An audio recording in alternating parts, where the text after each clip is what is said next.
Imagine waking up in a world where your only choice is to hide who you really are or die. In this moonlit castle, a cold-hearted noble sips wine while lives are bought and sold. Our poor hero is currently being treated like a little toy by a man who deserves a one-way ticket to the bin. This disgusting pig thinks he's found a fragile prize. He thinks our boy is just another weak omega to break. But Xingmu is about to show him exactly why you don't mess with a fallen prince. One savage kick to the face, that's how we handle trash in this story. But how did he get here? Flashback to the night the Tatal capital turned into a nightmare. Xingmu's father delivers the crushing news that his brothers have fallen in battle. With no hope left, the emperor forces him to drink a mysterious potion. It's a camouflage medicine that disguises his alpha scent as an omega. To survive the massacre, he has to abandon his dignity and become a captive. Fast forward to the present, and the medicine is starting to wear off. This greasy noble realizes the scent is changing. He figures out Xingmu isn't an omega at all. Before he can alert the guards, our boy snaps and ends him. Honestly, absolute legend behavior. But killing a noble means he has to escape this windowless death trap immediately. He's cornered by the guards. Time for a literal leap of faith through the glass. He grabs a hostage on the way down and wait, is the hostage actually a cutie? This little nugget is Zaire, a prince of the enemy empire. Xingmu holds him tight, threatening to end the pretty prince if anyone moves. Their empires have been at war for centuries, fueled by ancient bloodlines and hatred. On the balcony, the tension is suffocating as the guards surround them. A high-ranking noble pleads for the prince's safety, offering anything in return. Xingmu doesn't negotiate with enemies, he takes a dive into the abyss. They vanish into the dark woods, but the chase isn't over. The enemy decides to use a Stella gas bomb. It's a specialized weapon designed to force omegas into heat. Talk about a low blow. Hiding in the shadows, Xingmu tries to keep his captive quiet. But the gas is already taking effect, and the prince is starting to tremble. The air is suddenly filled with a sweet iris fragrance that spells total disaster. The hostage has officially gone into heat right in his arms. For a hidden alpha like Xingmu, this is the ultimate test of control. If he loses his mind now, he's as good as dead. He's being pulled into a chaotic abyss of instinct and danger. He breaks his own chains in a moment of pure desperation. But as they sink deeper into this mess together, you have to wonder, who is the one truly trapped? Our poor boy Zaire is sprawled out on the ground, completely overwhelmed by the situation. The captive alpha hovers over him, his eyes filled with a terrifying mix of desperation and hunger. He grips Zaire's hair, forcing him to face the reality of what's about to happen. Zaire can barely handle the intensity, begging for it to stop as the heat becomes unbearable. But the alpha isn't listening. He reminds Zaire that he was the one who asked for this. In a haze of purple petals and moonlight, the bond is sealed. The alpha looms over him, shirtless and looking like a total savage as the deed is done. Everything blurs into a chaotic swirl of emotions and flowers. Zaire's eyes are wide with shock, realizing that his life has just changed forever. He tries to crawl away, his body trembling as he looks for any way to escape the clearing. But he doesn't get far before a heavy hand stops him right in his tracks. The alpha stares him down with a cold, possessive gaze, asking where exactly he thinks he's running. He's just getting started, and Zaire looks absolutely terrified of what's next. He grabs Zaire's chin, forcing a kiss that feels more like a claim than a romantic gesture. Zaire can only stare up at the sky, tears streaming down his face as he's marked. The search party finally arrives, led by men who look ready for blood. They find the two of them in the grass, a scene that is definitely going to be hard to explain. The leader looks down with a mix of disgust and worry at the sight of the royal prince. The alpha doesn't back down, holding Zaire close even as the guards surround them. He looks like a wounded beast protecting his prize, covered in blood and defiance. His eyes glow with a dangerous light, warning everyone to stay back. As the sun begins to rise, the nightmare in the woods finally comes to an end. Back at the palace, the morning light shines on the grand towers, but the mood inside is anything but bright. Zaire slowly opens his eyes, his vision blurry as he returns to consciousness. His brother is right there, hovering over him with a frantic list of questions. Zaire is totally disoriented, realizing he's finally back in the safety of his own room. But the pain in his neck is a sharp reminder of the permanent mark left behind. His brother tries to comfort him, telling him to take it slow and not push himself. He asks Zaire what he remembers from the previous night's chaos. Zaire blushes a deep red, the embarrassing memories of his own actions flooding back. Then his father, the emperor, steps forward and he is absolutely livid. He can't believe his son was marked by a lowly captive of all people.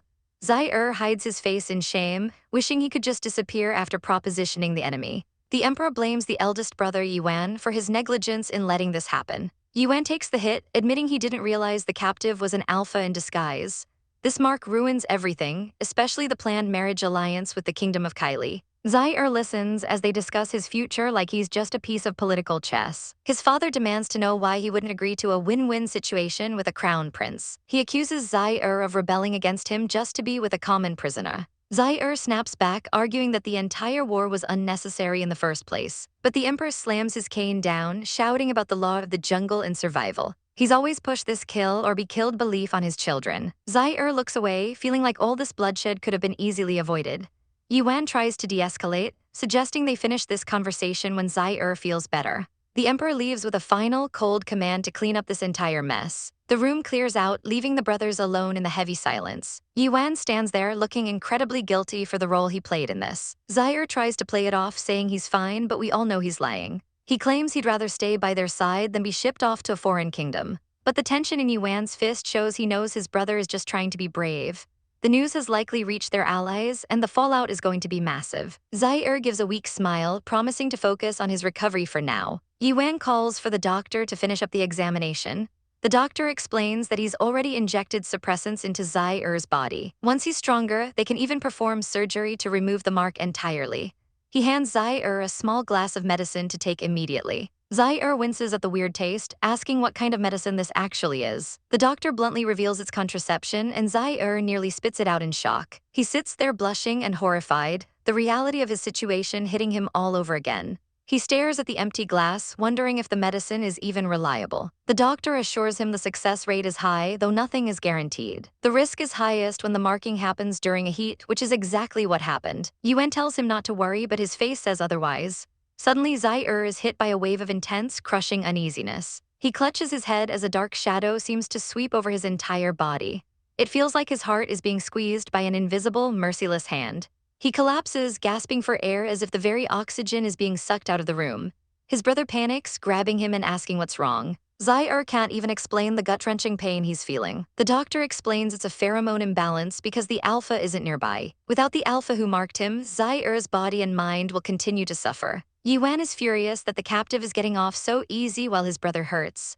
He barks an order to the guards to bring that goddamn alpha to the room immediately. The captive is dragged in, forced to his knees by the soldiers. He's been heavily drugged and forced to wear a suppressor that weighs a ton. He's so weak he can't even stand, his body covered in bruises from the treatment. Yuan looks down at him with pure hatred, still feeling incredibly annoyed. He delivers a savage kick to the alpha's chest, threatening to kill his tribe if he resists. The captive can only groan in pain, completely at their mercy. Yuan decides the only option is to leave the two of them alone for a while. Zaire watches from the bed, exhausted and just wanting to rest. Yuan leaves with a heavy heart, knowing this is the only way to save his brother. The guards take their positions outside the door, keeping the room on lockdown. Zaire closes his eyes, trying to find some peace in the silence. It's like a warm blanket covering his racing thoughts. The feeling is intoxicating, and he finally drifts off into a deep sleep. The sun sets over the castle, marking the end of a chaotic day. Zaire wakes up later, feeling much more clear-headed and calm. He looks over and sees the alpha sitting on the floor by the window. The man seems to be asleep, his head hanging low in exhaustion. Zaire quietly gets out of bed, stepping onto the cold floor. He approaches the captive cautiously, his heart softening at the sight. He reaches out a hand, wanting to help but hesitant to touch. He knows his father will likely have this man executed once he's no longer useful. He looks at the alpha's face, realizing he can't control the destiny of a hostile country. But he hopes that in his final moments, this man can at least be treated well. He gently touches the alpha's hair, his expression full of pity. He just wants him to be comfortable despite everything that's happened. He leans in close, the connection between them still humming under the surface. Suddenly, the alpha's eyes snap open, catching Zaire in the act. Zaire quickly makes an excuse, saying he was just checking if he was asleep. The alpha just ignores him, his gaze cold and full of resentment. Never mind the attitude, Zaire grabs a first aid kit to tend to those wounds. He kneels down to apply medicine, but the alpha isn't having it. He slaps Zaire's hand away, making the cotton ball fly across the room. He tells Zaire that his kindness is nauseating and to just back off. Zaire doesn't budge, pointing out that the alpha is drugged and can't really resist anyway. They start a tiny, chaotic scuffle as Zaire tries to force him to stay still. He manages to press the medicine against the alpha's cheek, ignoring the growls. He tells him the medicine is strong and will heal the wounds quickly. After finishing, he closes the kit and notices something else. The alpha's lips are parched, so Zaire pours him a glass of water. He holds it out, but the alpha just stares at him, asking why he's doing this. He asks if Zaire is just treating him like livestock in some twisted children's game. Zaire is hurt by the accusation, insisting he doesn't want to cause any more pain. The Alpha scoffs, asking how he can say that after his people were massacred. In a fit of rage, he smashes the glass of water against the floor. He lunges forward, pinning Zaire down and wrapping his hands around his throat. His eyes are wild with fury, looking like he's ready to end it all right here. He asks if Zaire really expects him to believe he doesn't want to hurt him. Zaire gasps for air, his face turning pale under the pressure. But as the Alpha squeezes, the mark on Zaire's neck begins to throb with pain. The Alpha realizes he's hurting his own Omega, and his grip instinctively loosens. Zaire breaks free, coughing violently as he tries to catch his breath. The guards outside hear the noise and ask if everything is all right. Zaire quickly lies, telling them he just choked on some water so they won't burst in. The two of them sit in the dark room, the tension thicker than ever. The Alpha asks why he didn't call for help when he had the chance. Zaire smiles weakly, knowing the Alpha is too weak to actually kill him right now. He admits he knows he's hated and he's not trying to change anyone's mind. But he firmly believes it's wrong to mistreat captives no matter what.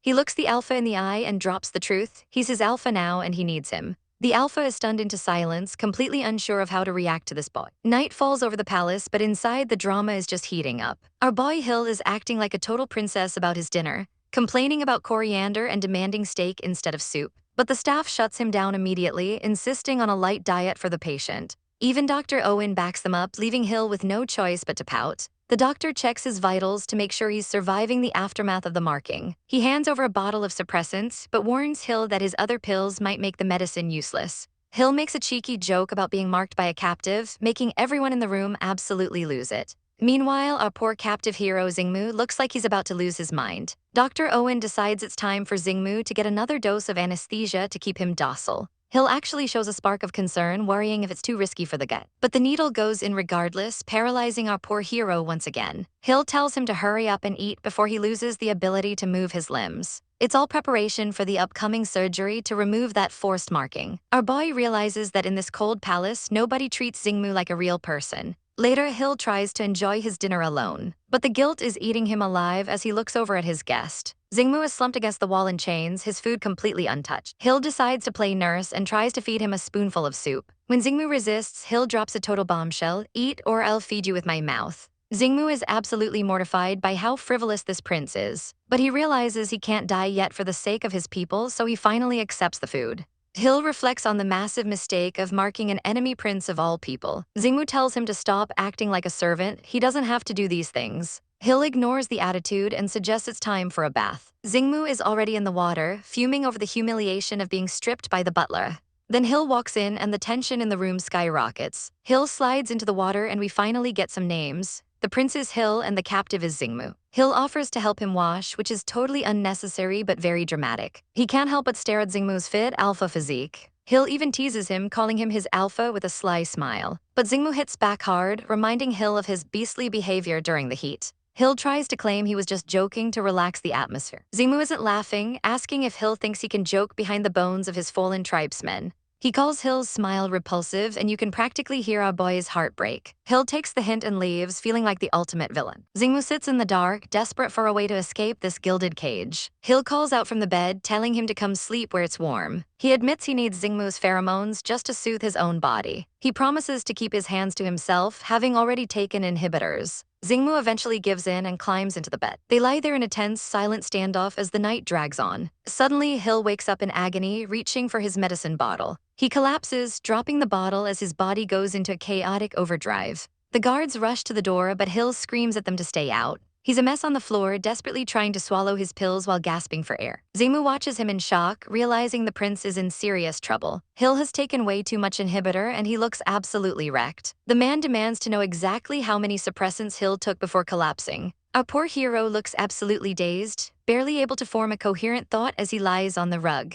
He can't even remember how many he swallowed in his desperation. Losing his temper, the man grabs Hill by the collar. He pins the prince down, his grip tightening as the chaos of the situation boils over. Hill struggles to breathe, letting out a choked, painful gasp. The man forces him to purge the medicine, watching as Hill violently vomits. He realizes Hill took a lethal amount, and his savage anger turns into pure disbelief. "Do you have a death wish?" he snarls, pulling away in total frustration.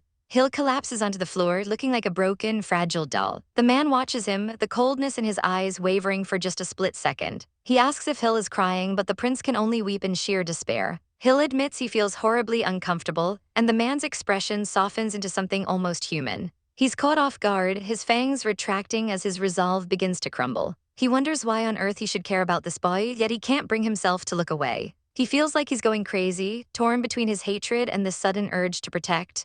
Hill asks what he wants from him, and the man can only offer a hollow promise of safety. He assures the prince that he will stay away, vowing not to touch him.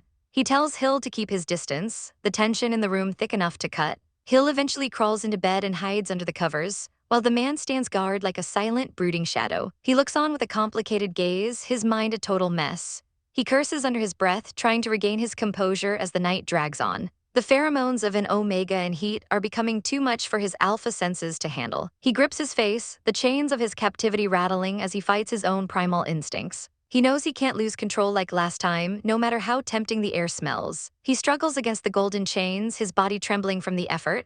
Suddenly, the room goes deathly quiet, making him grow even more anxious. He looks toward the bed, wondering why the silence is so heavy. He approaches the bed, looking down at the still, unmoving figure. Panic starts to set in as Hill doesn't move an inch, looking far too still. He reaches out a trembling hand, his heart hammering against his ribs. Hill is completely unconscious, his face pale and slick with sweat. He shakes the prince, begging him to wake up and stop scaring him. But Hill remains unresponsive, drifting deeper into the darkness. Desperate, the man lets out a frustrated growl, realizing he can't fix this alone. He screams for the guards to call a doctor immediately. The hallway erupts into chaos as the staff realizes the second prince has fainted. Guards scramble to find help while the head maid takes charge of the situation. As night falls over the palace, a doctor is rushed in to stabilize the royal prince. The doctor reports that Hill vomited enough of the medicine to survive, but he's not out of the woods yet. Hill is still suffering, his body desperately needing something medicine can't provide. The doctor turns to the captive man, telling him to step forward. He orders the man to sit by the bed to help with the recovery. To save the prince, the man must release his pheromones to soothe Hill's erratic state. He sits down, Hill's head resting against his chest in a fragile, intimate embrace. The man closes his eyes, his expression unreadable as he lets his scent flow. The doctor watches the pair closely, sensing the strange bond forming. He looks at the room from above, noting how small they look in the massive bed. He's confused because Hill's condition is still surprisingly serious despite the treatment. As a beta, the doctor can't feel the pheromones, making him wonder if the captive is holding back. He suspects the man might be unwilling to help the prince properly. But looking at Hill's peaceful face, it seems the treatment is working slightly. The doctor realizes the heavy anesthesia given to the captive is likely blocking his ability to release enough scent. He decides they need to change the medicine and wait for the crown prince's decision. The captive man looks down at Hill's neck with a pained look. He sees the inflamed mark he left behind, a reminder of his own savagery. The doctor scolds him, telling him to look at his masterpiece and how infected it's become. The man stares, his guilt becoming a heavy weight in his chest. He looks away, unable to bear the sight of the damage he caused. He holds the prince closer, wondering what he's supposed to do with this boy. He looks at his shackled hands, feeling like a monster. The next morning, the sun shines over the castle as the crown prince arrives. He demands to see his brother immediately, his face set in a grim line. The doctor explains that Hill is stable but hasn't fully woken up yet. The crown prince is furious that the captive's pheromones weren't enough. The doctor apologizes, admitting he didn't expect the situation to be this serious. The crown prince looks down at the captive, his anger boiling over. He brutally kicks the man, threatening to kill him if he plays any more tricks. The doctor tries to intervene, mentioning the man saved Hill last night. The crown prince remains cold, his gaze fixed on his unconscious brother. He kicks the captive again just as Hill begins to stir. Hill opens his eyes and weakly calls out to his brother. The crown prince rushes to his side, his face softening with relief. Hill admits he's dizzy, and the prince helps him sit up with gentle care. They discuss what to do with the captive's treatment moving forward. The doctor speculates that the anesthesia is the core problem.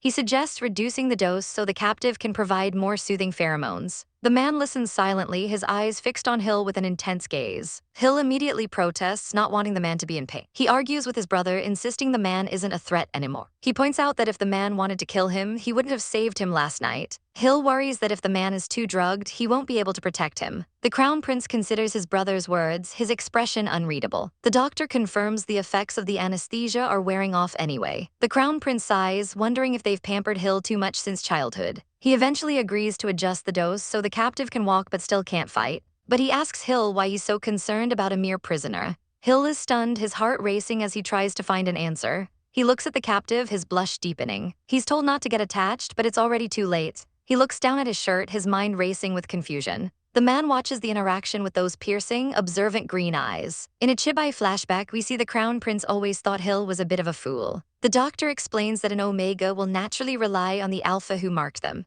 Once the mark is removed, Hill's emotions should return to normal. The crown prince agrees to the plan for now, hoping the doctor is right. He orders Hill to take his suppressants and rest. Someone knocks at the door, interrupting the tense moment. The crown prince prepares to leave to handle royal business. He bids Hill a stern farewell, telling him to take care. Once he's gone, Hill calls for his maid, Amy. She nods obediently to his request, ready to help. She leaves the room to gather what Hill asked for. Outside, the sun shines brightly over the palace gardens. The captive man sits by the window, looking out at a world he can't reach. He looks down, his eyes filled with a quiet, lonely longing. Amy returns with extra bedding for the man to use. Hill thanks her and she bows before leaving the two alone. Hill tells her it's an honor to serve him as she departs. The room falls into an awkward silence as the maid finally leaves. The man looks at Hill, wondering what the prince is planning now. Suddenly, a pillow flies through the air and hits him right in the face. Hill freezes, looking like a deer in headlights after the toss. He quickly apologizes, claiming he just wanted to give him the pillow earlier. The man glares at him, clutching the pillow with a very annoyed expression. Hill tells him he doesn't have to sleep in the bed, but he'd feel better if they were closer. He asks the man to get closer to him for comfort. The man sighs and moves to the edge of the bed while Hill gives him a sweet smile. Hill closes his eyes, finally feeling a sense of peace. He lies back down, the tension leaving his body. He tucks himself under the covers as the morning light filters through the room. He whispers a soft thank you for everything that happened. The man is stunned, unable to believe he's being thanked after everything. He covers his face, completely overwhelmed by the prince's kindness. He realizes he hasn't found a way to escape yet. And now he's being driven absolutely crazy by this persistent Omega.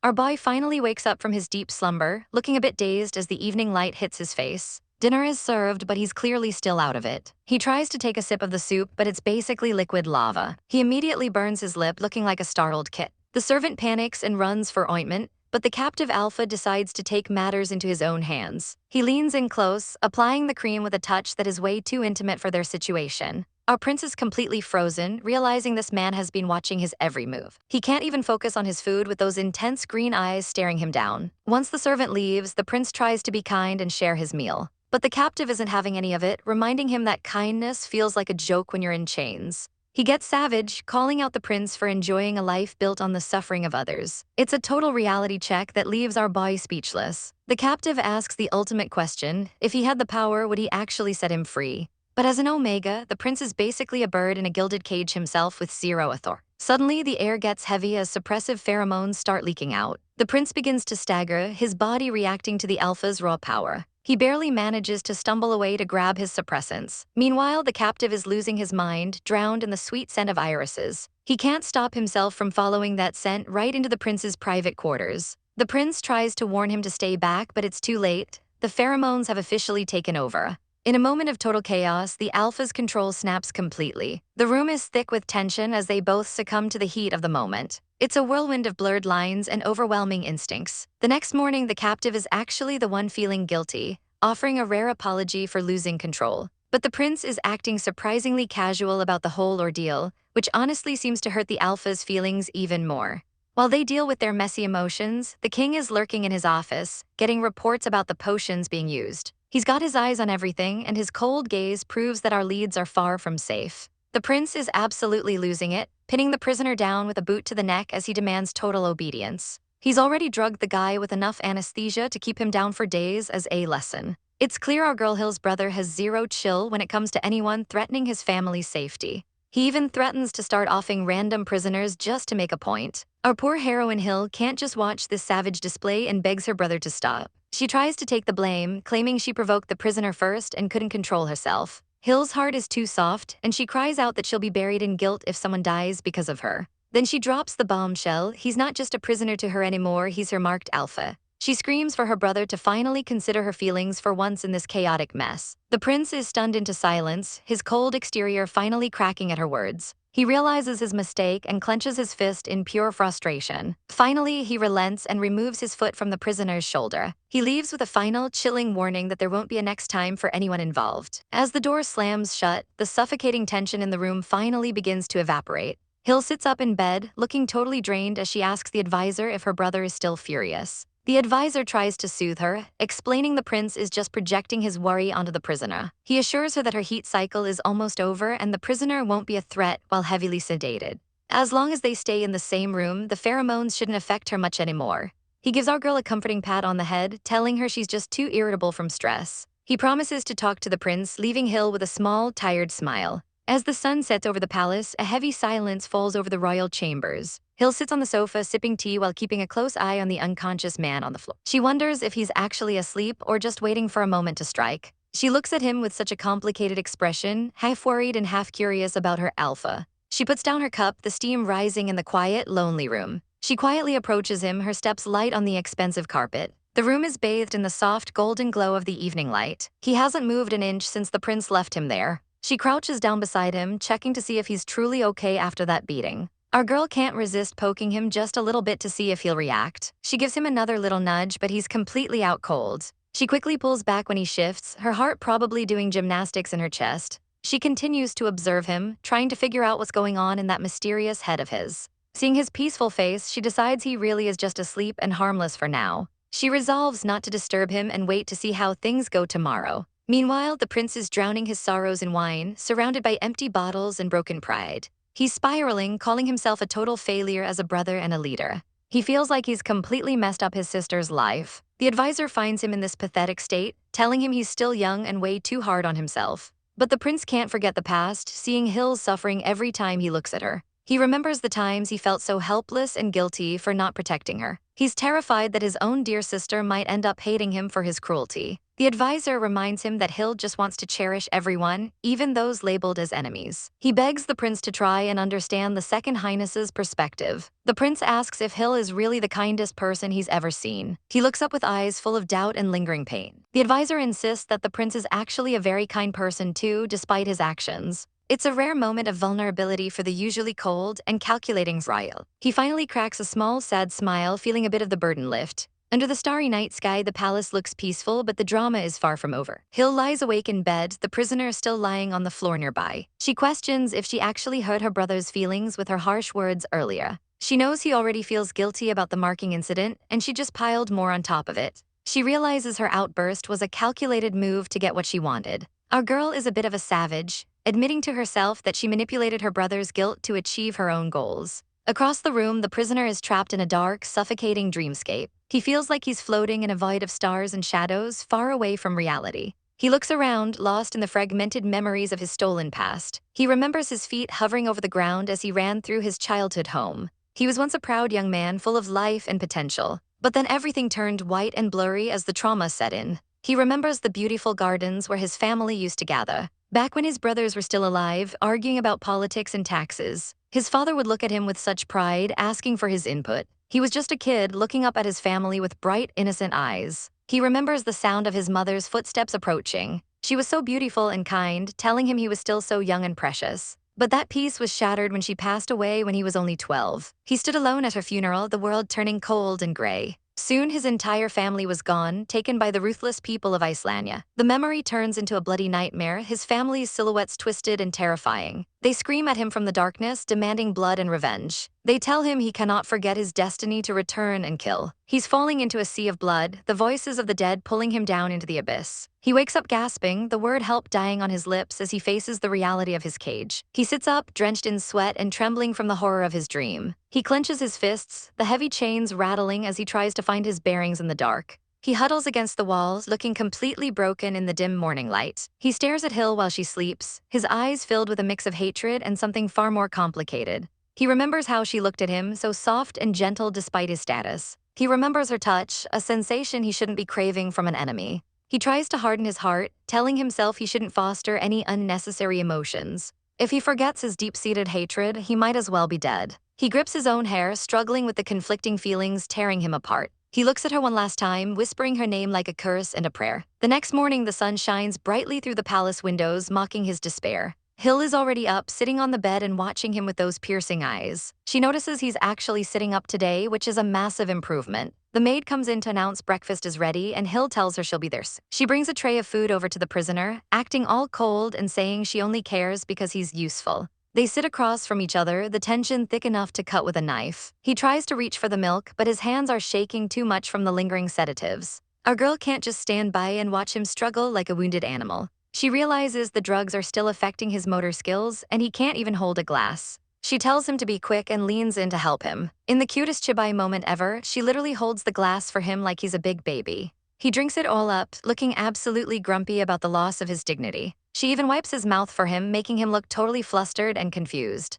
Hill is secretly swooning over how obedient he's being when he's not trying to kill her. Next, she tries to feed him some bread, testing his limits. It's like she's taming a wild beast with snacks, and he's actually falling for it. He takes a bite, looking totally defeated, but at least he's well fed. Hill thinks it's better than them being stiff and awkward all day. But behind her smile, she knows the clock is ticking because he might be executed soon. This man might be her only key to a breakthrough, and everything is just beginning. The heat finally broke, and life in the palace settled into a fragile, uneasy routine. But for our girl, there's a new permanent fixture by her side, the second prince himself, looking like a literal work of art while she's stuck as his ornament.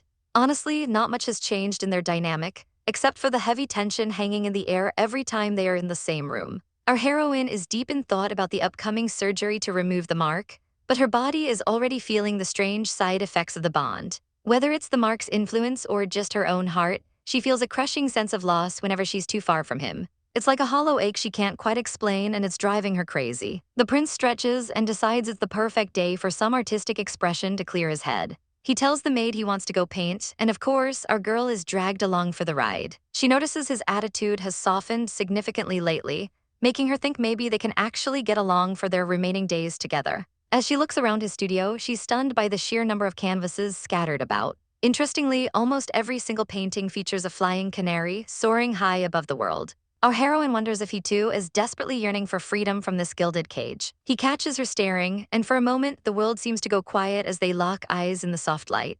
But she quickly snaps out of it. She's got a mission, and swooning over a prince isn't on the itinerary today. She reminds herself that this isn't the time for peace, it's the time to plan her next move. He tells her to find a place to rest while he works, giving her some much-needed space. She suggests the garden, and he agrees, giving her the perfect excuse to scout the palace grounds. It's time to test the limits of her mobility and see just how far she can push her luck before the guards notice. Feeling the long-lost grass beneath her feet and the warm sun on her skin feels like a dream she never wants to wake up from. She takes a moment to soak it all in, looking absolutely ethereal under the garden canopy. He watches her from his easel, a faint, unreadable smile playing on his lips. Our girl is keeping a straight face, but her mind is racing with potential exit strategies. She eyes a massive tree, thinking it might be her golden ticket over the high palace walls. But she can't be hasty. The outer walls are still crawling with heavily fortified castle guards. Rushing now would be total suicide, so she decides to lurk by his side until a real opening appears. Suddenly, he breaks her concentration by playfully placing a bright red apple on her head. How childish, our girl is trying to plot a high-stakes prison break, and he's out here playing fruit games.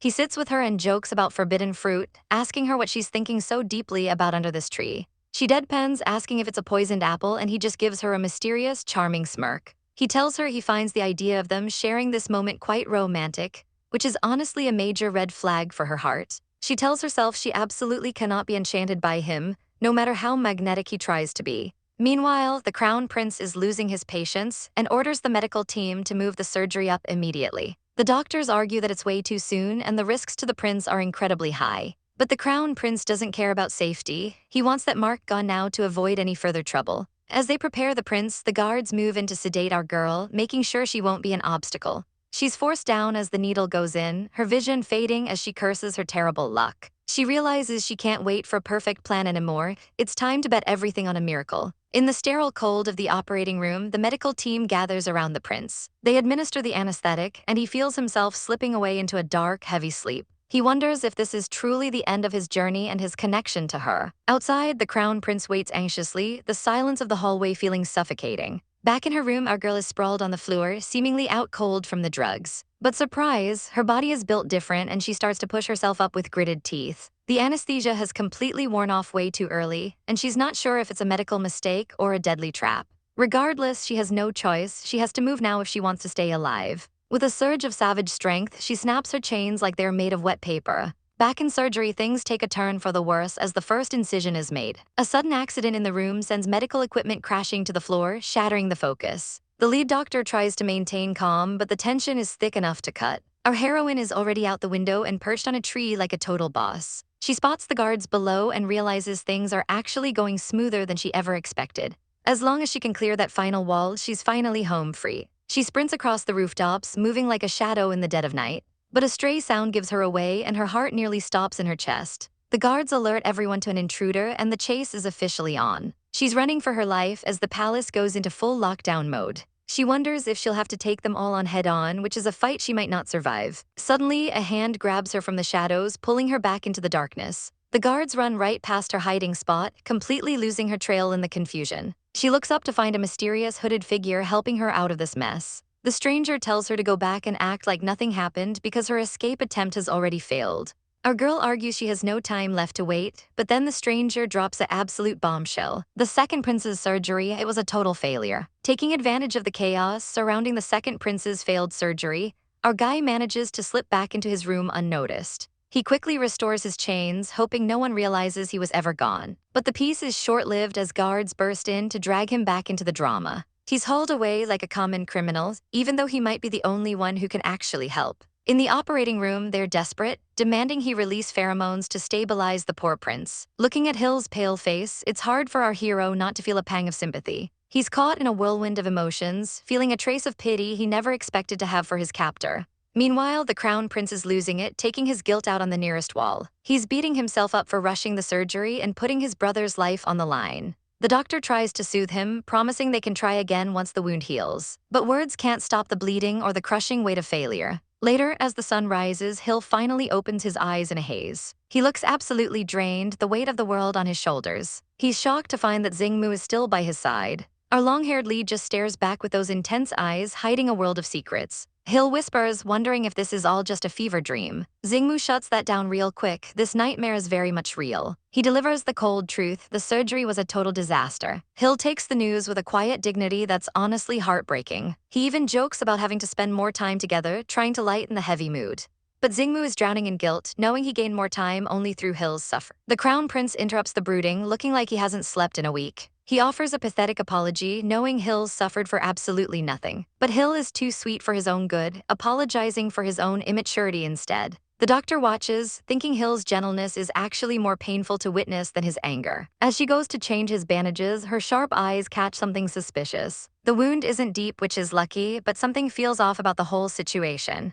Xingmu remains silent in the corner, observing every tiny detail like a hawk. He knows there's a snake in the grass, and it's only a matter of time before it bites. Under the cover of night, the real conspiracies begin to unravel. The doctor pulls the crown prince aside to drop a massive bombshell. The surgery was sabotaged. The prince can't believe his ears, but the evidence is staring him in the face. She explains how a clumsy accident during the procedure was actually a calculated move to blind her. With her glasses broken, she couldn't see the master's true handiwork. She was kept in the dark while the life of a prince was toyed with. The surgical knife didn't even go near the gland, it was all a fake. The prince realizes with horror that the royal physician only answers to one person. He storms into the king's office, demanding to know if his own father set this up. The king doesn't even look up from his paperwork, his coldness reaching sub-zero levels. He admits he wants Hill to stay in Omega just so he can breed a celestial bloodline. The prince is disgusted, reminding his father that he promised Hill to another empire. But the king is a savage strategist, noting that the other empire hasn't even sent a letter yet.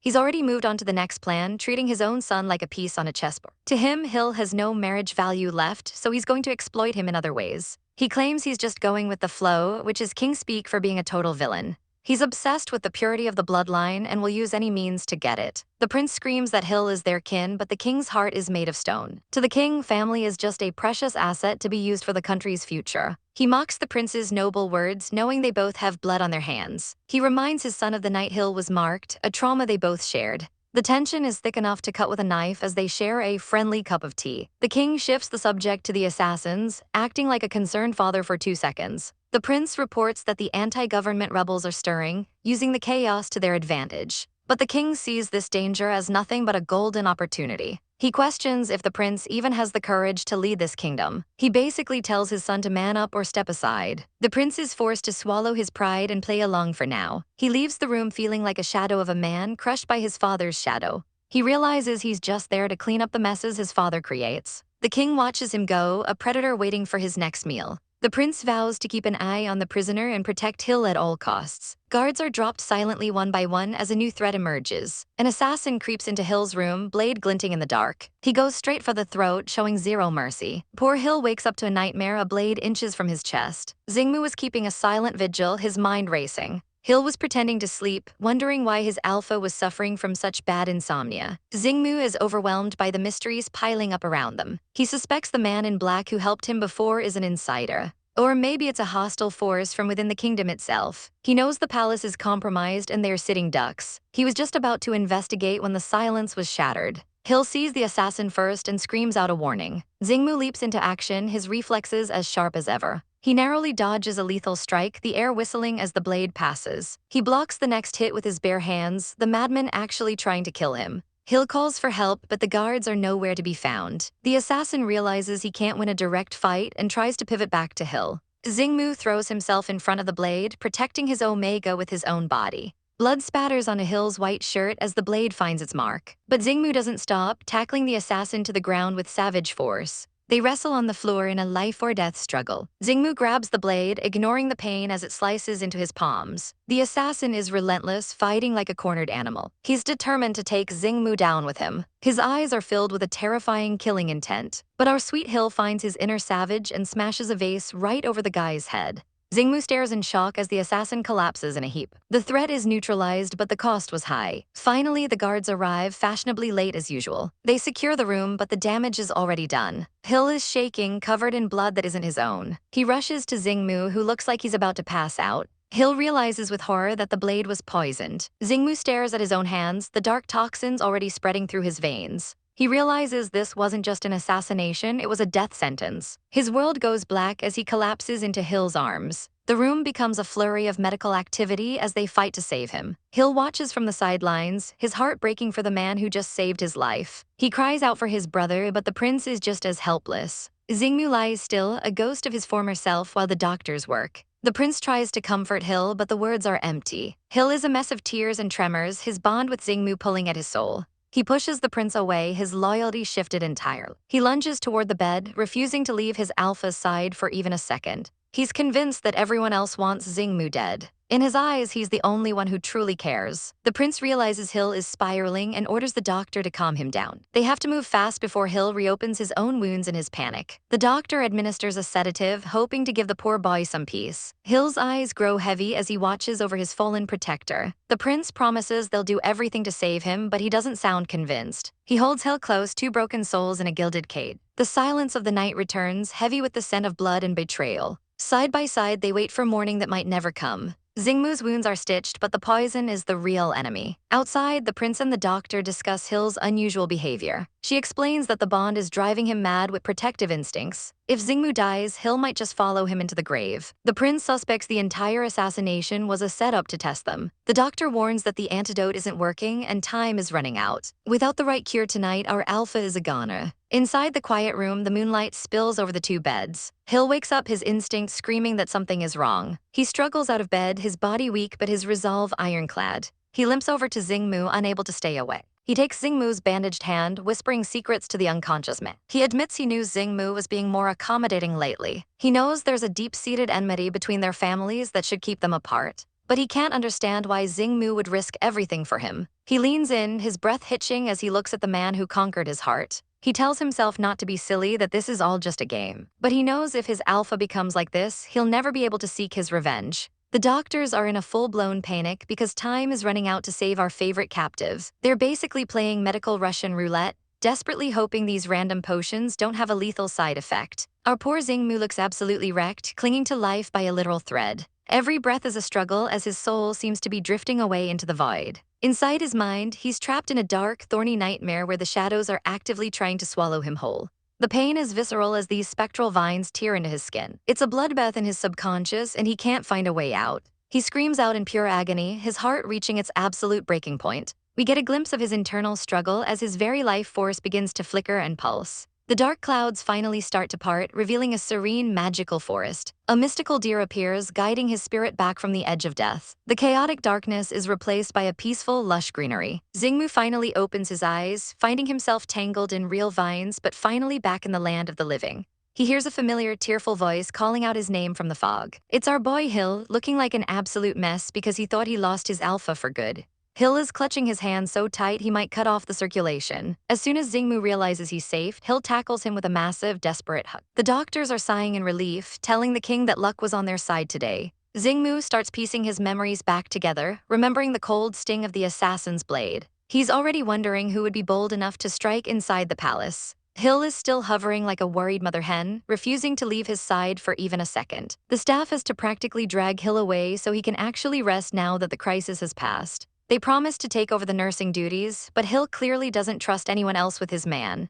Finally, the room clears out, leaving our heroine to finally get some shut-eye after a night of pure chaos. The next morning, the palace is on high alert as the investigation into the assassination attempt begins. Hill's father, the king, is sitting in his office looking bored while Hill demands answers. The king tells Hill to watch his tone, acting like a cold-blooded savage who couldn't care less. He points out that Hill isn't even hurt, so why is he making such a big scene? Hill explains that the poison was meant to be a double kill, targeting both him and the captives. If the guards hadn't wounded the assassin early, Hill might be in a casket right now. Unfortunately, the assassin was a professional and took his own life before they could make him talk. Hill suspects political rivals are trying to tie up loose ends from the fallen Tatal kingdom. The king mentions the Kelly Empire, hinting that their national power is becoming a major threat. In the world of high-stakes politics, there are no permanent friends, only permanent interests. The king's logic is terrifying. He believes anything others fear is a valuable tool for victory. He reminds Hill that they systematically wiped out the Tatal alphas to ensure their dominance. He thinks Hill is being incredibly reckless by keeping a Tatal prince alive under his roof. He even goes as far as calling Hill's mercy cowardly and unbearable to look at. Hill is visibly shaking with rage, unable to believe his own father is this much of a monster. He snaps back, calling the king's lack of humanity abnormal, which earns him a chilling look of authority. The king dismisses him like a disobedient child, telling him to just go do his duty. Hill storms out, his jaw clenched as he tries to process the toxic family dynamic. Back in the recovery room, the sun is shining, but the mood is heavy. Xingmu is awake and staring at the ceiling, probably wondering how he survived that mess. He finds Hill fast asleep right next to him, looking exhausted from his night of worrying. Hill is even murmuring Xingmu's name in his sleep, showing just how deep his feelings go. Xingmu watches him with a complicated expression, his heart clearly softening. He can't help himself and pulls the sleeping prince into a protective, shirtless embrace. It's a rare moment of pure, quiet intimacy for these two. Hill looks so peaceful tucked against Xingmu's chest, finally getting the rest he needs. Of course, Owen the doctor chooses this exact moment to walk in and catch them red-handed. She stops dead in her tracks, looking like she just walked into a romance novel she didn't sign up for.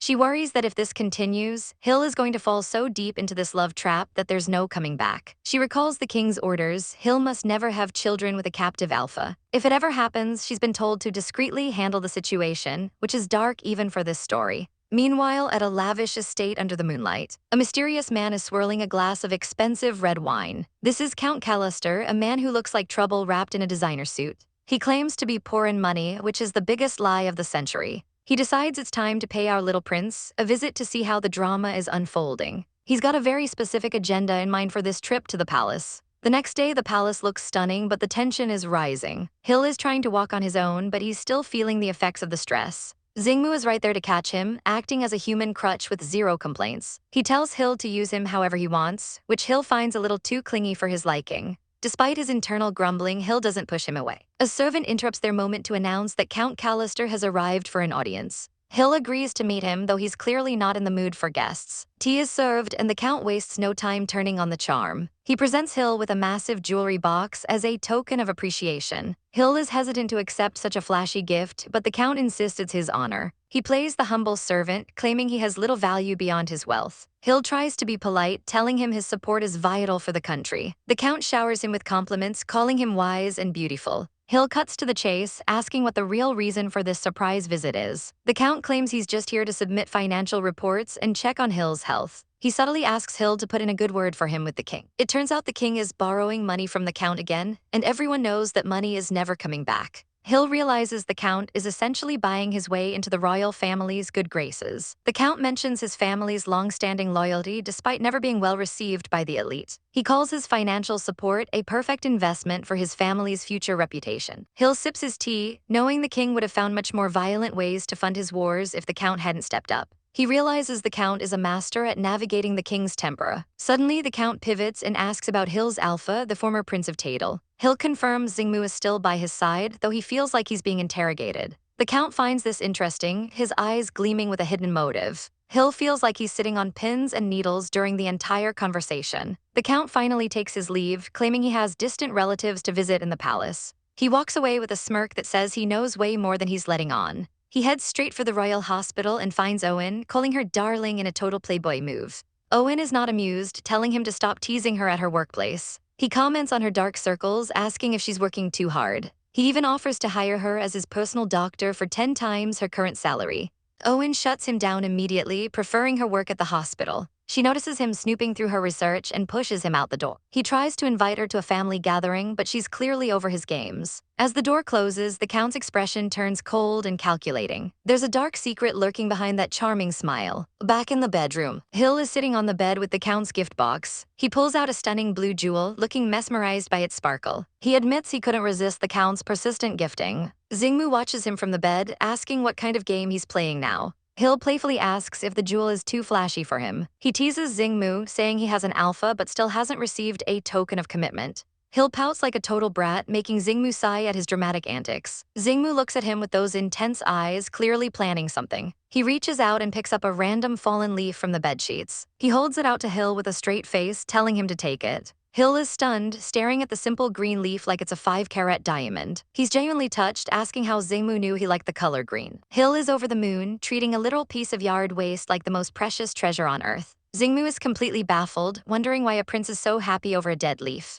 But as Xingmu looks back at the jewelry box, his expression suddenly shifts to pure horror. His eyes widen as he spots something familiar among the gems. He realizes that one of the items is his second brother's personal pendant. He's shaken to his core, demanding to know why his murdered brother's heirloom was in a gift from the Count. The mystery just got 10 times more dangerous. Our girl is stuck in recovery mode after the assassination attempt, forced to wear a suppressive device that makes her look way more fragile than she actually is. But joke's on them because her strength is back in full force, and she's suspecting her secret bloodline is the reason for this miracle. She's playing the long game, faking weakness by day so she can sneak around and gather intel under the cover of night. But wait, someone is lurking in the shadows outside her window. Digging through the Count's gifts, she finds a set of gems that project secret symbols when the light hits them just right. It's a coded message from her second brother, Zhu. He's alive and has been working to save her this entire time. Knowing her family is still out there gives her the savage motivation she needs to keep going. She even starts receiving telepathic messages, using a butterfly to bridge the gap between their minds. Everything is finally looking up, but she knows her brother's safety depends on her making the right moves. Still, the identity of those black-clad assassins haunts her, who exactly was trying to take them out. After leaving the hospital, she returns to the palace, but things are far from normal. She wakes up to find Xingmu taking the protective bodyguard role a bit too literally by sharing her bed. Our girl just sighs and lets him be, because honestly, fighting him is more exhausting than just sharing a pillow. She's basically a human teddy bear at this point, and he is not complaining. At breakfast, he's being aggressively attentive, stacking her plate with enough meat to feed an entire army. He keeps piling it on until she finally snaps, asking if he's trying to smother her to death with steak. She's tired of this over-the-top care, but he just won't quit. This kind of attention is really unnecessary when she's trying to stay low-key. Suddenly, a knock at the door interrupts the chaos. The crown prince has arrived for a visit. They move to the study where the mood turns serious real quick. Her brother is glad she's recovering, but Hill's mind is elsewhere. She's worried about what's going to happen to Xingmu now that the immediate danger has passed. The thought of him being executed after he saved her life makes her blood run cold. The crown prince notices her distraction and asks if she's really that worried about the prisoner.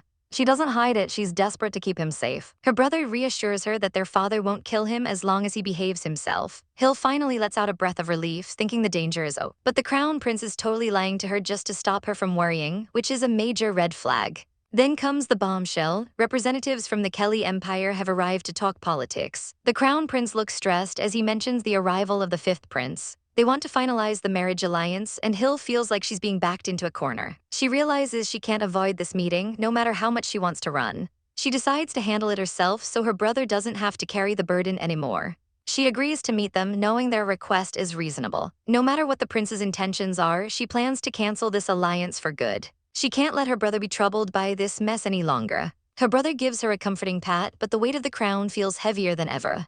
She smiles through the pain, hiding her true feelings. They arrange the meeting for tonight's banquet and the clock starts ticking. As the sun sets over the palace, the dread only intensifies. Our girl cleans up nice, looking absolutely ethereal in her formal attire. Even her shoes are fancy, but her heart is sinking. Xingmu is visibly annoyed, hating that she's dressing up to impress another alpha. He calls her out on it, asking if she's feeling jealous, and she tries to brush it off. But he gets dangerously close, saying that making her jealous actually makes him happy. He pulls her into a sudden, tight embrace, and she can feel him trembling against her. Is he actually scared of losing her? She wonders if he's afraid of something as he grips her arm. He whispers for her to wait for him before disappearing into the night. His behavior is totally out of character, and it leaves our girl feeling deeply unsettled. This isn't like him at all, and it's making her super nervous. If it's just a banquet, why is he acting like it's a goodbye? She watches him leave with a look of pure confusion and worry. A heavy sense of dread settles in her stomach. She has a very bad feeling about this. At the banquet, the guest of honor is introduced, Andrew Kelly, the 5th prince of the Kelly Empire. The king welcomes him with a toast, but the vibe is totally off. The atmosphere is thick with tension as the two royal families sit down to eat. Hill sits beside her brother, feeling like a lamb led to slaughter.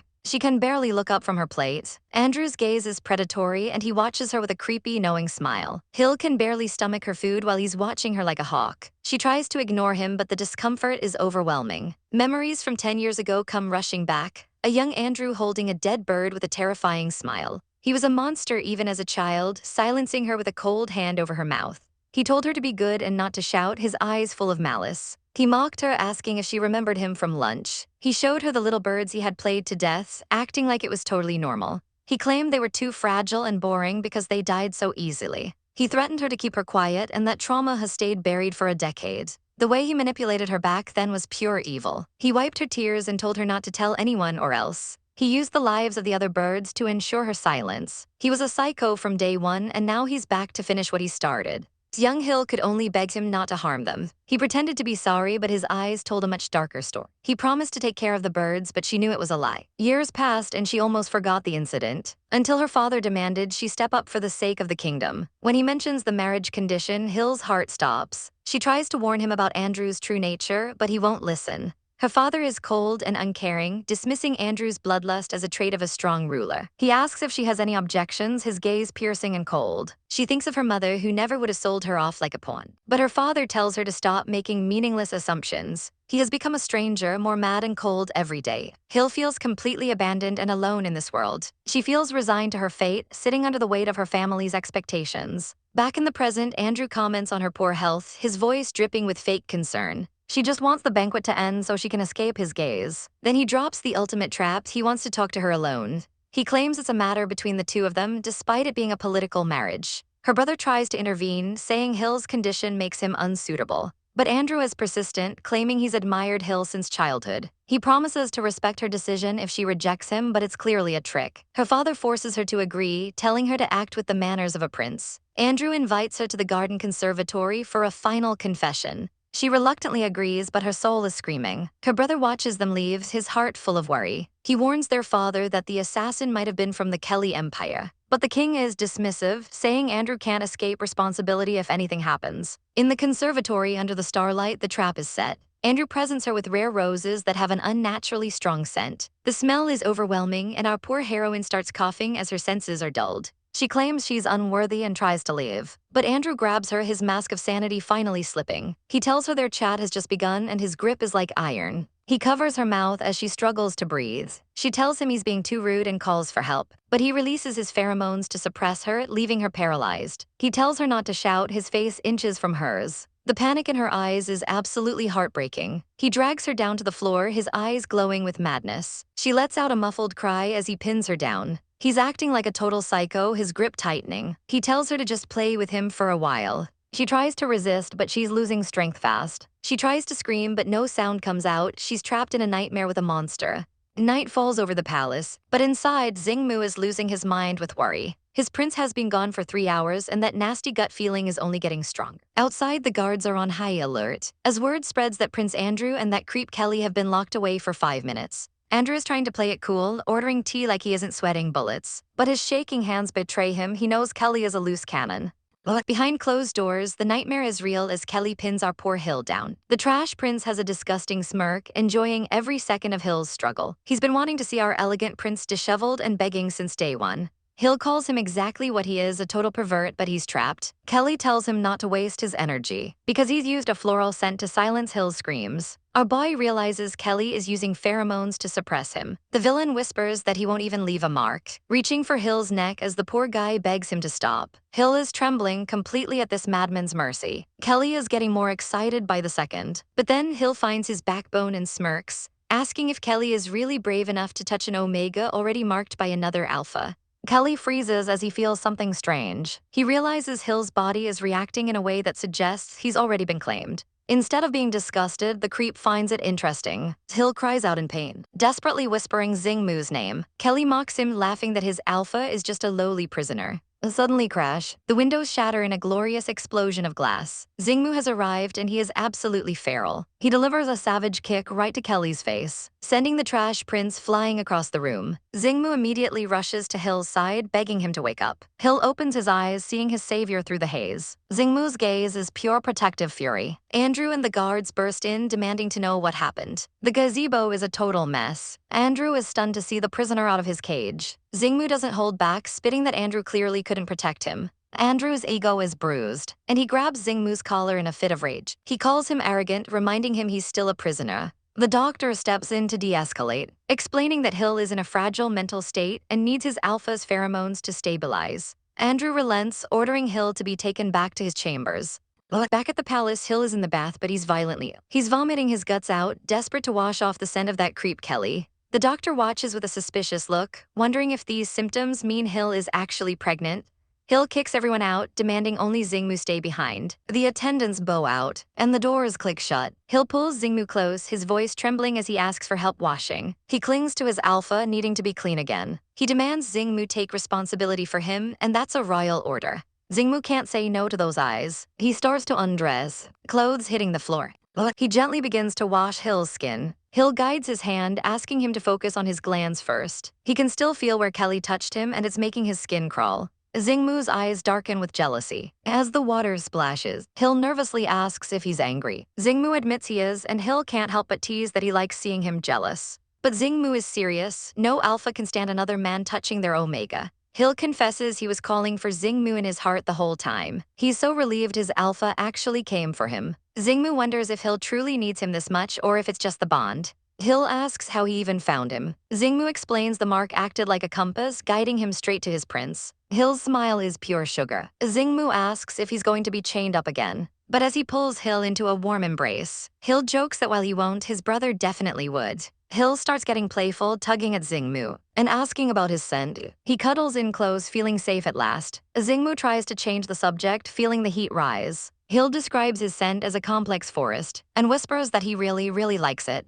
Things get a little chaotic as they splash around. Hill insists he's fine now thanks to Xingmu's care. He leans in, asking why they're wasting time talking. He starts releasing his pheromones on purpose, and Xingmu can't help but smirk. He's more than happy to accompany his prince tonight. They move to the bedroom, and Hill is a blushing mess. He lets out a soft sound, and Xingmu immediately stops to ask if he's hurting him. Hill reassures him that compared to their first times, he's being incredibly gentle. He admits those first sessions were a bit overstimulating. Xingmu looks at him with such intensity. He realizes this is the first time they've done this while Hill was fully awake and conscious. Hill is teary-eyed but happy, his gaze locked onto his alpha. He pulls Xingmu down for a kiss, lying back and inviting him in. Xingmu hovers over him, teasingly asking if the kiss was in order too. They meld into a passionate kiss. Xingmu looks down at his beautiful omega, asking if he's truly ready. Hill's response, he's looking forward to Xingmu's performance. And boy, does Xingmu deliver. The world outside fading away. Xingmu's eyes are fixed on him, as Hill bites his lip to hold back his cries. Prince Andrew is back in his office, and the doctor arrives with the latest report. Andrew is impatient for news on Hill's recovery. The doctor hands over the paper, and the words hit like a lightning bolt. Prince Hill is pregnant. Andrew's face says it all, complete and utter shock. The doctor is sweating bullets as he asks the crown prince if he's really going to force an abortion on his own brother, without even telling him. He warns that our poor boy is stronger than he looks and shouldn't be underestimated. The prince just stares coldly, his mind already made up. Dr. Owen looks down, realizing there's no talking sense into this man. The plan is brutal. Abort the child and clear the markings, forcing Hill to endure a month of agony before returning to normal. The prince orders Owen to start the preparations while he handles the diplomatic fallout from last night's chaos. Outside the palace walls, the tension is thick enough to cut with a knife. Reports come in about the greenhouse disaster, a broken roof, shattered glass, and a very injured Prince Andrew. But the real shocker was finding Hill being shielded by that lowly prisoner. Andrew is currently fuming in a hospital bed with a broken rib. He claims he only released his pheromones because he was rejected, and now he wants the prisoner's head on a platter. The council is suspicious. How could a weak prisoner break through a reinforced roof? Poor Hill can barely remember a thing, only the suffocating touch of Andrew's scent. The higher-ups decide both sides are at fault to avoid a diplomatic mess. The prisoner is sentenced to 30 lashes, but the crown prince has a much more sadistic plan in mind. He wants to personally entertain their guest in the dungeon. As the sun sets over the castle, Hill finally wakes up and immediately calls out for Xingmu. His maid delivers the devastating news: the guards took him away hours ago. In the dark dampness of the dungeon, the prisoner is being chained up like a wild animal. A guard whispers a secret escape route through the skylight, claiming the locks are open. Xingmu isn't a fool, he knows a trap when he sees one. The heavy door slams shut, leaving him in total silence. Suddenly, a whistle pierces the night air, the signal to move. The guards find the shackles empty and assume the bird has flown. The crown prince arrives with a smug look, expecting to find an empty cell. He steps inside, ready to hunt his prey. But wait, Xingmu is right there, leaning against the wall with a bored expression. He mocks the prince for such a pathetic amateur trap. Enraged, the prince orders him to be double-shackled immediately. The interrogation turns savage as the prince demands to know how a sickly prisoner bypassed the guards. Xingmu spits back that his body might be weak, but his instinct to save his omega is absolute. That's the wrong answer. The whip cracks across his back, drawing blood. The prince screams for the names of his accomplices. He lashes him again and again, refusing to believe a prisoner could jump onto a greenhouse roof alone. He accuses Xingmu of faking his love just to survive. Xingmu just coughs up blood, a defiant glint still in his eyes. He laughs in the prince's face, thanking him for delivering Hill right into his arms. The prince loses it, screeching like a madman at the lowly captive. The sounds of the whip echo through the halls, brutal and unrelenting. Outside, the guards try to block the path, but someone isn't taking no for an answer. Hill bursts through the doors, his face pale with terror. He freezes as he sees the carnage inside. His brother stands there with a bloody whip while Xingmu hangs from his chains. Hill rushes to the prisoner's side, shielding him with his own body. He tells his brother that if Xingmu hadn't intervened, Andrew would have ruined him. The prince looks like he's been slapped, his cold facade finally cracking. Hill begs for mercy, acknowledging his brother's difficult position but pleading for this one favor. The prince stares at his brother's desperate eyes and finally relents. The whip hits the floor with a heavy thud. Under the moonlight, Dr. Owen is brought in to patch up Xingmu's superficial wounds. But there's a catch. The prince ordered an extra dose of anesthesia to keep him unconscious. Xingmu is out like a light, his body finally failing him. Hill watches over him, his heart breaking as he asks about the surgery. Owen confirms everything will be ready in 2 days. But the prince's cruelty doesn't stop there. He's also ordered a lethal poison to be prepared. Owen looks at the prince's silhouette, wondering when he became such a monster.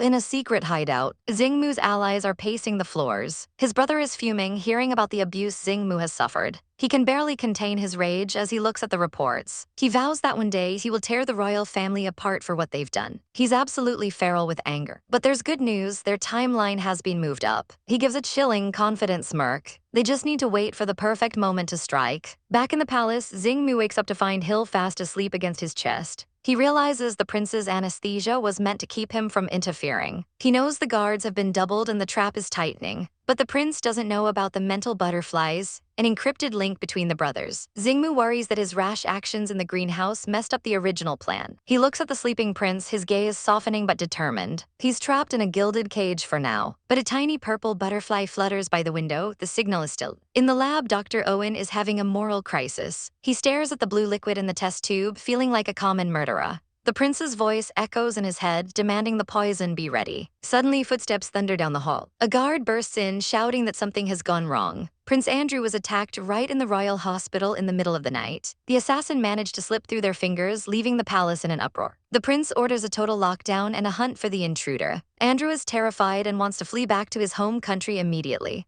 Morning light breaks over the spires. Hill wakes up feeling like he's been hit by a carriage. He's pale, sweating, and clearly unwell. He barely makes it out of bed before he's doubled over, vomiting into a towel. His maid is frantic, calling for Dr. Owen to check on him. Owen arrives and immediately injects Xingmu with more anesthesia to keep him out of the way. Hill catches the doctor's eye, sensing that something is being hidden from him. The prince walks in with a fake smile, announcing the surgery is set for tomorrow. Hill's world shatters. He knows what this means for his baby. He looks at the unconscious Xingmu, wondering if this is the last time they'll be together. The prince tries to comfort him, saying Hill will have total control over the prisoner once the mark is gone. Hill begs to have Xingmu by his side during the procedure. He's trembling, clutching his chest in despair. The prince refuses, claiming it's too dangerous for everyone involved. He points to the next room, showing Xingmu lying peacefully as proof he's fine. Owen hands Hill a glass of medicine, his hand shaking slightly. Hill notices it's not the usual dose. Owen lies through his teeth, claiming they've just improved the formula. Our poor boy takes the pill. He gulps down the water, sealing his fate. The prince pets his hair, warning him about potential side effects. He tells him not to be afraid because he'll be right there. Owen can't even look them in the eye. Hill's vision begins to blur as the drug takes hold. His last thought is a wave of pure, cold unease as the darkness swallows him whole. As the carriage rumbles away, a mysterious figure watches from the shadows of the forest. Inside, the aide confirms that the drug on the bouquet will vanish in minutes, leaving absolutely zero evidence of their dirty work. It turns out the pheromones were designed to cause total confusion, making sure no one suspects a thing. Prince Andrew looks utterly bored, complaining that the captive arrived too quickly for him to have any real fun. He's still suspicious about that assassin from yesterday, wondering if the Islania family is actually bold enough to move against him in their own home. His aide worries about the king's reaction to their failed mission, but Andrew knows he's just a fifth prince. There's no way he could force that old man to hand over the celestial stallion anyway. He's satisfied just knowing where they stand politically, though he's ready to retreat and fight another day. With the Imperial army escorting them, he thinks he's safe, but suddenly the air begins to thicken with an unnatural fog. Andrew's instincts scream that something is horribly wrong as the world turns white. Back at the palace, the sun sets over a brewing storm of secrets. A subordinate asks the king if they should intervene in the unfolding chaos. But the king is cold as ice, stating a true celestial bloodline wouldn't be bothered by simple abortifacients. He's been playing a dangerous game with the crown prince's concerns, using weak drugs to test the waters. He orders his man to keep a sharp eye on everything and report back the second things go south. But the report comes in faster than expected. Guards burst in to announce that Prince Andrew's escort has been ambushed on the way out of the country. Meanwhile, our poor boy Hill is trapped in a freezing nightmare, wandering through a world of endless snow. He's shivering in nothing but a thin shirt, wondering where on earth he is. He wanders to the edge of a frozen cliff, feeling like there's nowhere left to run. The ground gives way, and he finds himself plummeting into the dark abyss. He falls through the freezing air, the wind whipping past him as he braces for the end. He hits the snow with a thud, his bare feet turning blue from the sub-zero temperatures. He collapses into the drift, his strength completely failing him. As he lies there, he's certain he won't survive the night. But then the snow starts to feel strange. It's not cold anymore, it's soft and incredibly warm. It feels fluffy, like he's being wrapped in a giant blanket. He hears a steady, rhythmic heartbeat and slowly opens his eyes. He gasps as he realizes he's staring into the face of a literal giant fawn. This massive creature is huge enough to be a forest god, and it's been keeping him warm this whole time. Hill can't believe this beast actually saved his life. He notices the creature is licking its own wounds, looking exhausted. A soft-hearted boy crawls over, asking the giant why it's hurt. He desperately wants to help, but the fawn just leans in close. It gives him a giant, wet lick across the face, catching him completely off guard. He jolts awake in his own bed, sweating bullets and gasping for air. It was just a dream, but the feeling of being wet was actually just his own cold sweat. He sits up, trembling as the nightmare lingers in his mind. But the real nightmare is just beginning when he feels a sharp, uncomfortable cramp in his stomach. He looks exhausted, the weight of his situation finally crashing down on him. He gazes at the door, sensing that something dark is happening just down the hall. In a hidden room, the light is dim and the mood is grim. Through the window, we see the crown prince standing over a bed. A needle is plunged into the captive Xingmu's stomach, a sight that would make anyone's blood run cold. Xingmu lies there unconscious, looking like he's been through hell and back. There's blood on his lip and he's clearly fading fast. The doctor looks at the crown prince with a heavy expression, the guilt eating her alive. She tells him they need to perform the mark removal surgery tonight, before Hill wakes up and sees this horror. She can't take it anymore and tells the prince she wants to resign the moment this is over. The prince is stunned, but she's firm.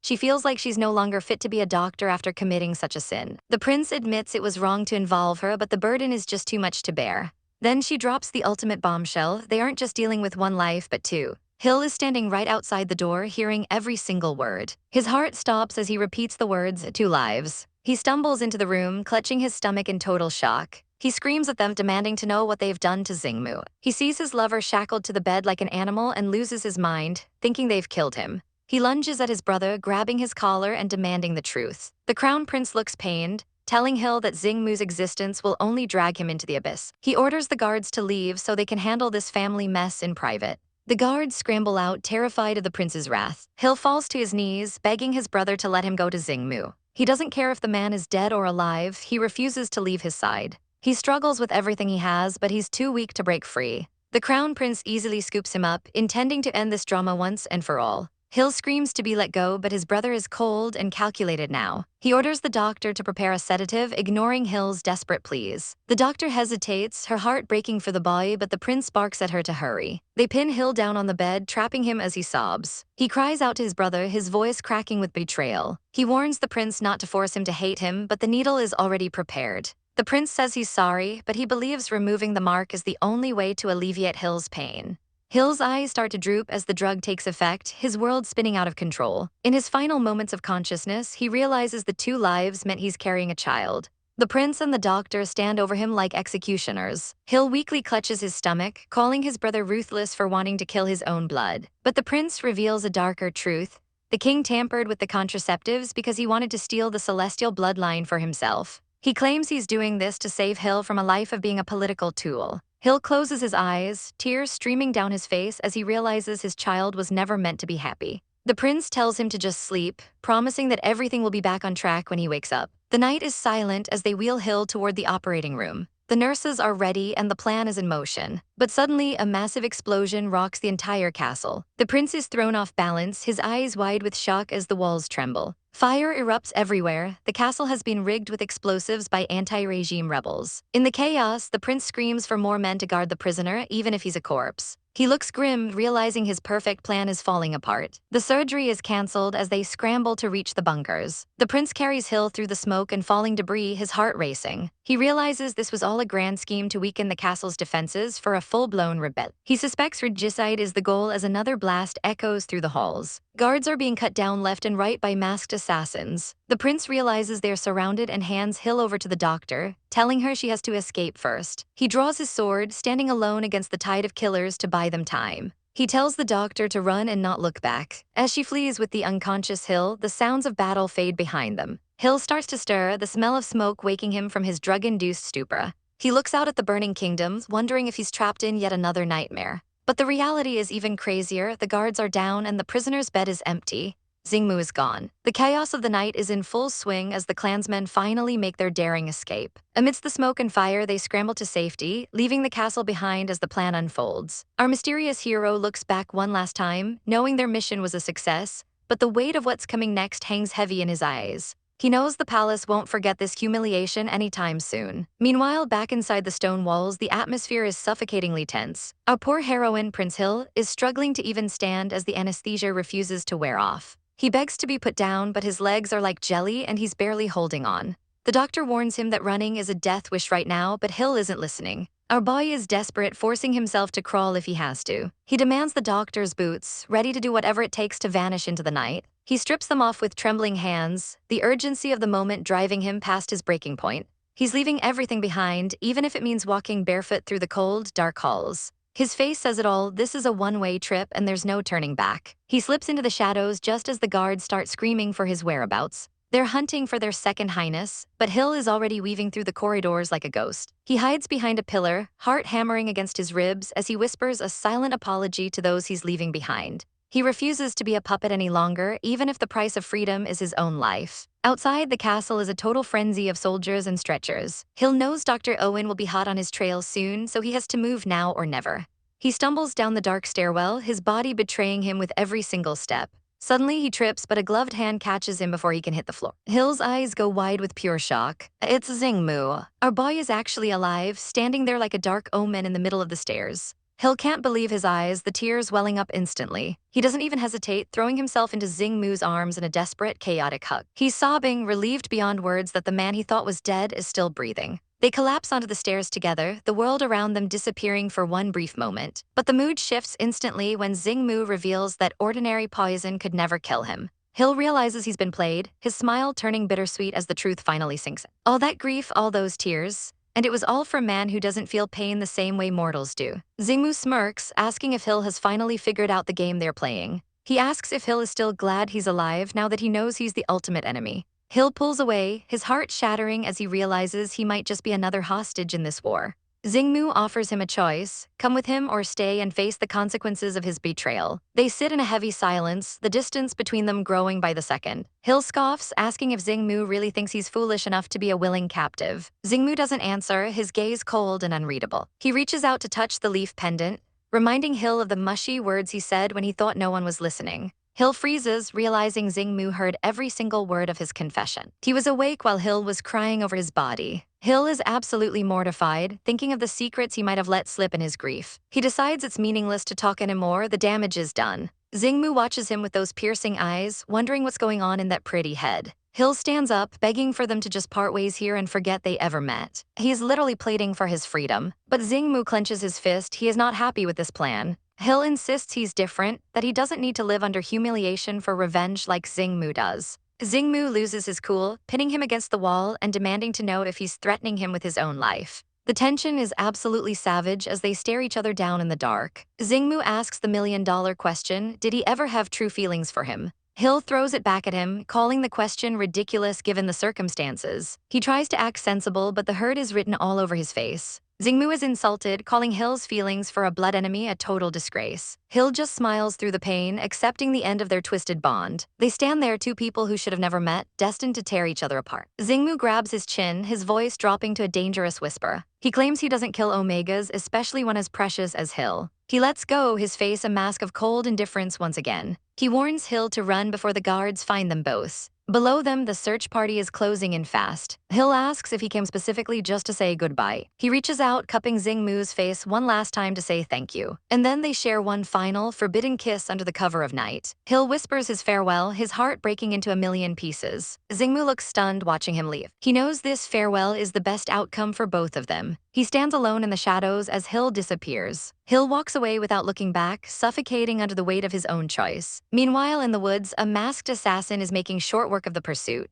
The fifth prince demands to know who's behind the mask, but the stranger is silent. The assassin doesn't talk, he just lets his blade do the answering. The clash of steel echoes through the rain as they dance a deadly duet. The prince is shocked by the assassin's hidden strength. But the assassin knows all his secrets, taunting him about the spies already planted deep within the castle. With a sudden strike, blood sprays across the grass. The prince is wounded, desperately trying to negotiate a way out of this nightmare. But the assassin just laughs, setting off a smoke bomb to vanish into thin air. By the time the smoke clears, he's gone like a ghost. He finds a survivor cowering in the brush. He towers over the man, a terrifying smirk on his face. He has a task for him, and refusal isn't an option. Morning breaks over the battered palace, revealing the scars of the night's battle. The cleanup is grim, with bodies being hauled away by the dozen. The crown prince is losing his mind because Hill is nowhere to be found. He's screaming at his men to search every bunker and drainage pipe. He orders them into the woods, his desperation turning into pure, unadulterated rage. He's terrified the black rats have kidnapped his brother. Dr. Owen can only apologize, but the prince doesn't want to hear excuses. He's so exhausted he can barely stand. Owen catches him as he stumbles, begging him to rest. But the prince snaps that he's an alpha and sleep is for the weak. He has to deal with the king next, and that's going to be a total nightmare. The king is absolutely livid, caring more about the casualty numbers than his own son's safety. He blames the crown prince's rash actions for Hill's disappearance. The report comes in, the attack was just a distraction to rescue captives, and it worked perfectly.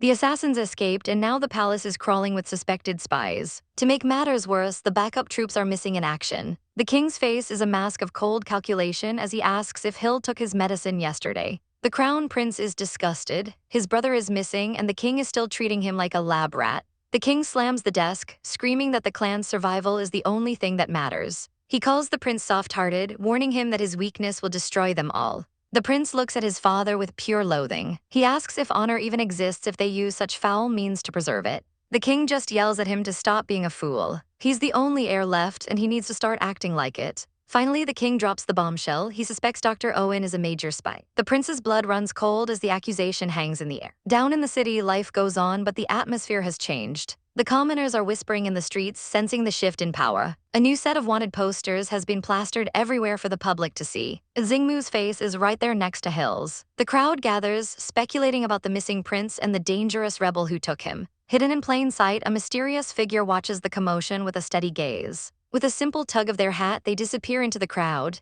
leaving the chaos of the palace behind for good. The prince and his guide descend into the damp darkness of the secret tunnels. It's a literal maze down here, designed with enough traps to stop an entire army. They finally reach the heart of the structure, a hidden underground palace. A man welcomes them, urging the prince to rest his injured legs while they wait. But our boy is far too anxious for this long-awaited reunion. Suddenly, his one-eyed second brother appears, looking like he's seen a literal ghost. He rushes forward, his heart nearly stopping at the sight of his sibling. The two share a desperate, emotional hug, finally reunited after years of hell. They've both suffered so much, but they're finally standing together again. They sit down with the Earl to discuss their grim reality and the tribe's fate. The news is devastating, many didn't survive the torture, and several women are now carrying the enemy's children. The Earl promises things will change, but his smile is a little too chilling for comfort. He claims it's only a matter of time before they get their revenge. One brother hesitates, wondering if the Earl should even be privy to such a private family conversation. But the prince insists on trust, knowing there's absolutely no turning back now. He admits he can feel the forest domain power awakening within his body. It's a terrifying power that the enemy fears and desires above all else. Leaving the city won't be easy with the borders locked down and guards everywhere. Ever since the poisoning, this strange, unknown power has been surging through the prince's veins. He needs the Earl to find a way to smuggle them across the border immediately. Chaos has broken out in the castle because the second Prince Hill has completely vanished. The prince's eyes go wide, the little Omega he marked has actually run away. The Earl immediately sees an opportunity to use the runaway as a high-stakes hostage. He mocks the idea of a pampered royal surviving in such a chaotic world. To the Earl, Hill is nothing more than a bargaining chip to be exploited. Like a bird falling from its golden cage, the price of freedom might just be death. But the prince is confident. As long as the mark remains, he can track his canary down. He ignores the warnings that this could be an elaborate trap. He has to find Hill before the rest of Icelandia does. Meanwhile, Hill is wandering the streets in a clever commoner's disguise. He's been planning this escape for years, burying supplies under the city walls just for this moment. He managed to slip away during the chaos, mixing into the crowd of rescuers. He can't believe his first taste of freedom actually went this smoothly. The outside world is beautiful, but the city gates are sealed tight. He needs to find a place to hide before the patrols catch on. He tries to stay low-key, using silver coins to pay for a dingy room. The innkeeper looks incredibly sketchy, but Hill is too exhausted to care. He locks himself in, finally letting out a breath of relief. He collapses onto the bed, relishing the fact that this was his own choice. But the relief is short-lived as his stomach starts to ache with a familiar sharp pain. Memories of his trauma and the secret pregnancy his father forced on him come flooding back. He feels a crushing wave of despair, mourning the child he couldn't protect. Without the prince's pheromones to comfort him, he feels weak and utterly alone. He's determined to find a secret hospital to remove that curse mark once and for all. Suddenly, a dark shadow looms over his bed. It's Xingmu. The prince taunts him, asking if he really thought a body like his could ever be free. He pins Hill down, his eyes glowing with a terrifying intensity. Hill struggles, realizing this has to be a horrific nightmare. He begs for the pain to stop as the vision of the prince mocks his deepest desires. The nightmare is so vivid he can almost feel the prince's touch. Hill wakes up in a cold sweat, nearly gagging from the sheer stress of the vision. Thank goodness it was just a dream and he's still alone.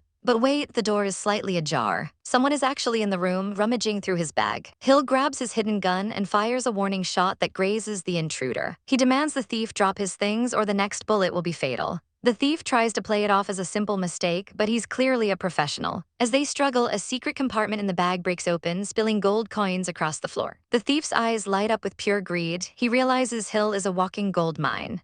Hill realizes he's just made himself a massive target for every criminal in the area. This innkeeper won't let a wealthy young master leave without a fight. Hill forces the man to stack the coins, looking for any opening to bolt. He grabs his bag and sprints out into the dark, rainy night. He disappears into the shadows, his heart hammering against his ribs in terror. He's exhausted and shivering, but he can't stop until he's far away. He still has his most precious items, but his funds for the surgery are dwindling. As long as he's alive, he'll find a way to stay hidden. Back at the castle, the prince is brooding over the escape, his frustration boiling over. He tries to tell himself he doesn't care if an Icelandic royal dies in the streets. But the mark on his soul burns with a need for retribution. Aoj thinks he's just waking up his brother for a meal. But the only thing waiting for him behind that door is a cold, empty bed. He finds a note from Xingmu saying he's gone off on a solo mission. And let's just say Aoj is absolutely losing his mind. Meanwhile, our girl is pulling a full assassin move across the rooftops. She's hunting for the prince, and she's not stopping until she finds where that boy is hiding. Every second counts because in this city, a missing prince is basically a walking payday for the wrong people. And speaking of the wrong people, these two thugs think they've hit the jackpot. They've cornered Xingmu, who's looking way too pretty for his own good despite the messy wig. They are already dreaming of the massive bounty they'll get for dragging him back to the palace. Xingmu tries to play it cool, acting like he's bored of his little escape and willing to cooperate.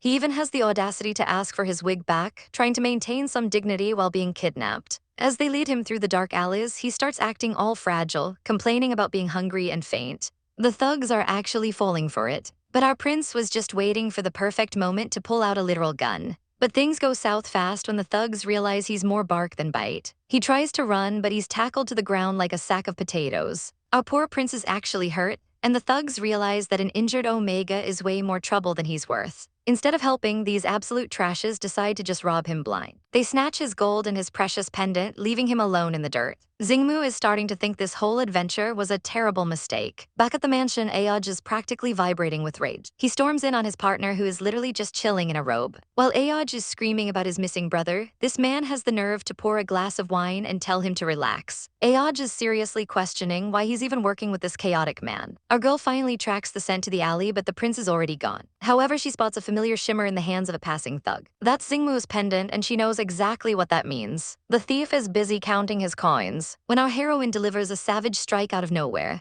She's not playing games, demanding to know where the owner of that jewelry is. When the guy tries to pull a weapon, she shuts him down instantly, holding him at gunpoint with ice-cold eyes. He leads her to the spot where they left him, but all she finds are bloodstains on the pavement. She's so disgusted that she sends the thug flying with a brutal punch to the face. No one touches her prince and gets away with it. She races into the woods, her senses dialed up to 11. She finally tracks the scent to a hollow tree, and there he is, curled up and shivering in the dark. She hesitates for a second, wondering if this is a trap set by Islania. But before she can make a move, the sound of barking hounds fills the air. The soldiers find him first, pulling the terrified prince out of his hiding spot. Xingmu is screaming for them to let go, but something is seriously wrong. He's clutching his stomach in agony, feeling like his body is being ripped apart.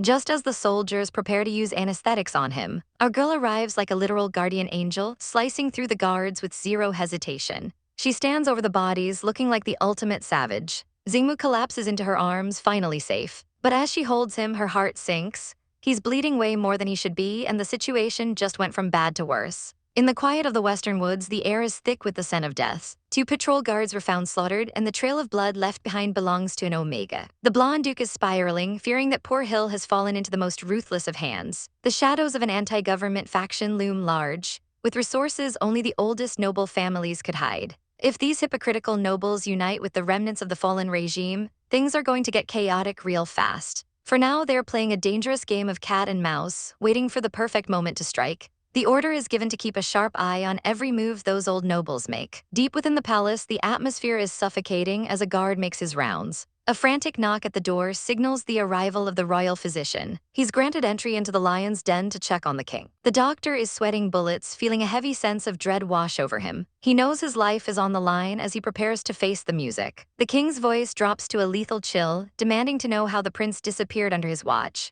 Trembling, the poor man begs for mercy, taking the full blame for the disaster. The king notes his noble lineage, wondering if his ties to the Carlost family are behind this betrayal. The doctor can only stare in horror as the king offers a single, terrifying chance for redemption. Meanwhile, in a hidden bunker, the reality is even more savage. Hill lies unconscious, his body battered and bruised from the ordeal. Xingmu returns covered in blood, looking like he's walked straight through hell. His companion is absolutely fuming, calling him out for taking such a reckless risk. Xingmu can only sit in silence, the weight of his actions finally catching up to him. He's asked point-blank why he's so worried about an enemy Omega. If the hostage dies, he's useless, but Xingmu's attachment is becoming way too obvious. The suggestion is made to just have a doctor remove the mark and be done with it. But the door swings open with news that changes everything. Xingmu demands an update, his heart racing in his chest. The doctor drops a massive bombshell: the prince is pregnant. The room goes dead silent as the shock sinks in. Xingmu's mind flashes to a vision of Hill, realizing this child is actually his own.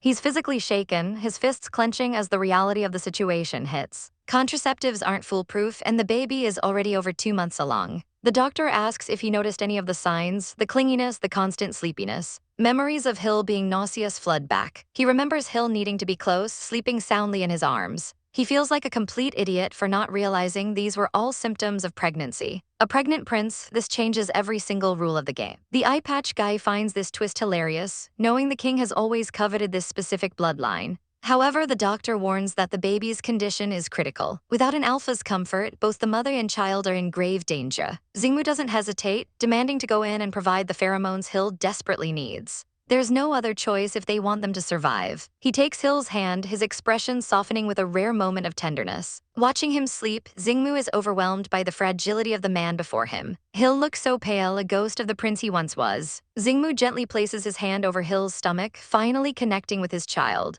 He's haunted by regret, wishing Hill had just told him the truth. He touches Hill's face, swearing that he should never have let him go. In that moment, his resolve hardens. He's not letting anyone take them away. The next morning, the light spills into the room as Hill finally opens his eyes. He sees Xingmu sitting there waiting for him. For a brief second, Hill offers a gentle, heartbreaking smile, but the warmth is gone as quickly as it appeared. Xingmu asks how he's feeling, but Hill's response is icy. He reminds Xingmu that they are sworn enemies and nothing more. Both Hill and the child carry the blood of the enemy throne. He asks if Xingmu can really tolerate such a stain on his path to restoration. Xingmu tries to take responsibility for his mistakes, but Hill isn't buying it. He believes his existence is just a burden, an obstacle for Xingmu to overcome. He asks why Xingmu even bothers, hoping for his recovery. If he dies, the mistake is erased forever. Xingmu wakes up in a cold sweat. It was all a nightmare. But the reality is just as grim. Hill still hasn't woken up. Suddenly, the sharp metallic scent of blood hits him. He pulls back the sheets and his heart stops. Hill is hemorrhaging. The doctors rush in, working frantically to save him. Xingmu can only watch from the sidelines, looking absolutely devastated.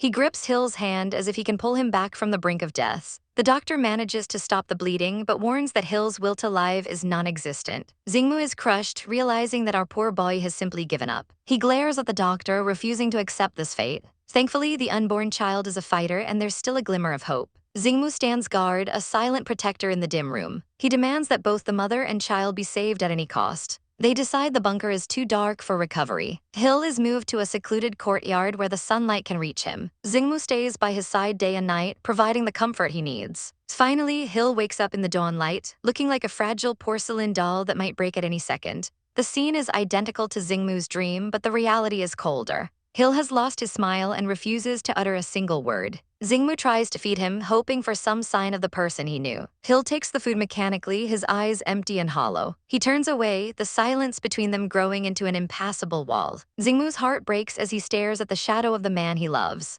Later, the council meets to discuss their next move. They want to use the second prince as a bargaining chip to accelerate negotiations. But Xingmu shuts that down instantly, refusing to hand Hill over. The eye patch guy smirks, asking if he's finally getting attached to the hostage. They argue that the child's celestial bloodline is a strength they should keep on their side, but others worry that letting them live is a massive future threat. The advisor points out that an Omega won't last long without comfort anyway. Xingmu's eyes narrow with a savage intensity. He asks if they are really asking him to bury his own child with his own hands. The tension in the room is thick enough to cut with a knife as Xingmu stands his ground. The discussion turns to the second prince's precious bloodline, but the real question is where everyone's loyalty actually lies. They aren't holding back, questioning if the child will be tainted by enemy influence. Xingmu gets hit with the ultimate interrogation. Can he guarantee he won't fall for the enemy prince? He stays silent, knowing that no matter what he says, they won't believe his heart is safe. He abruptly ends the meeting, but the tension in the room is thick enough to cut with a sword.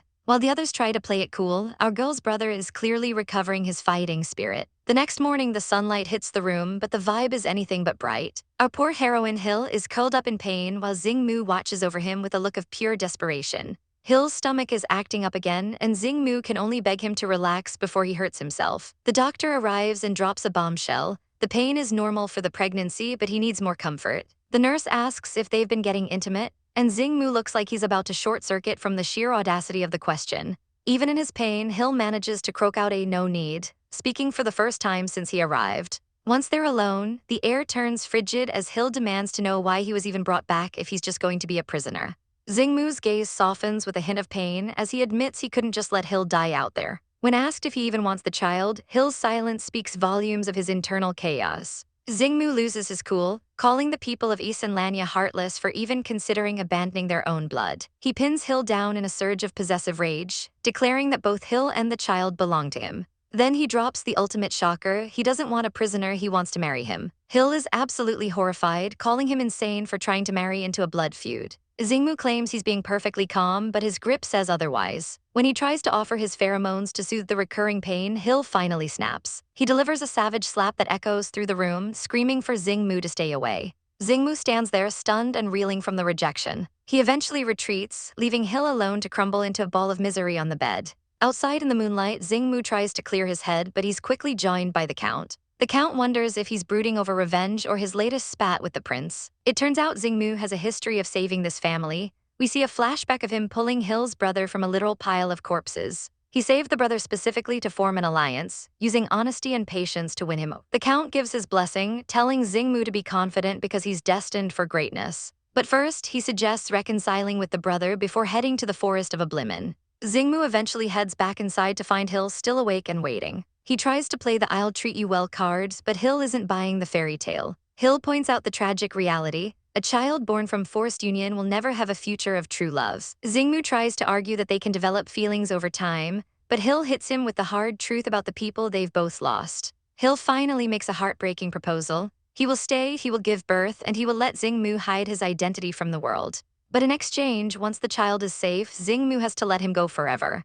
Xingmu is left speechless, realizing that even a golden cage is still a prison in Hill's eyes. The Count looks Hill right in the eyes and says the best solution is for everyone to forget who the real mother is. He's actually suggesting they fake Hill's disappearance or death just to keep the secret safe. Our girl is shaking, wondering if he's really going to replace her with someone else. But the Count's eyes turn dark as he asks if Hill plans on finding a new lover the moment they are apart. Hill tries to act tough, saying it was bound to happen anyway, but her clenched fists tell a different story. The Count isn't having it and demands to know if Hill will really move on. He corners our poor heroine, who tells him to drop the meaningless possessiveness. Bad move, because he snaps back that his obsession is very real. Hill tries to use the pregnancy as a shield, but the Count just offers a deal. He'll let her go, but only if she cooperates with him for now. Hill agrees with a look that says she's totally over the drama. Things get physical as the Count claims his interaction time. He's not playing around, reminding Hill that the child needs them to be close. He sweeps our girl off her feet and carries her to bed with zero hesitation. What follows is a night of intense, rose-scented passion that's definitely not part of a normal business arrangement.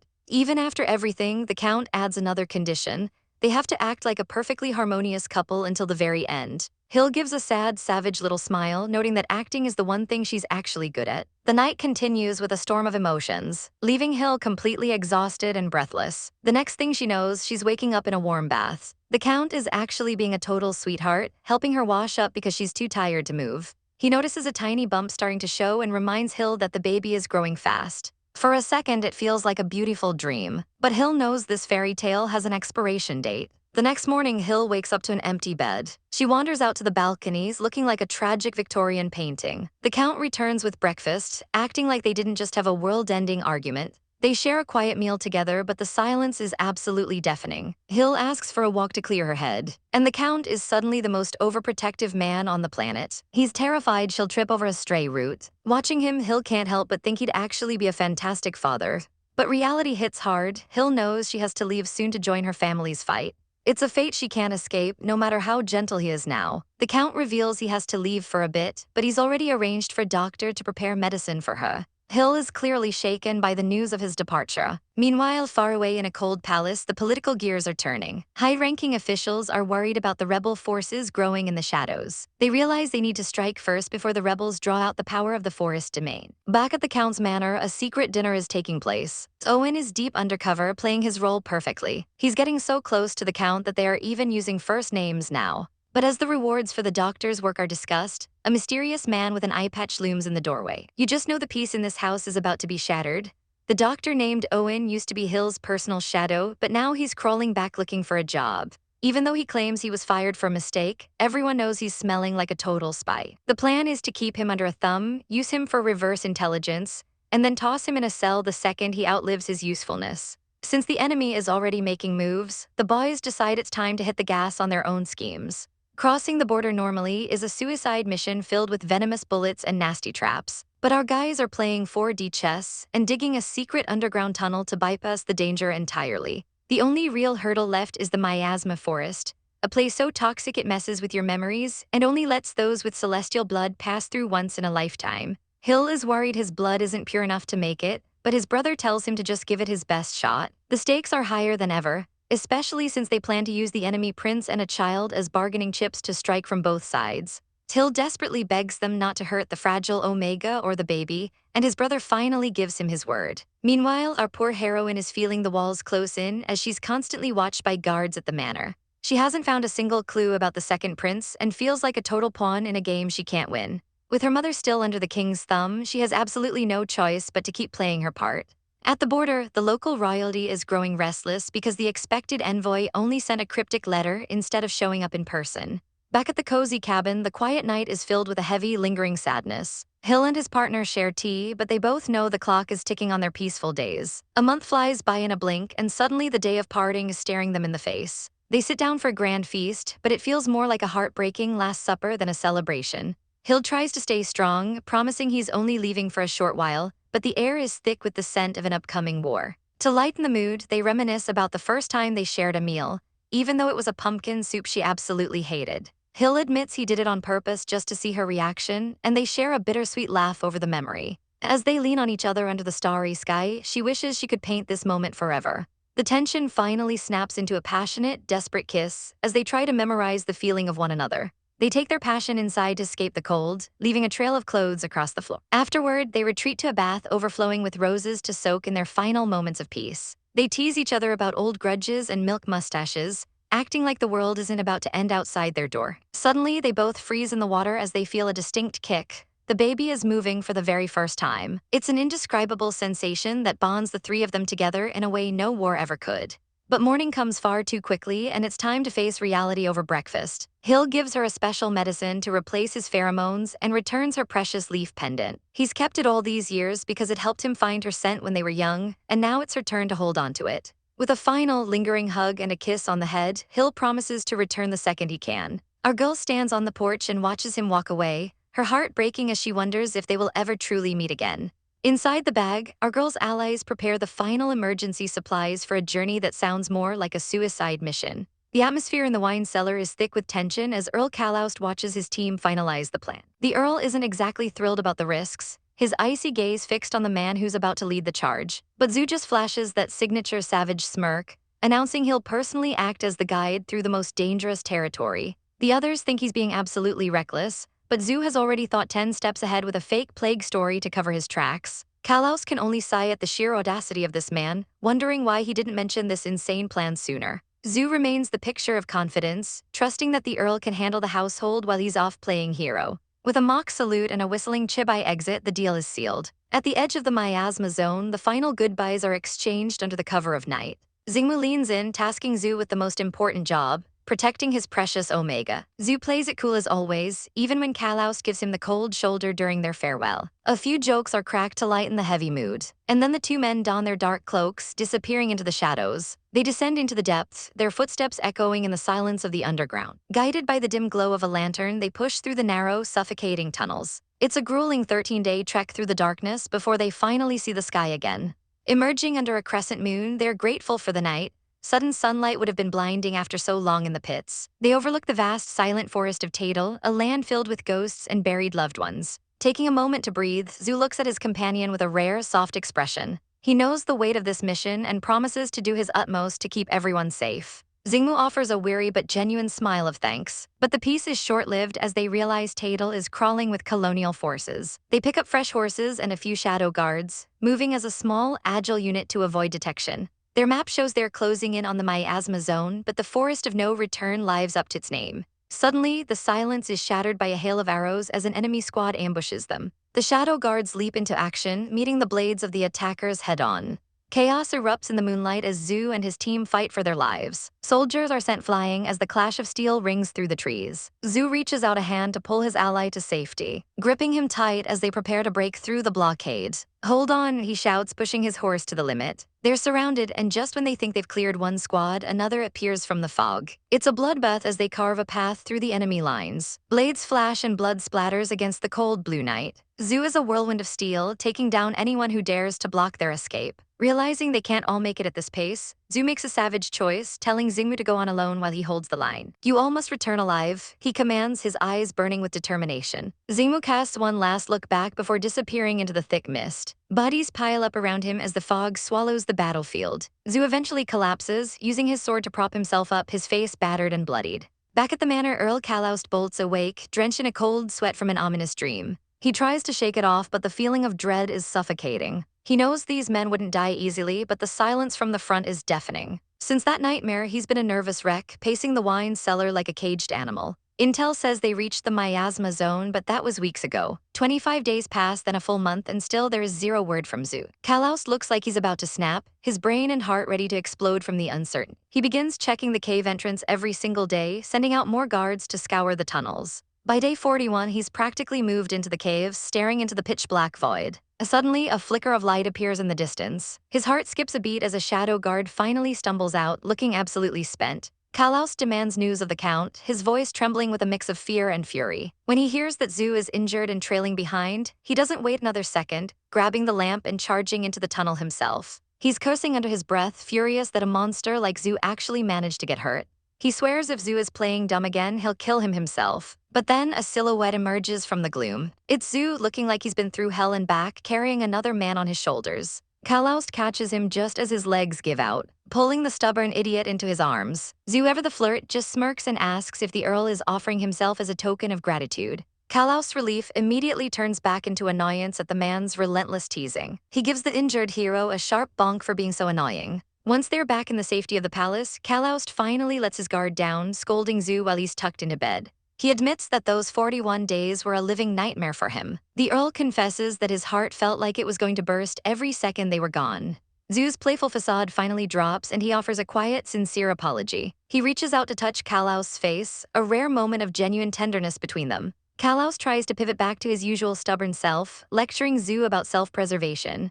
But Zhu just pulls him closer, wondering if this legendary stubbornness is hereditary. The two descend into their usual chaotic bickering, with Zhu pretending to be in pain just to get more attention. Kalaus sees right through it but checks the wound anyway, only to find Zhu smiling behind his hands like a total dork. Another bonk to the head is the only appropriate response. As the door finally closes on their chaotic reunion, Zhu looks remarkably content despite his injuries. But as he stares up at the chandelier, he knows this is just the calm before the coming storm. The king slams his hand down in a fit of rage, absolutely losing it over the Kylie Empire's insane demands for territory. He's convinced they're just bluffing while their own internal power struggle turns into a total circus. Since negotiations are a bust, his eyes turn toward the Prince of Tartle, who's currently playing a deadly game of hide-and-seek in a toxic forest. Reporting from the consulate, they confirm the prince has entered the most dangerous zone of the Misty Woods. Deploying more troops would be a death sentence, so they decide to let the forest do the dirty work. Instead of wasting men, the king decides it's time for a risky surprise attack. He's got that savage, villainous mastermind look down to science. Deep in the woods, the night is heavy with secrets. Inside a lonely cabin, the atmosphere is thick with melancholy. Our poor blonde hero is looking like a tragic painting as he stares out the window. He's clutching a pendant, probably wondering if anyone is actually coming to save him. A knock at the door breaks the silence, but he doesn't even move. Outside, the leaves fall like silent tears. Back at the estate, the big boss is lounging in bed, worrying that his precious captive is falling into a deep depression. His subordinate with the eye patch is basically asking if they really have to play therapist to an Omega now. The mood of a captive shouldn't matter much, but they need him stable. If he burns through his pheromone suppressants too fast, things are going to get chaotic. The subordinate looks skeptical, but a promise is a promise. He promised to take care of them, and he intends to keep his word. He orders the staff to arrange anything that might improve the guy's condition. The maid bows and heads out to fulfill the order. Suddenly, a messenger arrives with an urgent summons from the palace. The king wants an audience in 2 days, but our man isn't in the mood to play nice. The envoy warns that disobedience will have consequences, and the room turns ice cold. He smiles, realizing the king is far more impatient than he originally thought.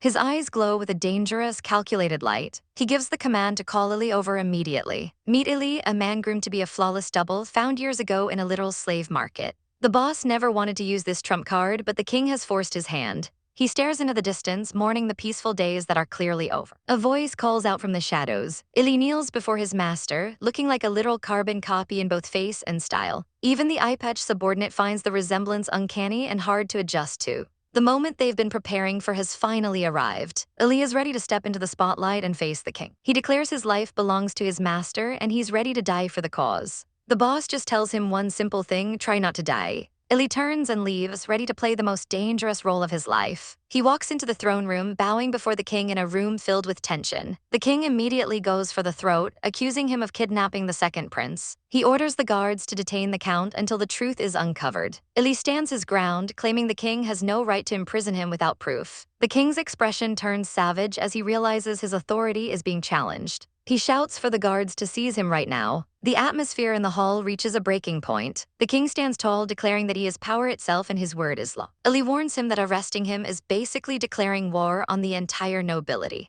But the king is done playing games and regrets not doing this sooner. He gives a final, cold command to his soldiers. He orders the search of the Kalaust residence and the arrest of everyone associated with him. The soldiers shout in unison, ready to march on the count's territory. The sky turns dark as the first strikes of the conflict begin. Cannons roar, lighting up the horizon in a chaotic display of fire and smoke. The king and his son watch the destruction through telescopes, analyzing the battlefield. The enemy's mountainous defenses are robust, and a direct attack would be a bloodbath. The king suggests a heartless strategy: poison the water supply and starve them out. The prince is horrified, pointing out that thousands of civilians are still living there. The king doesn't care about civilians, he just wants the count to talk. He gives the prince one day to find a better plan, or the poison goes in. The prince is left speechless, crushed under the weight of his father's cruelty. Back in his office, the prince is drowning in stress, desperately searching for a loophole. He knows they have to find a better way before time runs out. He works through the night, surrounded by maps and old records. He sips his tea, but the bitterness matches his mood. He traces the lines on the map, looking for any tactical advantage. Everything seems like a dead end. His eyes are bloodshot and his mind is racing. Eventually, the exhaustion wins and he collapses right onto his desk. From the cabin balcony, Hill watches the fires on the horizon. He looks out at the smoke, his heart sinking as he realizes what's happening. War has broken out again and there's nowhere left to hide.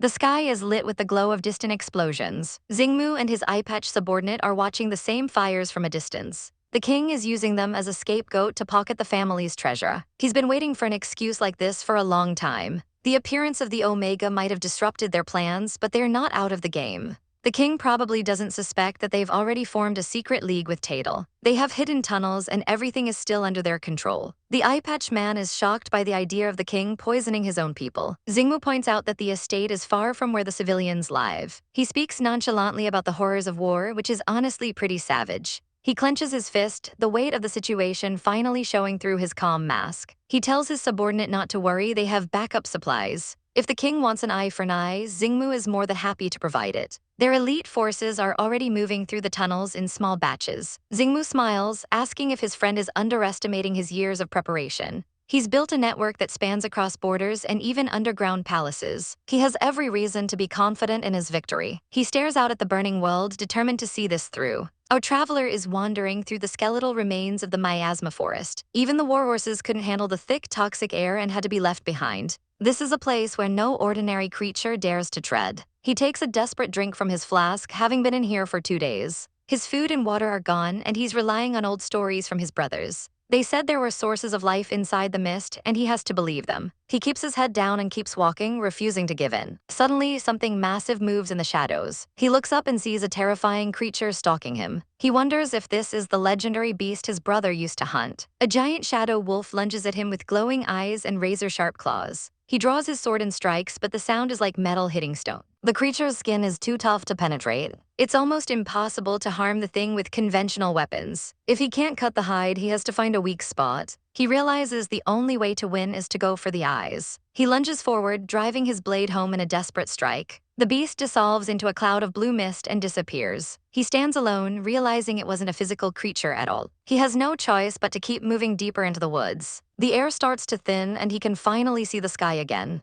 He shields his eyes from the sudden, blinding brightness. He finds a hidden valley that looks like a forgotten paradise. He walks toward the center of the clearing, where a massive structure of branches waits. He spots something glowing deep within the thorns. It's the legendary forest staff, the key to everything. He can't believe his eyes, he's actually found it. The staff pulses with a strange ancient power. He reaches out, his heart pounding against his ribs. His feet crunch on the dry ground as he approaches. He grabs the staff with both hands, praying for it to accept him. He begs the artifact to respond to his call. He puts every ounce of strength into pulling it from the earth. His knuckles turn white as he strains against the weight. But the staff doesn't move a single inch. He stares at it in shock, unable to comprehend why it's rejecting him. The silence of the forest is deafening as his hope shatters. He tries one last time, but it's completely stuck. He refuses to give up, screaming in frustration as he pulls. But the truth is cold, he hasn't been chosen by the forest. Even with his strong premonition, the power remains out of his reach. He falls to his knees, wondering how he's going to face everyone after failing their expectations. Desperate cries echo through the cold halls as the crown prince is locked away like a common criminal. Chained to the floor and stripped of his dignity, he demands to be let out, but the guards remain unmoved. It's the emperor's direct order, a cruel punishment meant to break him while the world outside goes to hell. He's terrified that his father is actually going to poison the water supply, leaving Owen and the others in mortal danger. And he's right, the emperor is already plotting to block the river and dump deadly poison into the diverted streams. Massive boulders are sent crashing down to choke the life out of the land. The soldiers work tirelessly to complete this despicable task, uncaring of the lives they are about to ruin. But suddenly chaos erupts as the sound of explosions rips through the air. Enemies are attacking, turning the construction site into a bloody battlefield in an instant. Back at the base, our guys are fuming over the king's disgusting move to poison the water supply. Xingmu has already sent his shadow guards to interfere, but the scale of the disaster is just too vast to stop entirely. The air itself will become toxic as the river evaporates, leaving them with the impossible choice of whether to relocate. For now, they have a little time to observe the situation and wait for news from the front lines. But if the news is bad, Xingmu isn't going to sit around and wait for a miracle. He's ready to mobilize the entire army and settle this with blood and steel. The plan is set, and the tension in the room is thick enough to cut with a sword. High above the fray, Owen stands alone on the balcony, feeling like nothing more than a discarded pawn in a royal game. With a heavy heart, she wonders how her mother is doing out there in the midst of all this chaos. Her fist clenches as she realizes she's trapped between a rock and a hard place. That's when the Duke approaches with a proposition. Will she stand on their side and help them win this war? She hesitates, the weight of the decision pressing down on her shoulders. He promises to ensure her mother's safety if she trusts him, offering a glimmer of hope in the darkness. But there's a catch. The second prince is in a bad way, and he needs her expertise immediately. Owen's eyes widen as she realizes just how dire the situation with the prince has become. Meanwhile, deep within the forest, Xingmu wakes up to a sight he can't believe. Hild is standing there, smiling as if they weren't in the middle of a literal death zone. Xingmu is completely shaken, wondering if he's finally lost his mind or if this is a miracle. But reality sets in. There's no way Hild could actually be here in the flesh. He realizes this has to be a cruel illusion conjured by the forest's miasma. He hides his face, trying to breathe through the overwhelming emotion of seeing his love again. When he looks up, the vision hasn't disappeared, standing there with heartbreaking clarity. The illusion asks if he wants it to disappear, and Xingmu's heart practically shatters into a million pieces. He reaches out, his hand trembling as he prepares to touch nothing but air. But wait, his hand actually makes contact. This illusion has a physical form that feels all too real. He stares in shock, realizing that this mysterious realm plays by its own set of supernatural rules. The fake Hild tells him that the line between truth and falsehood doesn't matter here, but Xingmu isn't buying it. To him, it matters more than anything, especially since he still hasn't been able to claim the forest staff. He's been struggling for days, unable to pull the staff from the roots of the forest. He fears that without awakened celestial blood, his mission is doomed to fail. But the illusion encourages him, reminding him that he's only just begun this trial. Xingmu looks at him, his resolve hardening as he realizes there's still a hurdle he hasn't overcome.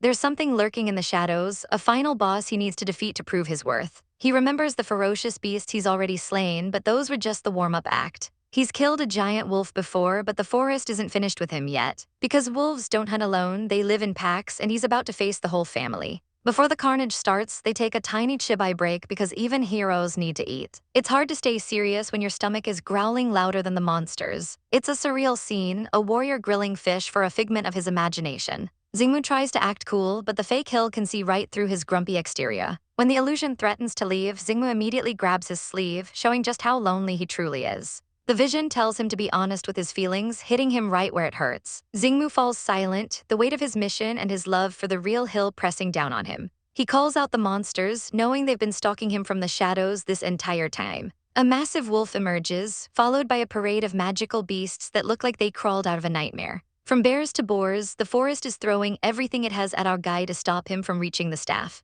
He realizes he has to clear out every single beast in the zone before the staff will even budge. Day after day, he throws himself into the meat grinder, fighting until he's running on pure spite. Every single attempt to pull the staff ends in failure, but he refuses to give up. 3 months have passed in the blink of an eye, and the passage of time is starting to haunt him. He tracks the days in his journal, realizing the real Hild should be 7 months pregnant by now. The medicine won't last much longer, and he's terrified he won't make it back in time to help. He promised he wouldn't let them down, and that promise is the only thing keeping him standing. A titanic wolf glowing with a malevolent aura looms over him like a god of death. This is the guardian of the forest staff, a weapon forged from the blood and flesh of the last queen. It was meant to be a gift of protection, but now it stands as the ultimate test of Xingmu's resolve. The beast lunges with terrifying speed, its eyes locked onto its prey. Xingmu barely manages to dodge, the air whistling as the wolf's claws miss him by an inch. Even though he knows Hill is just an illusion, he instinctively moves to protect him from the blast. He tells himself to focus. The real Hill is waiting, and he can't afford to die here in the mud.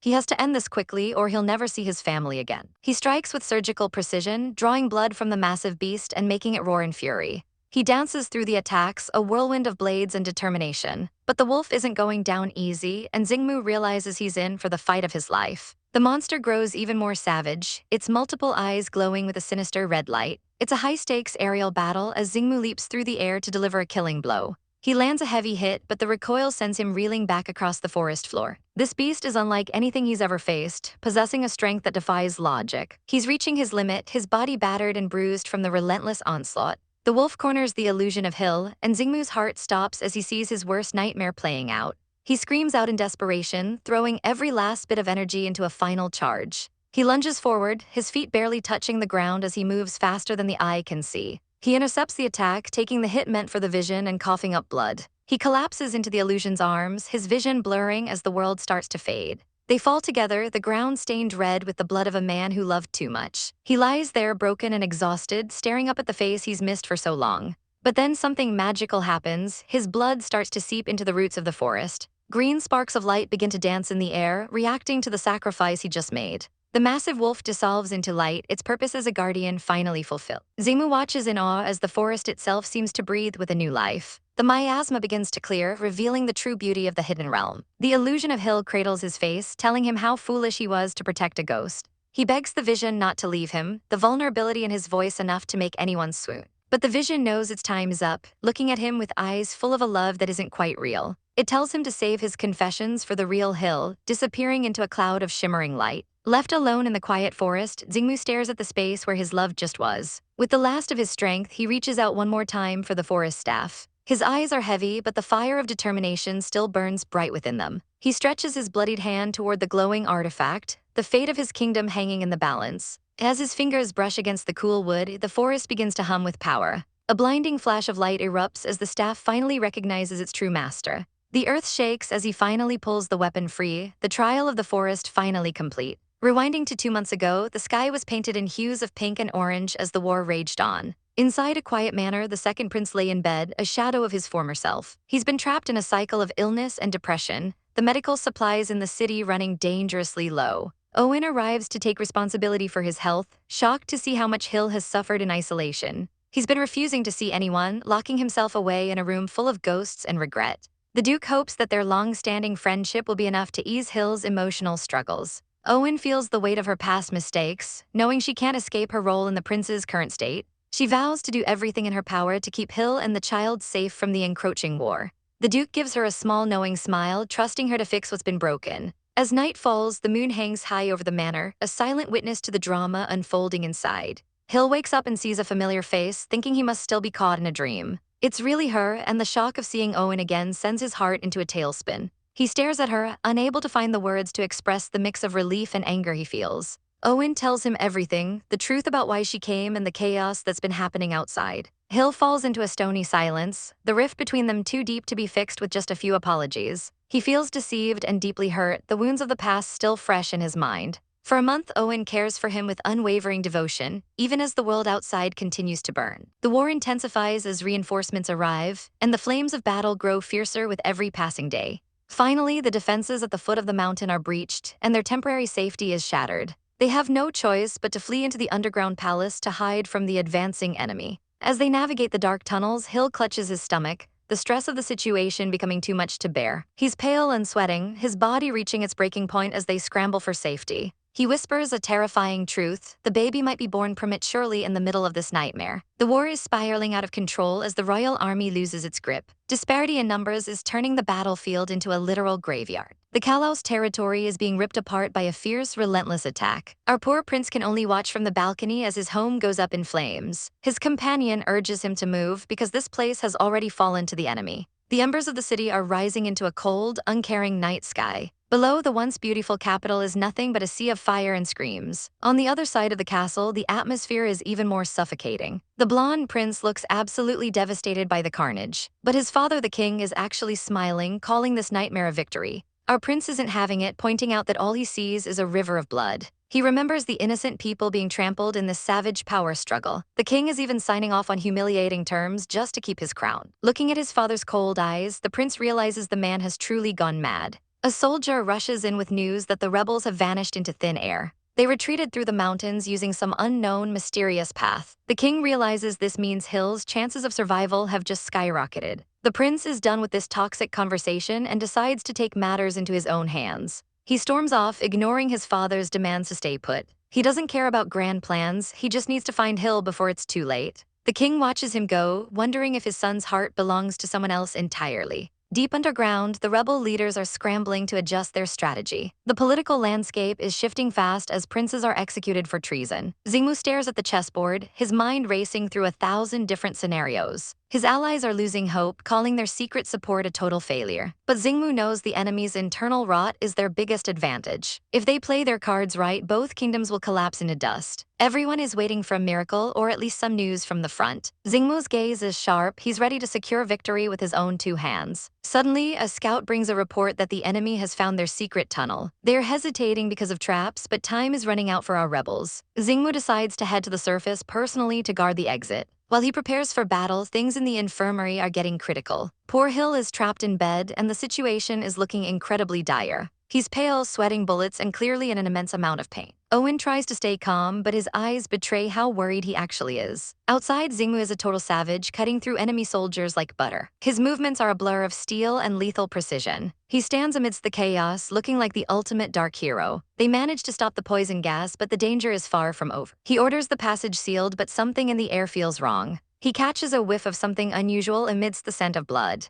It's the smell of ignited gunpowder, and his instincts scream at him to run. It's a trap. He bellows for a retreat just as the ground begins to shake. A massive explosion rocks the area, turning the forest into a furnace. Xingmu is nearly caught in the blast as fire consumes everything. But suddenly, glowing green vines erupt from the earth to shield them. The vines whip through the air, acting as a magical barrier against the flames. Amidst the smoke and chaos, a familiar face finally appears. It's the long-lost prince, and he's definitely made a dramatic entrance. Xingmu offers a rare smile, welcoming his powerful ally back to the fight. The soldiers cheer, but there's no time for a victory party. Xingmu immediately asks about Hill and his second brother. The mood turns somber as they realize they've been exposed and need to move. They mount their horses and gallop into the darkness of the forest. They thought they were safe, but the Kelly army is already lying in wait. A massive force blocks their path, looking for a final showdown. The enemy general is smug, thinking he's finally cornered the rebels. He claims their territory is already as good as gone. But the rebels have a secret weapon that no one expected. A swarm of glowing, red-eyed bats descends from the sky like a nightmare. The soldiers scream in terror as the bats dive-bomb their ranks. It's absolute chaos as the army is torn apart by the tiny winged monsters. These aren't just bats, they're highly poisonous and lethal. Back in the palace, Owen hears the bats breaking in and knows they have to leave. The toxic gas from the dead bats is already starting to fill the air. They carry a struggling Hill through the dark, damp tunnels. Our poor boy is in active labor and his complexion is turning ghostly pale. Owen tries to comfort him, but the child is coming way too early. Hill is terrified, realizing his baby isn't even 8 months along yet. He screams in agony as they rush him through the forest. They finally spot an abandoned village and head for the nearest shack. They burst through the door, desperate for a safe place to hide. Hill is laid on a dirty bed, his body trembling from the intensity of the labor. The pain is unbearable and he's losing his grip on reality. Outside, the soldiers are still complaining about the filthy locals. But inside, a miracle is trying to happen under the worst conditions. Owen tells everyone to be silent so they don't attract the enemy. He kneels by Hill's side, promising that everything will be okay. Hill is sobbing, clutching Owen's hand as if it's his only lifeline. A premature birth without an alpha present is a death sentence in this world. Hill looks Owen in the eye and asks for one final, desperate promise. He begs Owen to help him escape the moment the child is born. Owen agrees, his heart breaking for the suffering of his friend. Under the cold night sky, the battle continues to rage. Xingmu stands among the corpses, his body exhausted from overusing his power. He looks toward the horizon, his heart heavy with a sudden, overwhelming sense of unease. Our guy in the hood catches a movement in the shadows and realizes the enemy is closing in fast. He rushes inside to warn Hill and Owen that they need to hide immediately. Our poor hero looks absolutely terrified as the gravity of the situation sinks in. Outside, the Crown Prince arrives with a pack of hounds and things are looking grim. Owen knows there's no outrunning those dogs, so they're backed into a corner. He tells Hill to stay put while he tries to handle the situation. Owen steps out to face the prince head-on, trying to keep his cool. The prince is stunned to see him there. Owen demands to know what he's doing in this remote village. The prince dismounts, sensing something is definitely off. Guards stand by as the tension thickens. Owen drops the bombshell. Hill is currently in the middle of a difficult birth and cannot be disturbed. The prince's face falls as he realizes how dire the situation is. Owen warns him that any interference could be fatal for Hill. Reluctantly, the prince agrees to wait until Hill is safe. Owen rushes back inside, leaving the prince to stew in his own guilt. He clenches his fist, powerless to help the person he cares about. Owen tries to soothe Hill, lying that it's just a few soldiers passing through. But Hill looks like he's at his breaking point, sweating bullets. 2 hours pass and the prince is still pacing outside, praying for a miracle. Just when things couldn't get worse, the trashy third prince of the Kelly Empire rolls up. He's got that punchable smirk that says he's here to cause chaos. He starts mocking the crown prince for hiding out like a coward. Then he sniffs the air and catches the scent of an omega and blood. He realizes they're hiding something big in that house. With a savage grin, he orders his men to storm the place. The door bursts open, exposing Hill and Owen to the enemy. The Crown Prince draws his sword, telling Owen to protect Hill at all costs. This absolute villain actually says he wants to take Hill as a concubine and the baby as a prize. The prince is fuming, telling him to get lost. But wait, the prince starts coughing up blood. That snake used a poison blade. As the prince collapses, the villain laughs, planning to frame the rebels for the murder. He's after the baby's celestial bloodline, but Hill isn't going down without a fight. Our boy Hill grabs a sword and lunges at the villain with everything he's got. Everyone is shook by his bravery. But Hill is too weak and nearly collapses into Owen's arms. The villain orders them to be captured, looking way too proud of himself. Suddenly, his face freezes in shock. A blade pierces right through his chest from behind. It's Xingmu, our main man, finally arrived to save the day. Hill sees him and finally lets go, slipping into unconsciousness. Xingmu rushes to his side, looking like his entire world is ending. He blames himself for letting things get this bad. They manage to get Hill to a safer estate, but the storm outside matches the chaos with Xingmu's allies are losing hope, leaving Hill's fate to the gods. Back in the room, the labor is becoming a nightmare. Hill is still thinking of others, begging Owen to save his brother first. Owen promises to check on Prince Ivan just to give Hill some peace of mind. Hill gives a weak, heartbreaking smile. The doctors are panicking because the baby isn't coming down. Xingmu holds Hill's hand, his heart breaking as Hill apologizes for being a burden. Hill is literally saying his final goodbyes, asking to be cremated and scattered in the ocean. Xingmu is a total mess, refusing to let him go. Hill just wants freedom from this life as a political tool. He thanks Xingmu one last time as his eyes flutter shut. Xingmu screams his name, but Hill is unresponsive. The doctors deliver the ultimate ultimatum. A C-section is the only way, but it might kill them both. Xingmu asks about the success rate, but there are no guarantees. He begs them to at least save Hill. He gives the word to start the surgery, even though his heart is in his throat. The tools come out and the tension is suffocating. Suddenly, the cry of a newborn breaks the silence. Xingmu holds the tiny prince, a mix of joy and terror on his face. He shows the baby to a fading Hill, who can't believe how small he is. Hill is moved to tears by the new life they created. But the baby has to be taken away for monitoring, leaving the two of them alone. Hill is amazed by the life born from their love. He hopes the child will never be used for power like he was. Xingmu promises to give them both a perfect life. Hill says he's just so tired and wants to sleep for a while. He whispers a final goodnight. Xingmu sits by his side, watching over him. But when he calls Hill's name again, there's no answer. Hill looks so peaceful, but we are left holding our breath. The doctor carefully checks on the unconscious prince while the atmosphere in the room remains heavy with dread. The news is devastating. He's completely exhausted from the labor and might not wake up for a very long time. Xingmu refuses to leave his side, dismissing any suggestion that he should go rest. But 3 agonizing days pass by, and our poor Hill still hasn't shown a single sign of waking up. Xingmu finally snaps, demanding to know when the nightmare will end as the doctors explain the patient almost died in labor. It turns out everything depends on Hill's own will to live, which only makes Xingmu even more desperate. His brother tries to intervene, asking if losing his temper is really going to help anyone right now. Xingmu has been at this bedside for 3 days and nights, but his brother reminds him that the war is far from over. He can't let his emotions cloud his judgment when the kingdom is at stake. Xingmu's eyes are filled with a terrifying, cold resolve as he realizes he has to return to the front. He tells his brother to take care of Hill, promising to return as soon as the fighting is done. He steps out into the night ready to end this once and for all. For months, he balances the carnage of the battlefield with the silence of the sick room. He tramples over his enemies while secretly fearing that Hill will slip away without him ever knowing.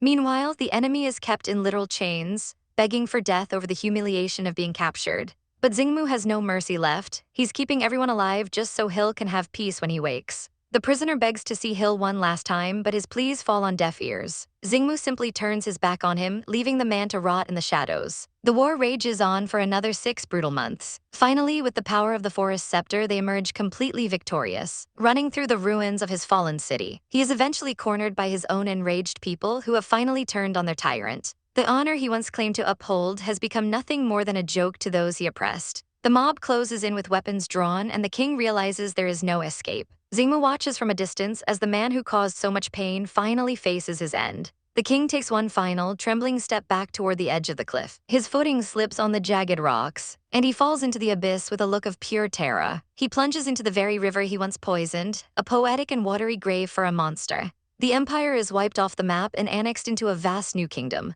They rename the land Catalan, and Xingmu is officially crowned as the new king. He looks every bit the powerful, cold ruler the world expects him to be. His brother becomes his most trusted advisor, devoting himself entirely to the new throne. Meanwhile, the new duke decides to step away from the mess of politics to focus on trade. The corrupt former nobles are all shipped off to a remote island to live out their exile under heavy guard.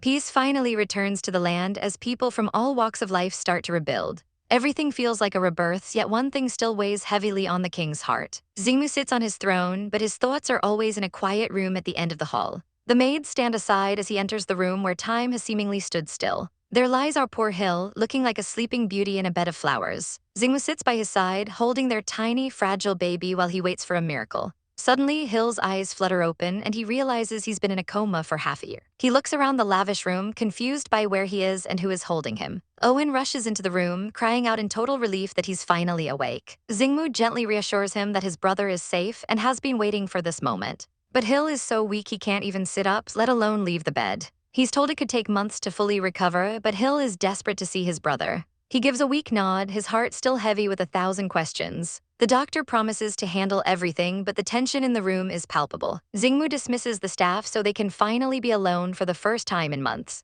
Hill looks at him, realizing the man he once knew is now the ruler of a nation. The power dynamic has shifted, and Xingmu is no longer just his lover. He mentions that the doctor thinks seeing familiar faces will help Hill recover faster. Hill seems a bit more at ease, but he can't stop thinking about the past. He hesitates, wondering if he even has the right to ask. Finally, he asks what happened to his father and the rest of the nobles. Xingmu bluntly tells him the king is dead and the nobles are either in dungeons or exile. Hill wonders if life imprisonment is even a form of mercy for someone like his brother. He looks down, realizing that his family's fate is entirely in Xingmu's hands. He quickly apologizes, afraid that his words might anger the new king. Xingmu realizes he was being too harsh and tries to soften his tone. He offers Hill a piece of the apple, trying to bridge the gap between them. But the conversation shifts to their child and the mood turns somber again. The baby was born premature and has been fighting off infections and fevers since birth. Hill is horrified to hear how much his son has suffered while he was asleep. He tries to lunge forward, but Xingmu catches him before he can fall out of bed. Thankfully, the baby survived, though he remains very frail and sickly. Hill is just relieved that the little one is alive, his eyes filling with tears.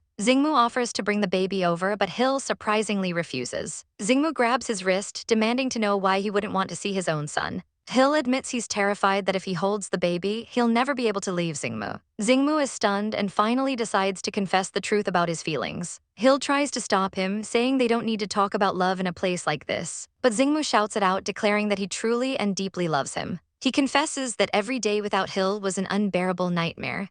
Even in the middle of a war, he couldn't stop thinking about our poor hero. Hill tells him he's gripping too tightly, the intensity of the king's love becoming scary. Xingmu immediately lets go, looking like a kicked puppy as he apologizes. He asks if the promise they made back then still counts. Xingmu confirms it does, his gaze desperate for any sign of affection. Hill gives a small, sad smile, thanking him for the confession. To him, this love feels like it's forced by pheromones and royal responsibility. Xingmu is heartbroken, insisting that he knows his own heart better than that. Hill stays silent, thinking that it's a good thing he didn't hear this months ago. If he had, he might have actually fallen for the king completely. He believes love is meaningless without freedom, and right now he has none. He asks if the king understands, but Xingmu just hates being called by his title. The atmosphere remains incredibly tense as they stare each other down. Xingmu apologizes for getting anxious, realizing he's overwhelming the man he loves. Hill says he's tired and suggests that Xingmu should also get some rest. Xingmu agrees, but then he does something totally chaotic. He crawls right into the bed, shocking Hill, who can't believe the audacity. He claims they've slept together every night for 6 months, so why stop now? He acts completely pitiful just to get Hill to agree. Hill finally gives in, as long as the king promises to keep his hands to himself. Xingmu promises to behave, and they both settle in for a restless night. Hill watches him sleep, his mind already working on a way to escape this golden cage. The atmosphere is thick with tension as we see the aftermath of a chaotic night. Our poor heroine looks absolutely drained, surrounded by the haunting beauty of these purple roses. She finally opens her eyes to the soft light of the castle, feeling like she's been hit by a carriage. Xingmu is right there, hovering over her like a worried mother hen. Hill is shook to find out she's been out cold for 2 whole days since her collapse. Even in chibai form, the king is working overtime to make sure she's recovering properly. He's being so respectful, offering to back off immediately if the contact makes her uncomfortable. But then he switches to gentle husband mode, offering her some warm soup to regain her strength. He tries to feed her, but our girl is fiercely independent and insists she can handle the spoon herself. She knows she needs to recover quickly if she ever wants to take control of her own chaotic life again. Naturally, her first thought is her brother, and she asks when she can finally see him. Xingmu drops the news that the prince is currently in his susceptibility period, which is just a fancy way of saying he's in heat and totally unstable. He promises to arrange a meeting in a few days, but Hill can't help but worry if her mark is still visible.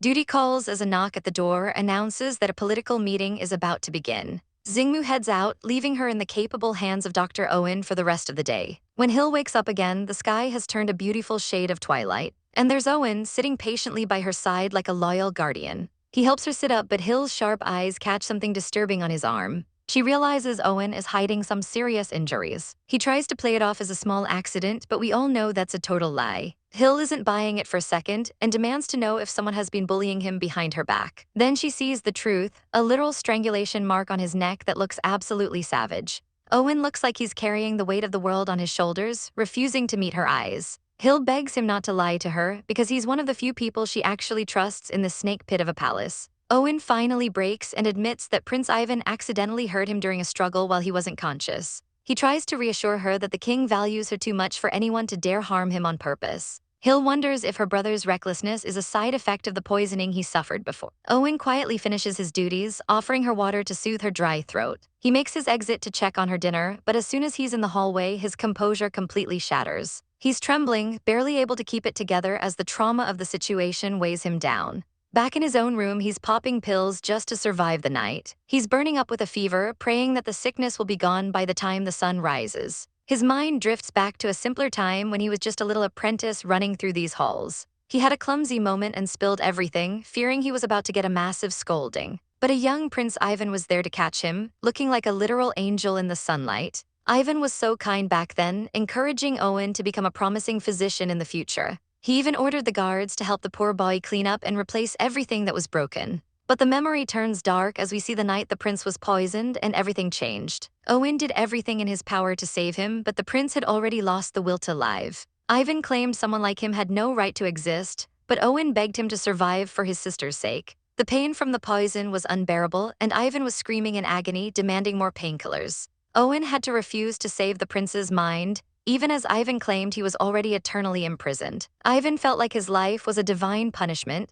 especially when the sounds of the enemy's victory reached his room. The realization that their kingdom was defeated and their father was killed sent him into a spiral of madness. He fell into a state of pure manic despair, laughing through the blood and the pain. He wanted to die right then and there, screaming that he should have perished with the soldiers. He begged Owen to free him from his misery, leaving the doctor absolutely devastated. Owen could only weep, overwhelmed by the prince's suffering and his own helplessness. He held the prince's hand, promising that if he really wanted to leave this world, Owen would go right along with him. Fast forward to the present, and the prince is starving himself, refusing to eat for 3 whole days. Suddenly, Ivan grabs Owen's hand with a desperate, crushing grip. He pins the doctor down on the bed, his eyes glowing with a dangerous, primal heat. Owen realizes the susceptibility period has hit full force, and the prince is losing control. He tries to reach for a suppressant, but the prince is way past the point of medicine. In a moment of pure sacrifice, Owen decides to give the prince exactly what he needs to stay anchored. He offers himself up, his expression a mix of deep sorrow and total devotion. The night fades into a blur of symbolic roses and crushing heartache. Later, Owen lies alone in the dark, the heavy silence of the room reflecting his shattered heart. Our poor doctor is left in tears, trapped in a cycle of love and pain that seems to have no end in sight.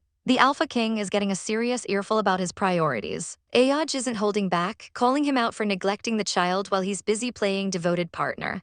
Xingmu claims he's doing his best, but his best involves a wet nurse doing all the heavy lifting. Ayaj can only sigh at this mess, deciding he'd rather spend time with the baby than argue with a stubborn king. As he leaves, Xingmu lets out a smirk that says he knows exactly what he's doing. Ayaj says his thanks as he heads toward the nursery. Life at the palace continues in its gilded cage. But inside, Ayaj finds little Pudding looking absolutely precious in a custom deer suit.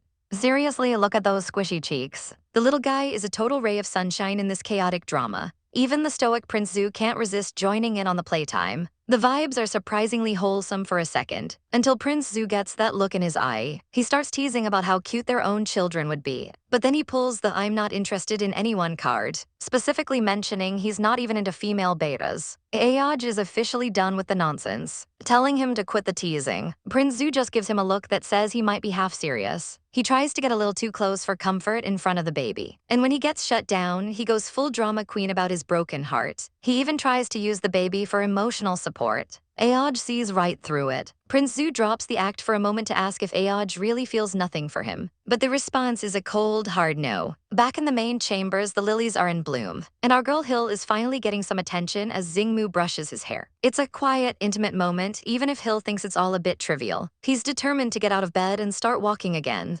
Xingmu is hovering like a worried mother hen, reminding him it hasn't even been a week. But Hill is stubborn, he needs to recover his strength. He tries to stand, and for a second, Xingmu's jealousy flares as he asks if Hill is just in a hurry to leave him. Hill stumbles immediately, falling right into the king's arms. He begs for one more try, and slowly he takes his first shaky steps. Seeing his progress, Hill flashes a genuine smile. It's so beautiful that it completely stuns Xingmu. He realizes that Hill is like a bird that can't be caged forever. He decides that's enough for today, and carries Hill back to bed like the precious cargo he is. Xingmu insists there's no need for thanks between them. But as Hill is held close, he can't help but notice the king's racing heartbeat. Elsewhere, Prince Ivan finally wakes up from his own nightmare. He's disoriented and clutching his head in pain. Owen is right there with water, but the tension is thick. Ivan realizes he's just come out of a susceptibility period. He feels his mental state is slipping, and his memories of the past few days are nothing but fragments. Owen watches him with pity, thinking that maybe forgetting the trauma is a mercy. He knows Ivan's heart is heavy, but he has news that might actually help. Hill is finally awake. Ivan is desperate to see him. In his dreams, Hill is wandering a void, searching for something. He hears a baby crying in the distance, and runs toward the sound, but he slams into an invisible wall, unable to reach the sobbing child. The baby is right there, yet a world away. Hill screams to be let through, but he only wakes up in his own bed, covered in a cold sweat. Reality isn't much better. When Ivan is finally allowed to visit, he's brought in like a common criminal in heavy chains. Hill is horrified to see his brother in such a state. Even shackled, Ivan tries to keep a brave face. They both lie to each other, saying they're doing just fine. Owen can only watch the heartbreak in silence. Hill's inner voice is screaming that this is wrong. Ivan tells him that no matter what, he just wants Hill to be happy. Calling him brother feels like a knife to the heart. Hill wonders how he's supposed to be happy while being watched by a dozen guards. The room feels suffocating. He tries to ask for just a moment alone with Ivan, but he already knows the answer. Xingmu's smile is cold, he will never let them be alone. Ivan takes the hint and prepares to leave, wishing Hill a full recovery. Hill forces one last smile as his brother is led away. The silence that follows is deafening. As the door slams shut, Ivan collapses against the wall with a brutal headache. He's struggling to stay conscious, but he forces a smile for Owen, claiming he's better.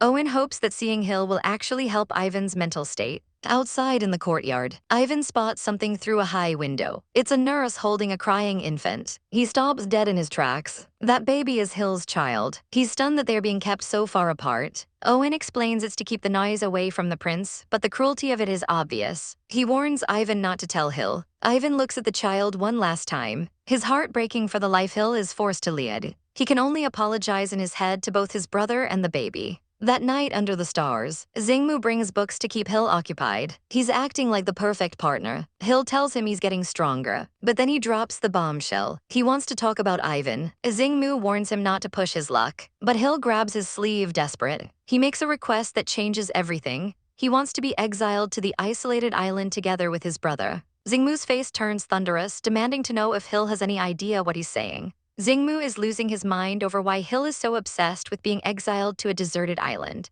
Our boy Hill is desperate to save his brother, but Xingmu's patience is thinner than a piece of paper. Xingmu's gaze turns ice cold as he realizes where Hill's priorities lie. He point-blank asks if Hill would rather live in isolation than stay by his side. Hill can only offer a pathetic, whispered apology. He's torn between his family loyalty and the man who currently holds his leash. He even offers to do absolutely anything Xingmu wants just to get that freedom. Xingmu looks like his heart just got stepped on. He can't believe their child means so little in Hill's heart compared to his brother.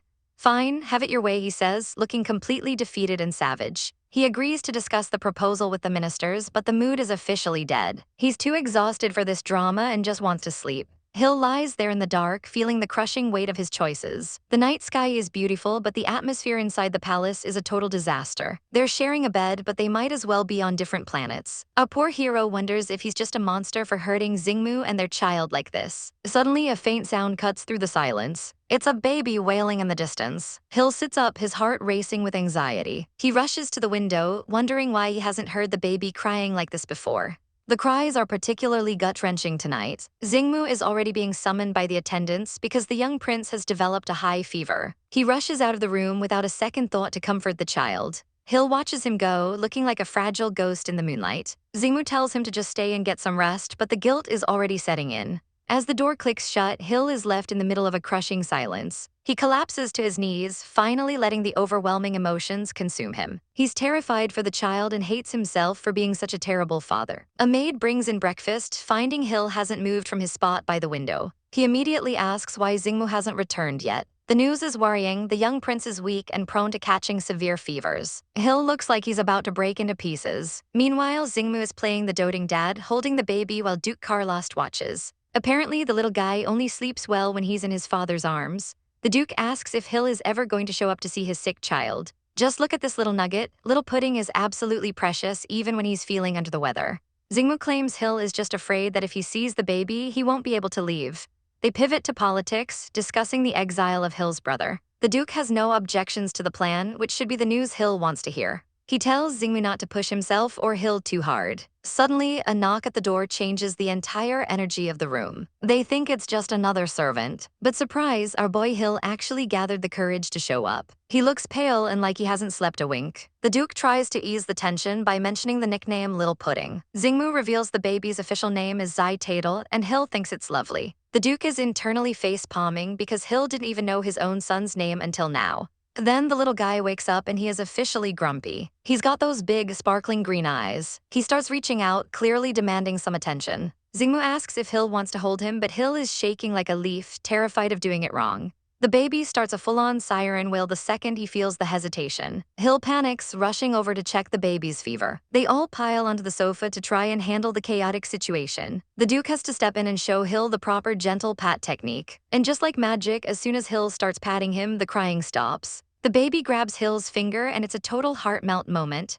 Hill realizes just how cute his son really is. The Duke drops a massive truth bomb. The baby misses Hill so much he literally sleeps with Hill's old clothes. Hill looks like he's been stabbed in the soul. Xingmu asks point blank if Hill is still going to reject this child. Hill finally gives in, kissing the baby's forehead and promising to love him properly. It's a rare, intimate moment of peace for this messy family. The Duke makes a swift exit to give them some much-needed private time. He runs into Prince Zhu, who is acting like a total hater in the hallway. Zhu thinks Xingmu doesn't even deserve to be a father, but the Duke just teases him about the Little Pudding nickname. Zhu is absolutely losing his mind over the ridiculous cuteness. Back in the nursery, the reality of their situation sets back. Xingmu asks one more time if Hill is really planning to abandon them. He reminds Hill of every sacrifice he's made, including sparing the brother's life despite the court's fury. He's completely tired of hearing Hill's apologies. Hill is drowning in shame but still feels trapped. Xingmu says he can handle the political pressure of keeping Hill in the palace. But Hill brings up the island exile again, thinking it's the only way to save everyone. Xingmu is absolutely livid that they are back to this topic. He storms off, completely frustrated with Hill's stubbornness. Hill calls out to him, but the damage is already done. Xingmu accuses him of only visiting the baby to manipulate him into agreeing to the exile. Hill fires back, arguing that staying only makes life harder for the entire royal family. He reminds Xingmu of their original deal, that he'd be set free after giving birth. Xingmu looks like he's been betrayed all over again by those words. Hill is a sobbing mess caught between his heart and his identity. Even the baby can feel the heartbreak radiating through the room. Xingmu apologizes for being so loud as he holds the tiny baby. He insists he didn't just come for a favor, he was genuinely worried about the little one. Hill's purple eyes soften as he realizes Xingmu can't always be by their side. He promises to cherish every single moment they have together, giving us a rare, beautiful smile. Xingmu lingers on that word cherished, as if he's trying to memorize the feeling. But back at the palace, the atmosphere is anything but peaceful. The ministers are in an uproar, claiming that exiling the defeated prince is like letting a tiger return to the mountains. They fear that exiling the former crown prince will only give the old powers a reason to rise again. Xingmu sits coldly on his throne, listening to the relentless criticism from his subjects. One official bows low, begging the emperor to reconsider his leniency. He suggests that execution is the only way to truly ensure the safety of the throne. However, another official argues that a sudden execution would only lead to more unrest. Fed up with the bickering, Xingmu ends the meeting, declaring his decision is final. As the officials leave, they whisper about how the emperor is standing firm. The gossip mill is turning, with everyone knowing the secret that the emperor's marked partner is the younger brother of the prisoner. Even though that prince supposedly died during childbirth, his memory still drives the emperor's kindness. They call the emperor young and impulsive, convinced he doesn't care about royal scandals. They wonder why he'd favor other Omegas if he truly cared for his lost partner. But some things are better left as secrets within the palace walls. Soft footsteps echo through the halls. Xingmu watches over Hill with a gaze that's far too heavy for just a simple favor. Our heroine is finally resting, looking so peaceful after all the chaos. He pulls them both close, savoring a warmth that he knows is becoming a rare luxury. Hill's eyes flutter open, sensing the emperor's presence. He's startled to see Xingmu awake and watching him. Nervously, Hill admits he was just looking for his suppressant pills. Xingmu watches him with an unreadable expression as Hill downs the medicine. He hands over the remaining doses, telling Hill to take them whenever he needs. Xingmu offers to step out for some air, but the tension in the room is palpable. Even the baby is sound asleep, oblivious to the drama unfolding between his parents. Amidst the blooming irises, Xingmu finds Hill again. Our girl is trembling, hiding under a blanket on the sofa. He begs the emperor not to come any closer, his face flushed with heat. Xingmu realizes the suppressants aren't enough to stop the pain. He offers his comfort, but Hill insists he doesn't want to be a burden. Xingmu's look turns savage. He isn't about to let his Omega suffer alone. He reminds Hill that he's still his responsibility, mark or no mark. He reveals the big news. Hill's brother is being exiled to an island instead of being killed. Hill can't believe it, his eyes filling with hope for the first time in forever. Xingmu asks if he's really in such a hurry to leave him behind. Hill just wants a life where they can all be safe. Xingmu reaches out, his fingers brushing against the mark on Hill's neck. He asks the million-dollar question, does Hill actually want to keep it? The emperor looks like his heart is breaking, even though he's the one asking. Hill delivers the killing blow, asking to have it erased because it's inconvenient. Xingmu agrees, even though Hill thinks this connection should have never existed. The surgery will happen in 2 weeks, and then a carriage will be waiting to take him away. Hill offers a sad thank you, his heart clearly torn. This might be the last time they share this kind of intimacy. Do you want me? Xingmu asks, his voice barely a whisper. Hill thinks his love must seem so shallow now. They share a desperate kiss, a final attempt to hold on to something that's already slipping away. It's a chaotic mix of passion and goodbye. Hill's expression is one of pure raw emotion as they lose themselves in each other. Tears and sweat blur together in the heat of the moment. As the fire dies down, Hill looks absolutely spent. He tells Xingmu to be careful, a final boundary set between them. Xingmu looks like a man who's just lost everything while holding it in his arms. The night continues in a blur of bittersweet intimacy. Xingmu notices a scar on Hill's stomach, a reminder of everything he's endured. He pulls him in for one more tender kiss. He offers to help Hill through the rest of his heat with just his hand, being surprisingly gentle. Hill is caught off guard by the sudden change in pace. His grip tightens as he surrenders to the emperor's touch. As the morning light begins to break, the little prince is finally sleeping soundly. Officials note how much Zhu cares for the baby, even if he keeps his distance. Zhu plays it cool, claiming he was just passing through. But a sudden cough betrays his composure. His companion worries if it's an old illness flaring up again. He wonders why Zhu keeps lingering around the palace if he doesn't live there. Despite the constant flirting and confessions, Zhu remains a cold, unmoving wall. 2 days pass and the little prince's fever finally breaks. Hill is relieved, but Owen has more news. The emperor is officially arranging the mark removal surgery. Hill confirms his plans to leave, but the weight of it is clearly sinking in. He knows he needs to say goodbye to Ivan, his brother.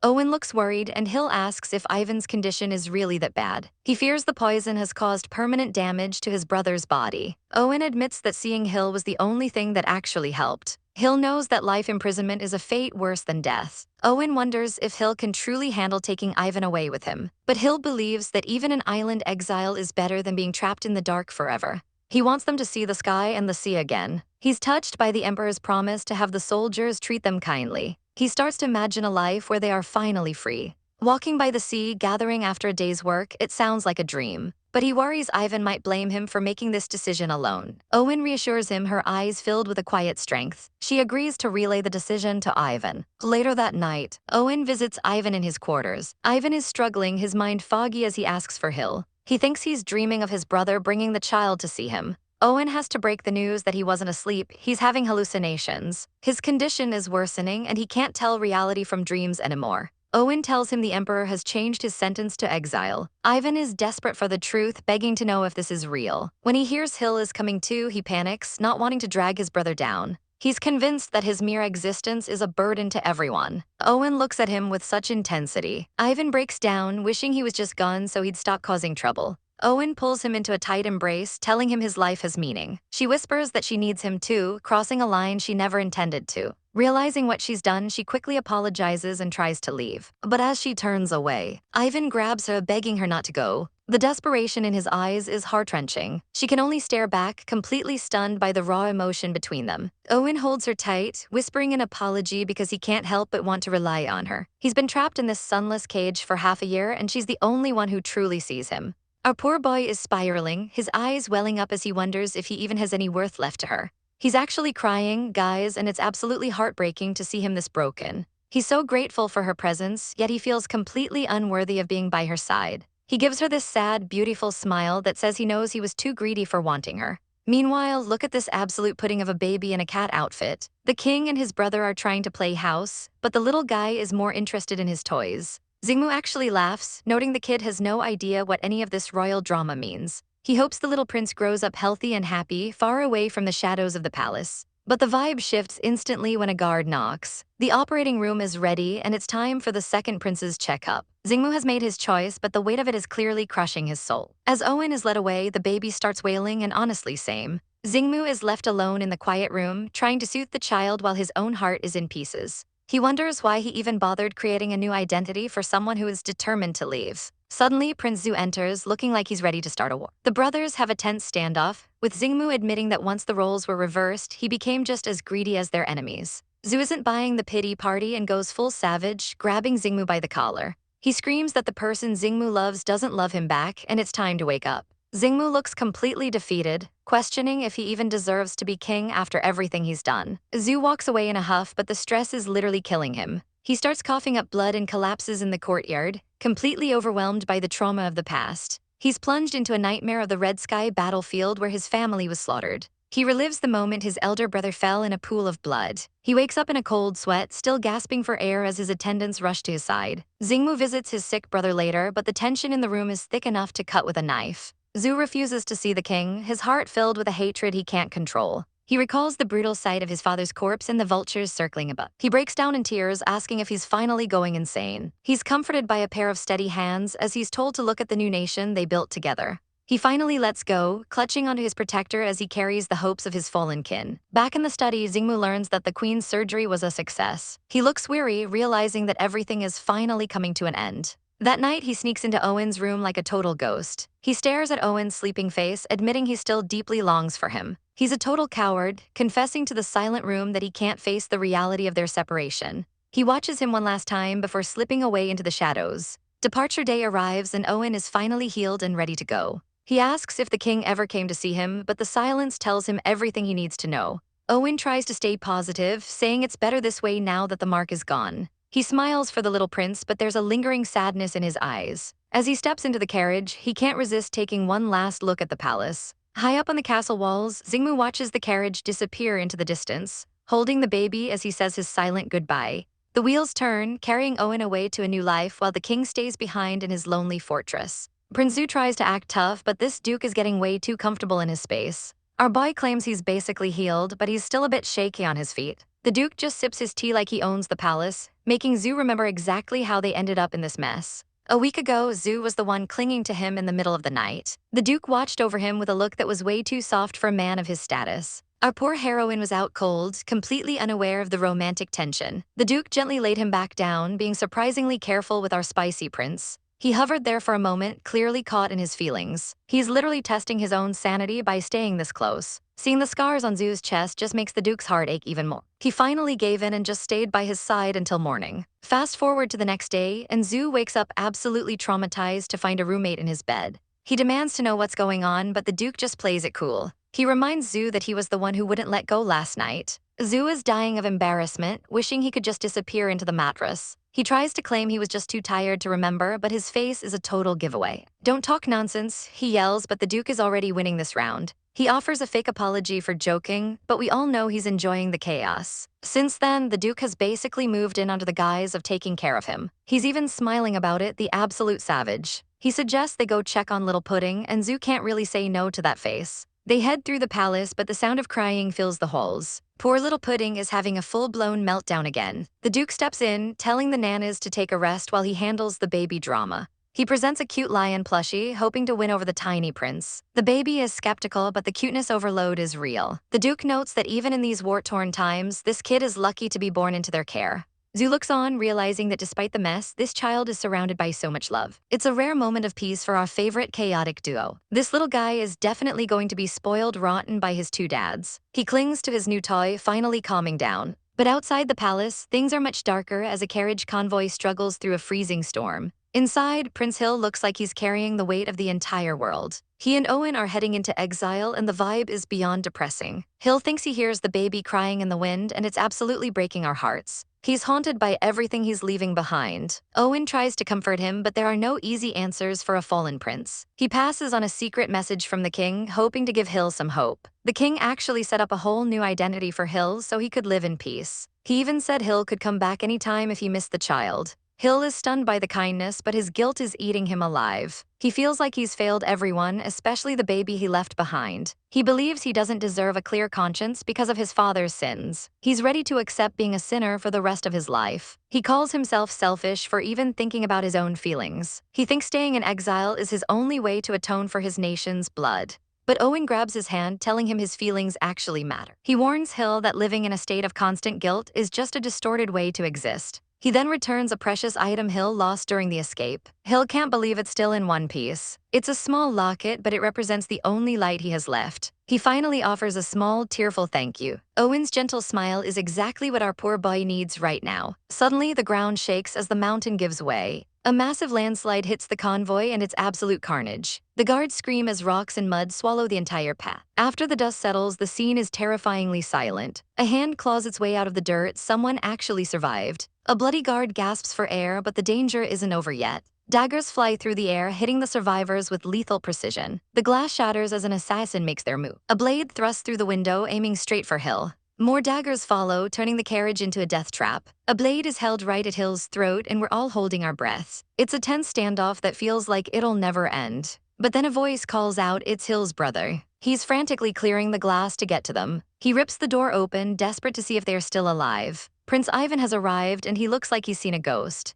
Hill asks how he even got free from his own prison cart. Ivan explains the landslide smashed the locks, giving him a chance to escape the chains. They check on the others, but the news is grim. Owen shakes his head, the casualties are heavy. Hill is devastated, wondering how everything went so wrong so fast. Ivan warns them they need to move before another slide or more assassins finish the job. In the shadows, the real killers are watching, waiting for their next chance to strike. Back at the capital, the mastermind is getting a report. Lord Shannon is furious to hear his best assassins were wiped out. He suspects the king secretly sent more people to protect them. He's worried about loose ends, especially the two missing assassins. He orders his man to eliminate anyone who might know the truth. He smirks, thinking he's still one step ahead in this game. He wants those bastards dead no matter what it takes. Meanwhile, the king receives his own secret report. He's already planning his next move to keep Hill safe from the shadows. He knows there are too many intermediaries involved to trust anyone yet. He tells his subordinate Illy that this mission must remain an absolute secret. Illy bows, knowing the stakes are higher than ever. But then we cut to Zoo, who is absolutely losing it. He's got the Duke by the collar, screaming about him helping an enemy escape. The Duke just tells him to calm down, explaining he's been monitoring them the whole time.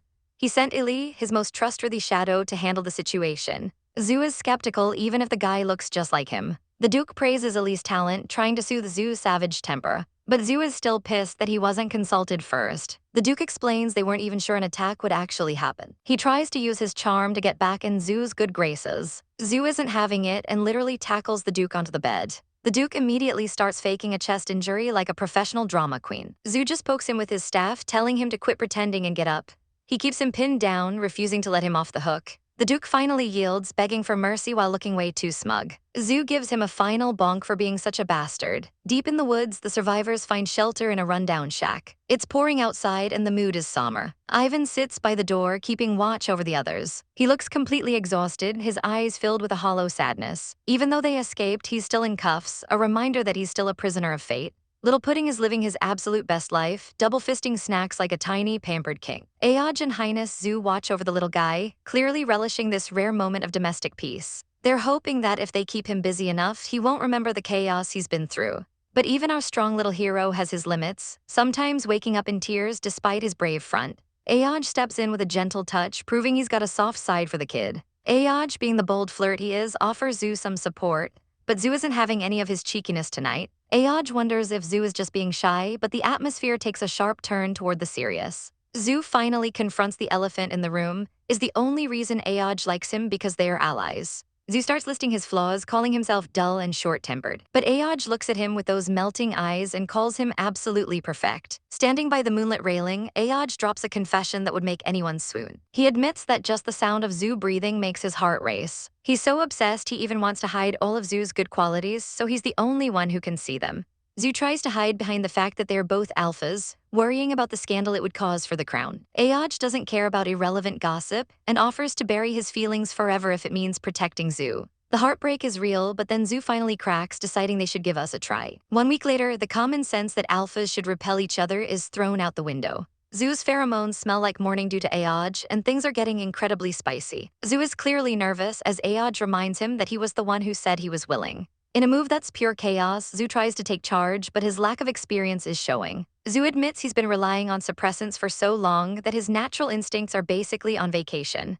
Ayaj, being the absolute savage he is, offers to take the lead for a demonstration. Zhu thinks he's in control, but he's quickly realizing he's been completely tricked. Ayaj isn't letting him off the hook that easily, proving that he's the one calling the shots tonight. But as Ayaj drifts off, we get a glimpse into his tragic past. A childhood filled with scars, loss, and the cold rain of a graveyard explains why he clings so hard to the warmth he's finally found. He wakes up the next morning and can't help but stare at the man who's changed his world. He pulls Zhu into a snuggle, looking completely whipped. The morning bliss is short-lived when Zhu realizes what time it is and literally kicks Ayaj out of bed. Zhu is fuming, accusing Ayaj of taking advantage of his heat-induced confusion. Ayaj just gives him that smug, handsome look and promises to let Zhu be on top next time. Their bickering is interrupted by a royal visit from the king and Little Pudding. Ayaj almost spills the tea on their wild night, but Zhu nearly chokes him to keep him quiet. The king, Xingmu, senses the suspicious vibe but decides to play it cool for now. There's still some lingering tension between the brothers after their last big fight, but for now they're putting the drama aside to focus on the baby.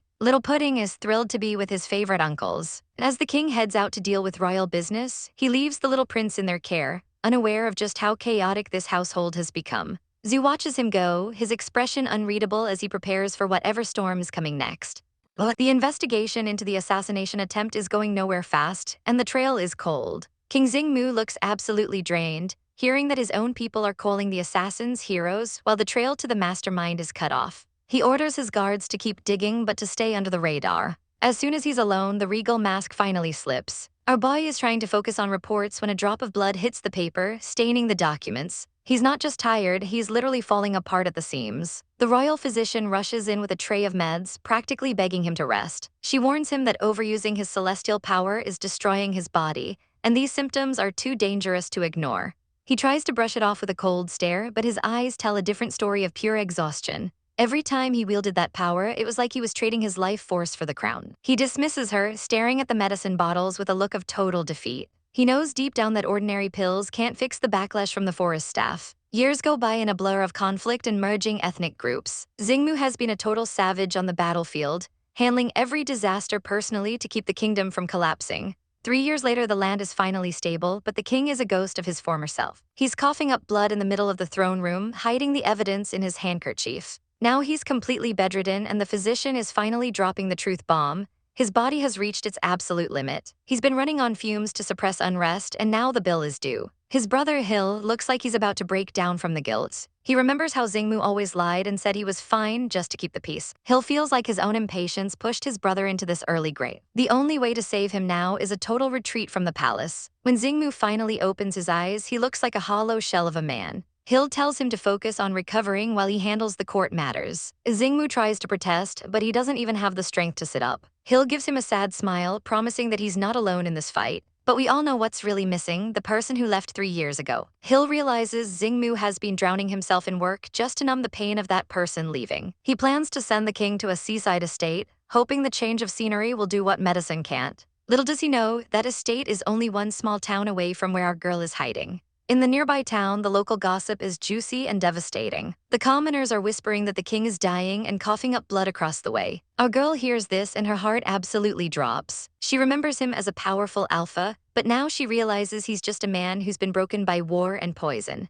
She's been living a quiet life in the woods, but this news is tearing her soul apart. Her companion sees right through her "I'm fine" act when she returns home late. Over a tense dinner, the rumor is confirmed. The king is gravely ill and staying nearby. Our girl is dying inside, torn between her love and her fear. She's terrified that if she shows up, she'll just put everyone in danger again. She doesn't want to cause another painful farewell, even if it means suffering in silence. That night, the nightmares come for her with a vengeance. She dreams of a blood-soaked bed and Xingmu fading away while she watches helplessly. Then it gets worse. She sees him in a coffin of roses, gone forever. The little prince appears like a shadow of her own guilt, accusing her of abandoning them when they needed her most. She wakes up screaming, drenched in sweat and tears. Her brother realizes there's no stopping her now. He confirms the rumor is true and tells her to follow her heart before it's too late. Our girl doesn't hesitate for a second. She's sprinting through the forest as the sun begins to set. The seaside estate finally comes into view, and she's coming for her man, determined to save him or die trying.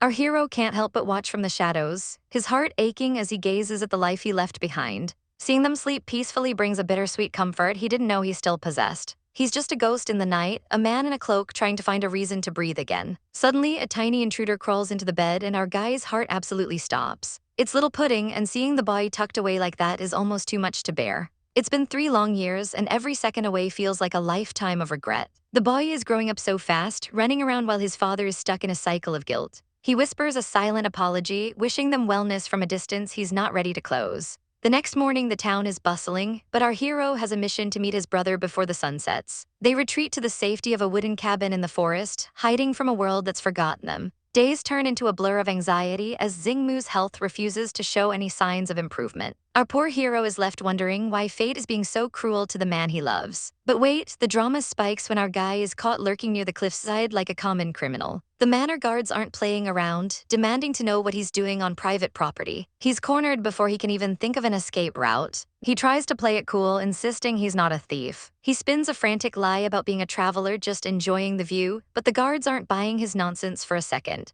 Just as they're about to drag him away, the man himself, Xingmu, appears at the gate like a dark omen. The guards immediately snitch, claiming this suspicious traveler is up to no good. Our hero keeps his head down, praying his disguise holds up under that piercing gaze. But Xingmu isn't stupid. He sees a familiar spark in those eyes. He wonders why his late lover would be dressed like a wanderer. Could it be that he actually came back just to see him? Xingmu orders the guards to release him, leaving our guy sweating bullets as he wonders if he's been made. Does he think it's a ghost or just a very convincing look-alike? The tension is thick enough to cut with a sword as Xingmu asks why he's really here. Our hero doubles down on the scenery excuse, looking like the most suspicious traveler in history. Xingmu just gives him a look that says he knows he's lying, but he'll play along. Suddenly, Xingmu breaks into a fit of coughing, making our hero's heart skip a beat. And then the ultimate mood breaker arrives. Little Pudding comes sprinting out, screaming for his father. Xingmu scoops the boy up with a tenderness that melts our hero's soul. Instead of kicking him out, Xingmu invites our traveler inside for tea and stories.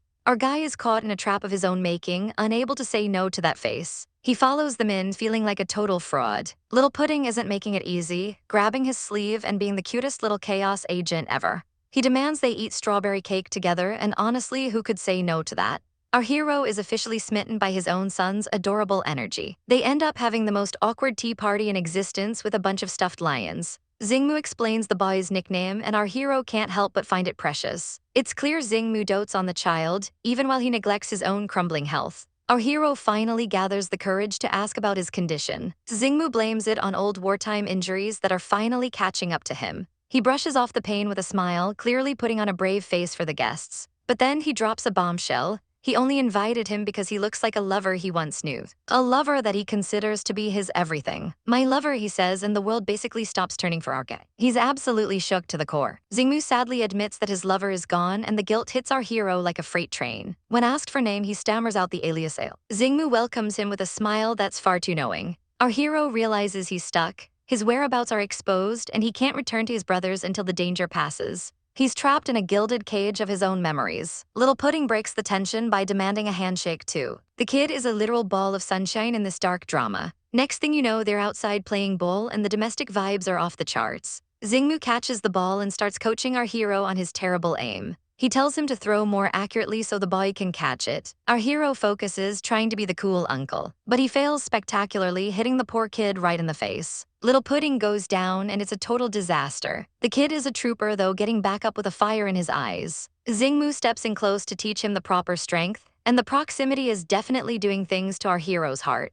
With the lesson learned, the kid finally catches the ball. Little Pudding is over the moon, cheering for his father. The kid explains that they're just playing pretend, and our hero feels a pang of sadness. He realizes everyone is just playing a role to keep the peace. Little Pudding just wants to keep playing to make his dad happy. Our hero's heart is officially mush. As evening falls, the reality of the situation sets in. He knows his brothers will be worried, but he can't leave just yet. He catches the ball one last time, lost in thought. Xingmu notices him spacing out and checks in on him. Little Pudding, being the MVP, suggests that Uncle is tired and should stay over. Xingmu immediately extends the invitation for dinner and a room. Our hero nods, officially becoming a house guest. They walk back to the manor together, a strange, broken family. Our hero stands in his room, finally letting the mask slip. He thinks back to his brother's advice to follow his heart. He knows he made the right choice to stay, even if it's dangerous. He wants to be there for Xingmu during this difficult time. He looks in the mirror, wondering if his disguise is really that good. After 3 years and a new look, maybe he really is a stranger to them. Or maybe Xingmu is just keeping a ghost around to soothe his own soul. Suddenly, a knock at the door breaks his train of thought. It's Little Pudding in the most adorable dog pajamas you've ever seen. The kid admits he's not used to sleeping alone and wants to snuggle.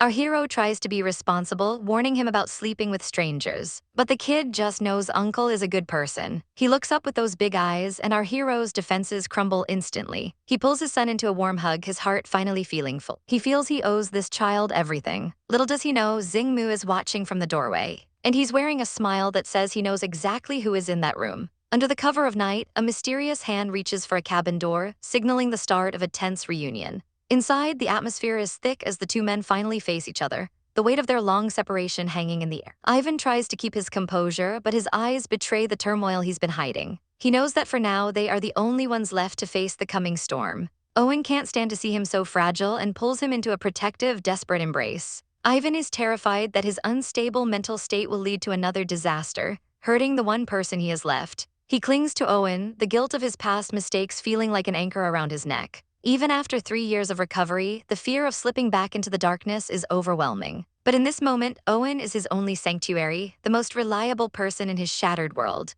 He whispers a soft thank you, finding a rare moment of peace in the middle of the night. Back at the sun-drenched mansion, our poor protagonist Hill is wandering the halls, his mind racing with a million worries. He looks composed on the outside, but inside, he's spiraling over the doctor's latest warning. Xingmu is in a critical state, and doubling his suppressants is a death sentence his body can't handle. The doctor insists he needs an Omega by his side, but Xingmu is a savage and refuses to let anyone else near him. He'd rather rot in pain than sacrifice an innocent person's happiness just to treat his own illness. Hill watches him from a distance, wondering if the master's coldness is actually his own fault. He thought the bond was dead once the mark was gone, but it seems some connections are impossible to sever. At dinner, the massive table feels way too empty without the head of the house. Little Pudding is so worn out from playing ball all morning that he's already passed out in his chair. Xingmu tries to keep things normal, asking Hill if he's feeling bored of the quiet life. He offers a romantic walk on the beach after dinner, desperate for a moment of normalcy. As they stroll along the shore, Xingmu actually looks better, a rare and genuine smile lighting up his face. He even catches Hill when he trips on the uneven sand, proving he's still the ultimate protector.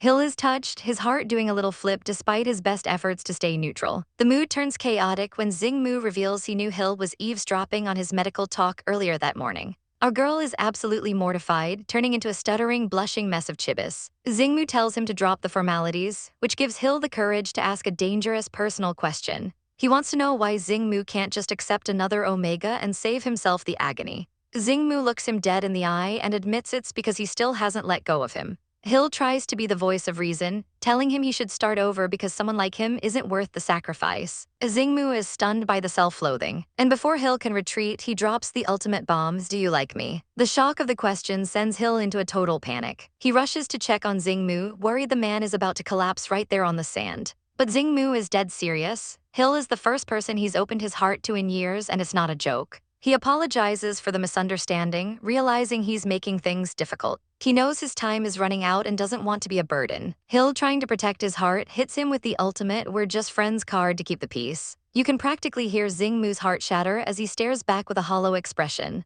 The emotional stress triggers a violent coughing fit, proving his condition is worse than he's letting on. By the time dinner is served that night, Xingmu is nowhere to be seen. Hill realizes the drama from earlier has pushed the man into a relapse. Even Little Pudding can sense the tension, eating his meal obediently so he won't worry his dad. Hill can't just sit there and decide he has to check on him. He finds the doctor outside the bedroom, and the news is devastating. Xingmu's heat has been triggered early by the psychological stress. Hill can hear the man suffering behind the closed doors, and it's tearing him apart. The doctor explains that losing the mark has caused a physical and mental loop of pain. She's going to pump him full of inhibitors, but Hill knows that's just a temporary fix that will ruin his body. Little Pudding tries to be brave, telling Uncle not to be sad because the doctor always fixes things. But Hill knows this time the doctor isn't enough. After putting the little guy to bed, he makes a reckless, heroic decision. He remembers how Xingmu is always there for him during his own heats, never leaving his side. He asks the doctor if an Omega he accepts would actually help. He offers to go in himself, willing to risk everything to save the man he claims is just a friend. The doctor warns him that a feral alpha is incredibly dangerous, but Hill is determined. He'll go in, and if they're lucky, Xingmu won't even remember the night when he wakes up. With a final, trembling thank you, Hill steps into the darkened room. The air is thick with the scent of a powerful, pained alpha. The pheromones hit Hill like a physical weight, making his knees weak. Xingmu is a shadow of himself, trembling under the sheets in absolute agony. But the second he senses Hill, the predator wakes up and pins him to the bed with terrifying strength. Xingmu is completely lost to his instincts, his grip like iron as he stares down his prize. He sinks his teeth into Hill's neck, seeking the bond that his soul has been starving for. The night turns into a blur of raw intensity and long-buried desires. In the haze of the heat, Xingmu whispers Hill's name over and over, calling him "my Omega." He begs him never to leave again, the vulnerability in his voice cutting deeper than any bite. Hill finally lets his walls crumble, whispering an apology as he holds the man tight through the storm. They lose themselves in each other until the morning light finally breaks through the window. When Xingmu finally wakes up, the room is silent and the bed is empty. He panics, thinking the entire night was just a cruel hallucination. He sprints out of the room, yelling for Hill at the top of his lungs. He's a total wreck, stumbling down the stairs in his robes, desperate to find the one person who can save him. He bursts outside and finally sees them. Hill is perfectly fine, playing with Little Pudding in the garden as if nothing happened. The relief is so overwhelming that Xingmu doesn't care who's watching. He lunges forward and pulls Hill into a bone-crushing hug. He's never letting go again, and our boy Hill can only stare in shock as the man he tried to friend-zone finally claims him for good. Xingmu pulls Ale into a desperate, grounding embrace as if he's afraid the man will vanish into thin air again. Little Pudding isn't about to be left out of the cuddle puddle, demanding his share of the love. Xingmu gently handles the tiny third wheel, telling him to be a good boy so the adults can have a serious heart-to-heart. Pudding agrees to go play, leaving the two leads alone in the quiet garden. Ale freezes, his heart skipping a beat because Xingmu just called him by his real name. The atmosphere turns heavy with years of unspoken secrets. Xingmu immediately starts apologizing, worried that he might have actually hurt Ale during his chaotic susceptibility period. He reaches out with a trembling hand to check if our poor heroine has a fever, his touch full of uncharacteristic sweetness. Ale tries to play it cool, insisting he's fine and turning the concern back on Xingmu's own health. Xingmu offers a soft, rare smile, crediting Ale's presence for his sudden recovery. But the jig is up and Ale finally asks the million-dollar question: how long has he known the truth? Xingmu's gaze intensifies, revealing he's known since the very second Ale showed up at the estate. Ale is absolutely floored, realizing his disguise was basically transparent this whole time. He feels like a total fool, but Xingmu explains he didn't want to force the issue until Ale was ready to be seen. Ale wonders why the secret is coming out now, but Xingmu reminds him that he basically outed himself during their most intimate moment. A spicy flashback confirms that Ale's own actions left a mark that couldn't be ignored. Xingmu looks back at those days with a mix of confusion and growing certainty. Ail's world keeps spinning as he realizes Xingmu even knew his brothers were alive and hiding. He demands to know the full extent of the prince's knowledge. Xingmu drops the bombshell that he's known their exact location in the forest the entire time. It turns out Xingmu has been playing guardian angel for 3 long years, assigning people to watch over them. We see the truth in a flashback. It wasn't luck that saved Ail from assassins, but Xingmu's elite shadow guards. They were the ones who cleared the path and secretly let them escape into hiding. Ail is overwhelmed by the realization that he was never truly alone or unprotected. Xingmu admits his biggest fear was that those same killers would return to finish the job. Our beauty is left speechless, leaning into the man he thought was his enemy. He's completely overwhelmed by the depth of Xingmu's devotion. Ail asks what would have happened if he hadn't come back to the estate in person. Xingmu admits he was already getting better and only expected to watch Ail from a distance. Ail gives him a knowing, soft look, realizing Xingmu's heart was always on his sleeve. He asks why Xingmu would risk everything just to see him one last time. Xingmu's answer is simple and devastating. He was terrified he'd never get another chance. He looks at Ail with eyes full of a longing that has been suppressed for years. Ail's voice cracks as he asks why Xingmu didn't even say goodbye 3 years ago. Xingmu pulls him closer, whispering a heartbreaking apology because he simply didn't think Ail wanted to see his face. He confesses that he was the one who was too afraid to face the man he loved. He feared that if he saw Ail, he wouldn't have the strength to let him go, even though their identities were a death trap. Ail listens, the walls around his heart finally crumbling into dust. Suddenly, the drama takes a scary turn as Xingmu starts coughing violently, his body reaching its limit. Ail panics, ready to scream for a doctor to save his man. But Xingmu grabs his arm, begging him to stay and listen before he loses his chance again. Ail is frantic, promising him that he's getting better and he needs to stop talking. Xingmu is terrified that if he doesn't speak now, Ail will vanish back into the shadows. Our girl finally gives in, making a solemn promise to stay by his side properly this time. She wraps her arms around him, sealing the deal with a hug that says, "I'm not going anywhere."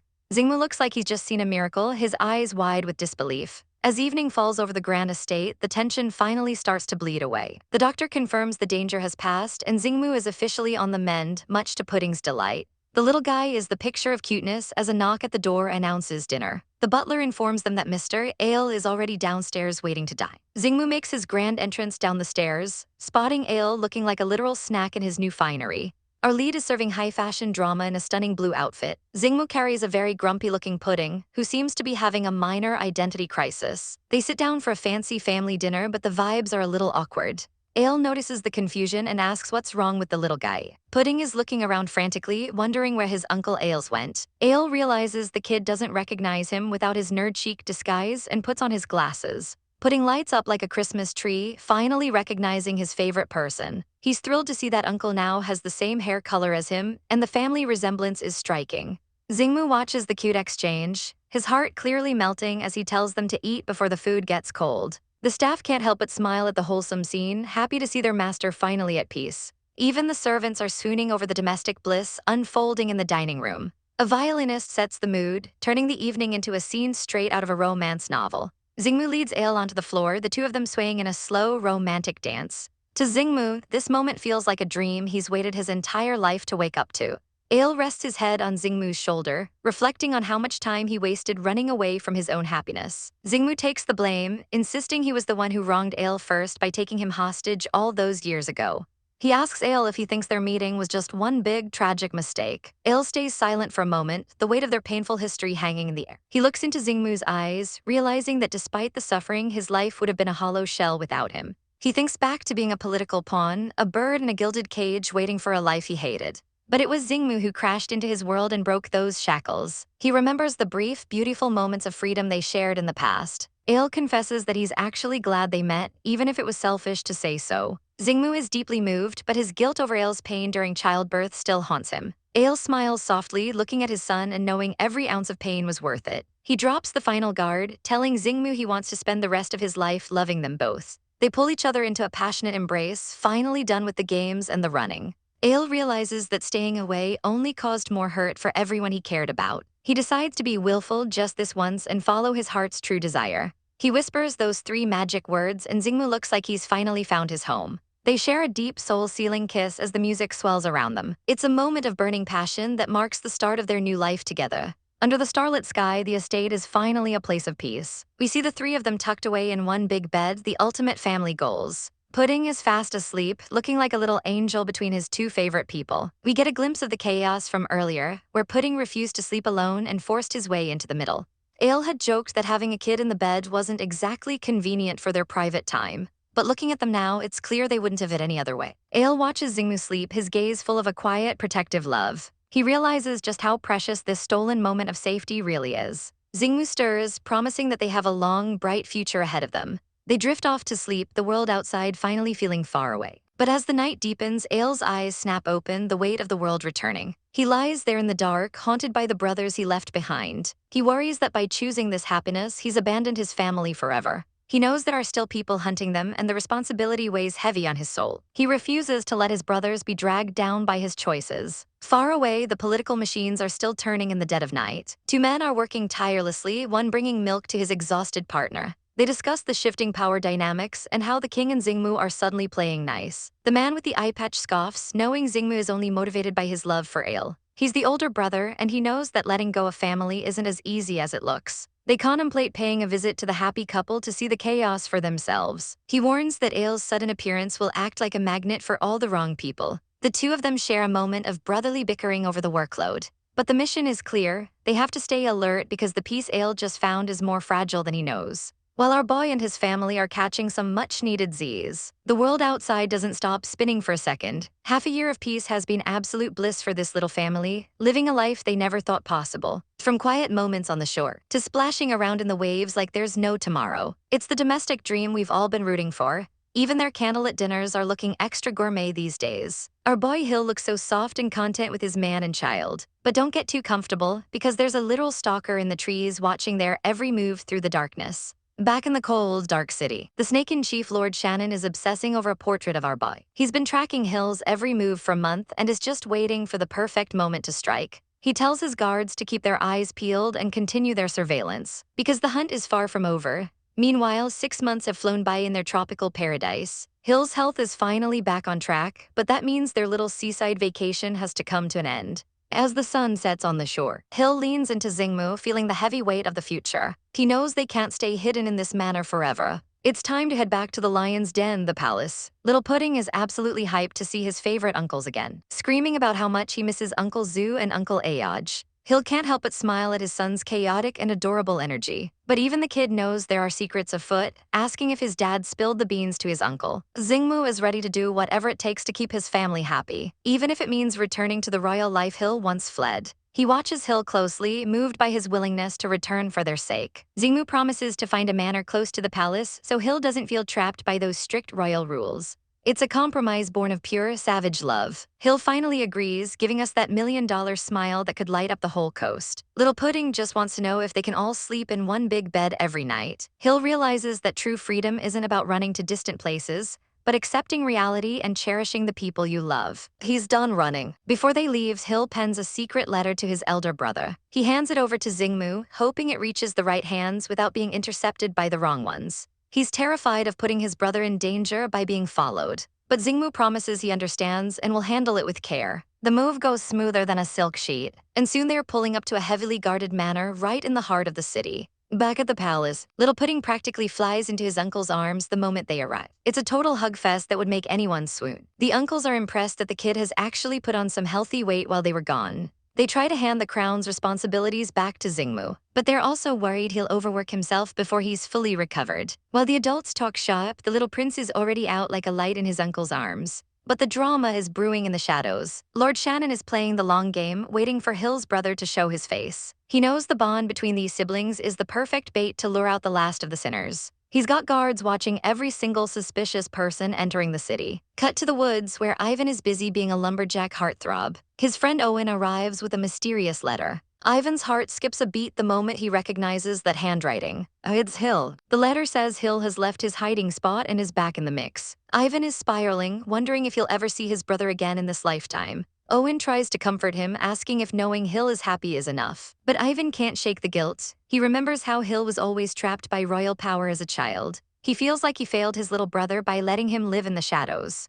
But Owen reminds him that everyone has to live their own life well. Ivan can only offer a sad, knowing smile. Back at the new manor, the family is snuggled up in bed. Hill is finally feeling used to the new surroundings, as long as his husband and son are by his side. Xingmu promises that one day, when little Pudding grows up, they'll leave all this royal nonsense behind and travel the world together. It's a beautiful, dramatic dream for the future. But the peace is shattered when a report comes in late at night. Ivan has been spotted secretly sneaking into the royal city. The uncles are livid that he's being so unruly and reckless. They order the shadow guards to keep a close eye on him so he doesn't cause a scene. If Ivan gets exposed, it could bring the whole house of cards down. To take the edge off the stress, the uncles decide a drink is in order. But even wine can't drown out the tension of the coming storm. They need to be ready for the government affairs and the family drama hitting them tomorrow. Ivan is holed up in a room, obsessing over Hill's words. He's determined to find his brother, no matter how difficult the search might be. He packs his bags, ready to return within a week, even if it means facing the wild beasts of the forest.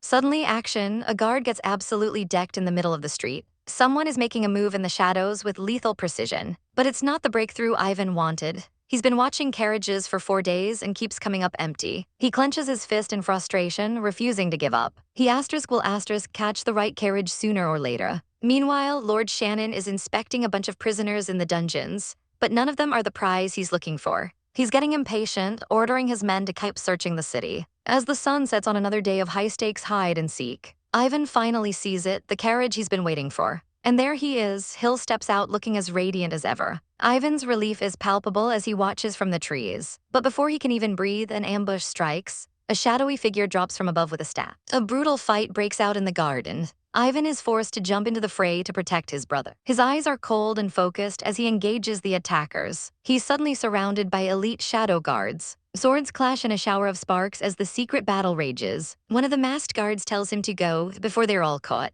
Hill senses the commotion and looks toward the woods with a worried expression. Xingmu is immediately on high alert, sensing the shift in the air. Hill tries to play it cool, blaming the strong wind for his nerves. But as they walk back inside, Xingmu's eyes say he's not buying a single word of that lie. The tension is thick enough to cut with a knife as the family heads back into the manor, unaware of just how close the danger really is. A mysterious man in black finishes bandaging a commoner's arm, telling him the princess is safe. He warns the man to disappear and live in peace now that his job is done. But our guy is shaken, asking why he was saved if his identity was already known. The agent stands up, chillingly asking if he really thought he could hide from the Emperor's watchful eye. Realization hits like a truck. He's been monitored this entire time. He gives a sad, resigned smile, accepting that his role in this drama is over. He bows his head, knowing it's only by the Emperor's grace that a criminal like him was allowed to stay near the princess. He decides to fade away, hoping his existence won't cause any more trouble for those he loves. Meanwhile, in a much more sinister setting, a report of the rescue reaches the wrong ears. This shady noble is fuming that a man in black interfered with his plans. He demands to know if they were followed, his paranoia reaching an all-time height. He sneers, realizing the person he's been hunting has finally shown their face.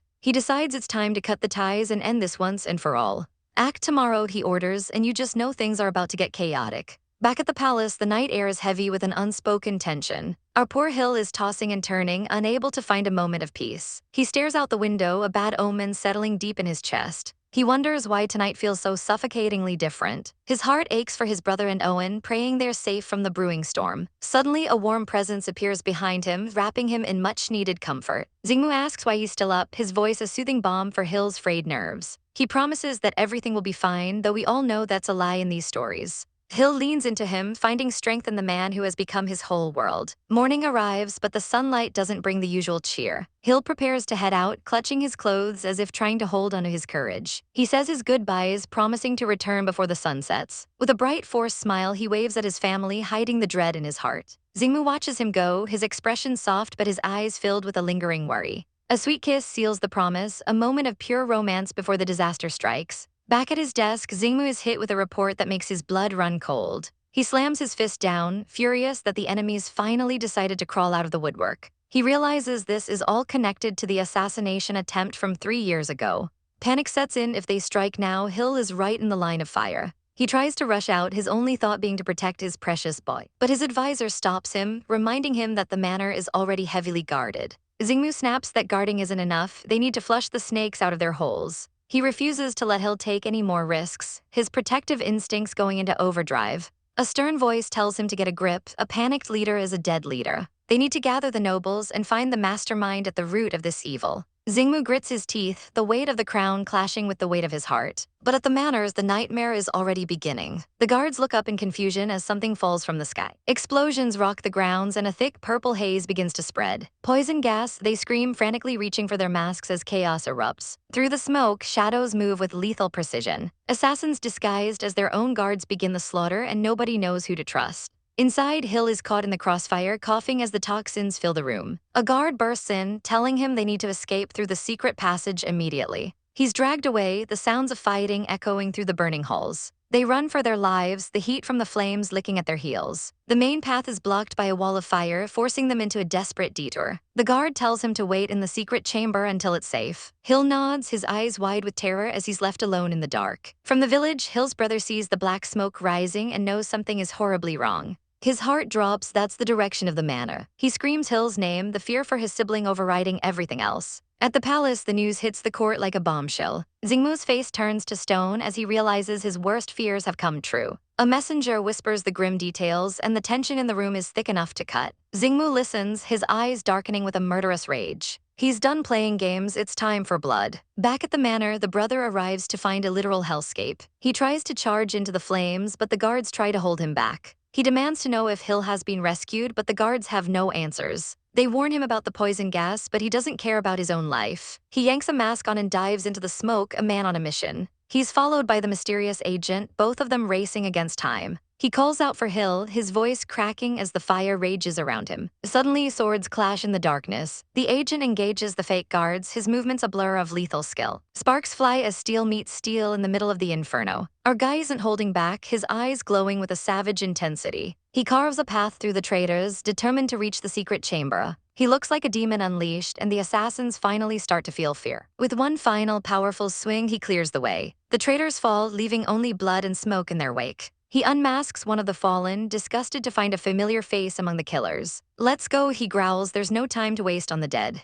The brother thanks the agent, surprised the Duke sent his best man for the job. The agent introduces himself as Ali, but the brother can't help but notice a strange resemblance. They realize the enemy has infiltrated every level of their security. They press on, the clock ticking down to Hill's final breath. Inside the chamber, Hill is losing the battle against the smoke. He collapses against the wall, his vision blurring as he gasps for air. He realizes the fire is even worse than he thought, there's no way out. A dark thought crosses his mind, is this where it all ends? He starts to accept his fate, thinking this might be his punishment for the past. He remembers the blood on his hands and the lives lost in the name of revenge. He feels the weight of his sins, believing he doesn't deserve the happiness he found. He had pretended everything was fine, but deep down he knew this day would come. He thanks the heavens for the beautiful months he spent with Xingmu. As the flames close in, he finds a strange sense of peace in the middle of the agony. He sees it as a release from the guilt that's been eating him alive. His eyes flutter shut, ready to drift away into the eternal dark. But then a voice pierces through the fog, a voice he'd know anywhere. The door is kicked off its hinges with a thunderous boom. His brother bursts in, screaming his name with a desperation that shakes Hill's soul. "We're here to rescue you," he cries, dropping to his knees beside him. Hill looks up in shock, unable to believe his eyes as he's pulled into a protective embrace. He's swept up into strong arms, the world spinning as they prepare to run the gauntlet.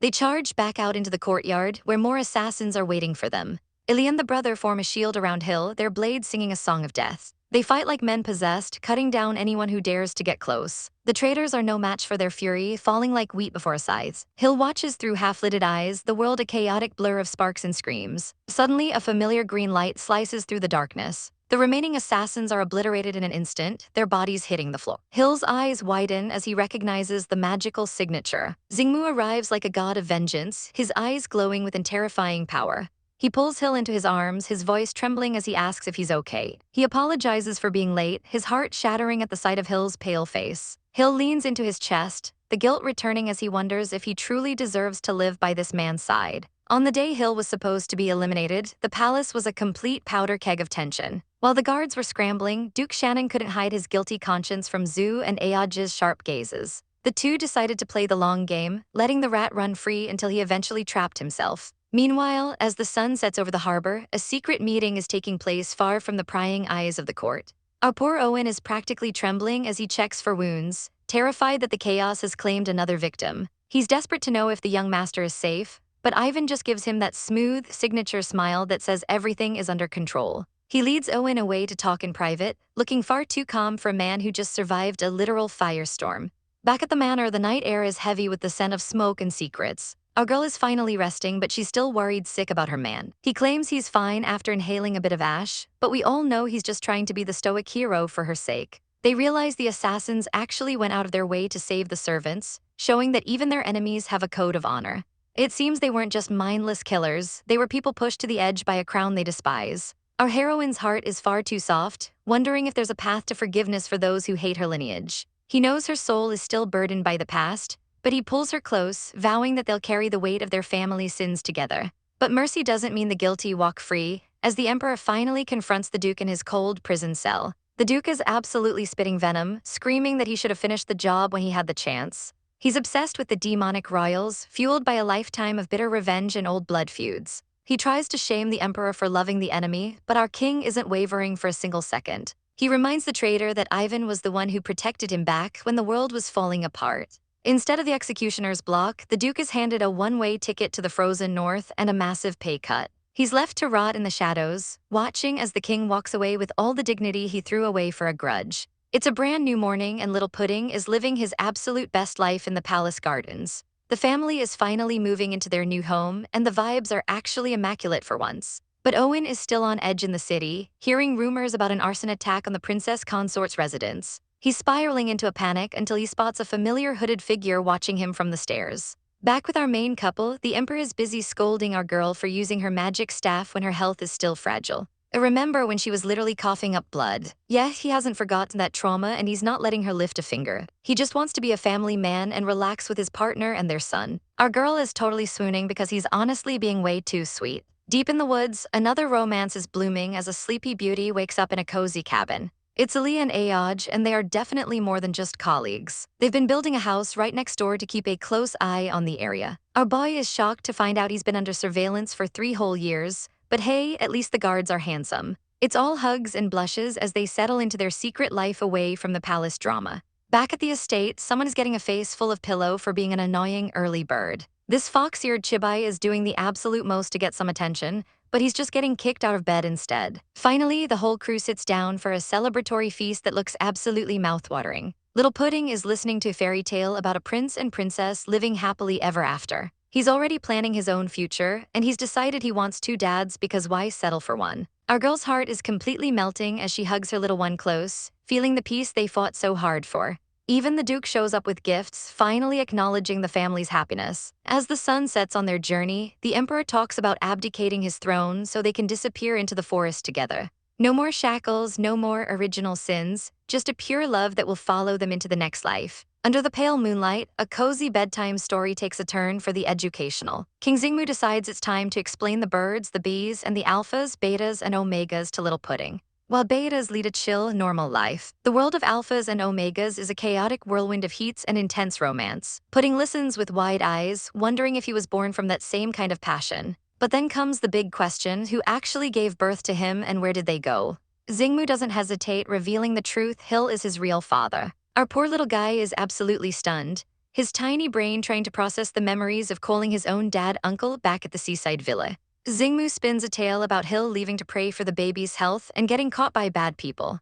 Pudding's heart breaks for his father, worrying if he got hurt during his long journey back. He bursts into tears, blaming himself for not recognizing his own dad. Just then, Hill walks in, confused by the sudden waterworks. Our hero doesn't even have his shoes on before Pudding launches himself into his arms. It's a total sob fest as the kid begs for forgiveness. Xingmu just gives a smirk, letting Hill know the secret is finally out. Hill's heart melts as he holds his son close, promising never to leave him again. It's a rare, wholesome family hug that honestly makes us want to reach for the tissues. Once the little prince is finally tucked in and dreaming, Hill asks why the king suddenly dropped the truth bomb. Xingmu explains that the kid is just too smart to keep in the dark anymore. Hill is touched that his husband beautified the messy history of why he really left. The atmosphere gets heavy and sweet as Xingmu pulls Hill into a back hug, promising to cherish him forever. They share a steamy kiss, finally getting some much-needed alone time. Things are definitely heating up in the royal bedroom. But just as the spice level hits a 10, a tiny voice screams "Wah!" Pudding is back, accusing the king of bullying his father. Hill has to scramble for an excuse, claiming they were just, tickling. Xingmu realizes his 4-year-old definitely needs his own room immediately. Meanwhile, deep in a lush forest, we meet Owen, a loyal doctor with striking blue eyes and a very dedicated work ethic. He's surprised when Hill shows up at their secluded cabin. Hill hasn't come empty-handed, he's brought a suitcase packed with rare medicinal herbs. These are crucial for the young master, whose condition is still a major worry. Owen is just happy to be part of this found family, choosing this life over a free one back in the city. He's been through the darkest times with them and isn't planning on leaving now. But the focus shifts to Ivan, Hill's brother, who's been out hunting all night despite his failing health. As night falls again, Ivan finally wakes up and apologizes for his dangerous midnight excursions. Hill wants to take over the financial burden, even suggesting he could sell his paintings. But there's a darker secret lurking. Later that night, Owen is jolted awake. The door creaks open and there stands Ivan. He confesses he has zero memory of his hunting trips. He just remembers fighting monsters in a fever dream. Fearing his illness is getting worse, Ivan begs to sleep on Owen's floor so the doctor can stop him if he tries to leave. Owen thinks it's totally inappropriate for a noble, but Ivan insists those titles don't matter anymore. Owen reluctantly agrees, but he's clearly flustered by the proximity. He stays on high alert, even keeping a wooden club handy just in case. When Ivan stirs, Owen is ready to bonk him into submission, but Ivan claims he just needed the bathroom. Ivan feels like a total burden and even suggests Owen lock him in from the outside. But Owen isn't having it, they've been through too much together for that kind of talk. He promises to watch over him, and Ivan gives a smile that feels a little too lingering. But as Owen drifts off to sleep, he suddenly feels a heavy weight pressing down on him. He opens his eyes to find Ivan right on top of him, and this definitely doesn't look like sleepwalking anymore. Ivan is totally out of it, pinned on top of Owen while searching him for a key in all the wrong places. Our girl Owen is losing his mind as the sleepwalking Ivan gets way too handsy. Ivan's shirt is wide open and he's completely hovering over our poor hero, who's trying to stay professional despite the heat. Owen tries to stay calm, but Ivan's hands are wandering way too close to his waist for comfort. Suddenly, a knock at the door ruins the vibe as Ivan's brother wonders what the heck all that noise is about. Owen screams at him to stay out, looking like a total chaotic mess while Ivan is still in dreamland. The brother stands outside the door, suspicious as ever about what's going down in there. He peeks through the window and catches a glimpse of the aftermath. Seeing his brother pinned on top of the doctor definitely gives him the wrong idea. Ivan finally snaps out of it and realizes he was sleepwalking again, dying of absolute embarrassment.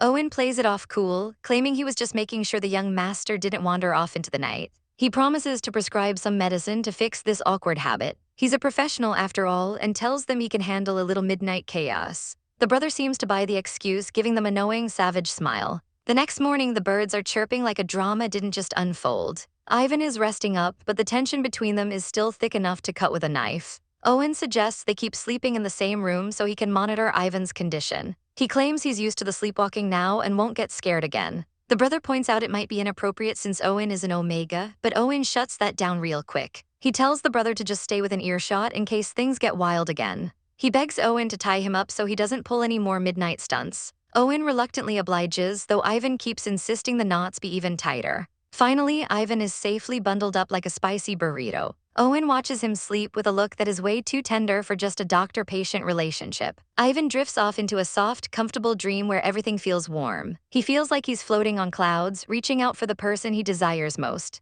But when he finally blinks his eyes open, he finds himself back in Owen's bed with the ropes completely loosened. Owen greets him with a calm smile, asking if His Highness slept well. Ivan is panicking, wondering how on earth he escaped his restraints and crawled back into Owen's blanket. Owen is being suspiciously tolerant, saying it's fine since Ivan slept very properly. Ivan is blushing like a schoolgirl, realizing he's losing the battle against his own heart. He demands to be tied even tighter next time, fearing he'll push his luck. This rejection makes Owen look incredibly hurt, thinking Ivan just hates being close to him. The next day, they try to distract themselves with some painting by the river. Ivan is trying to find his rhythm, but his mind is clearly stuck on the night before. Owen watches him, offering support while hiding his own growing heartache. He watches the tied-up Ivan and feels a wave of pure longing. He leans in close, checking if Ivan is talking in his sleep again.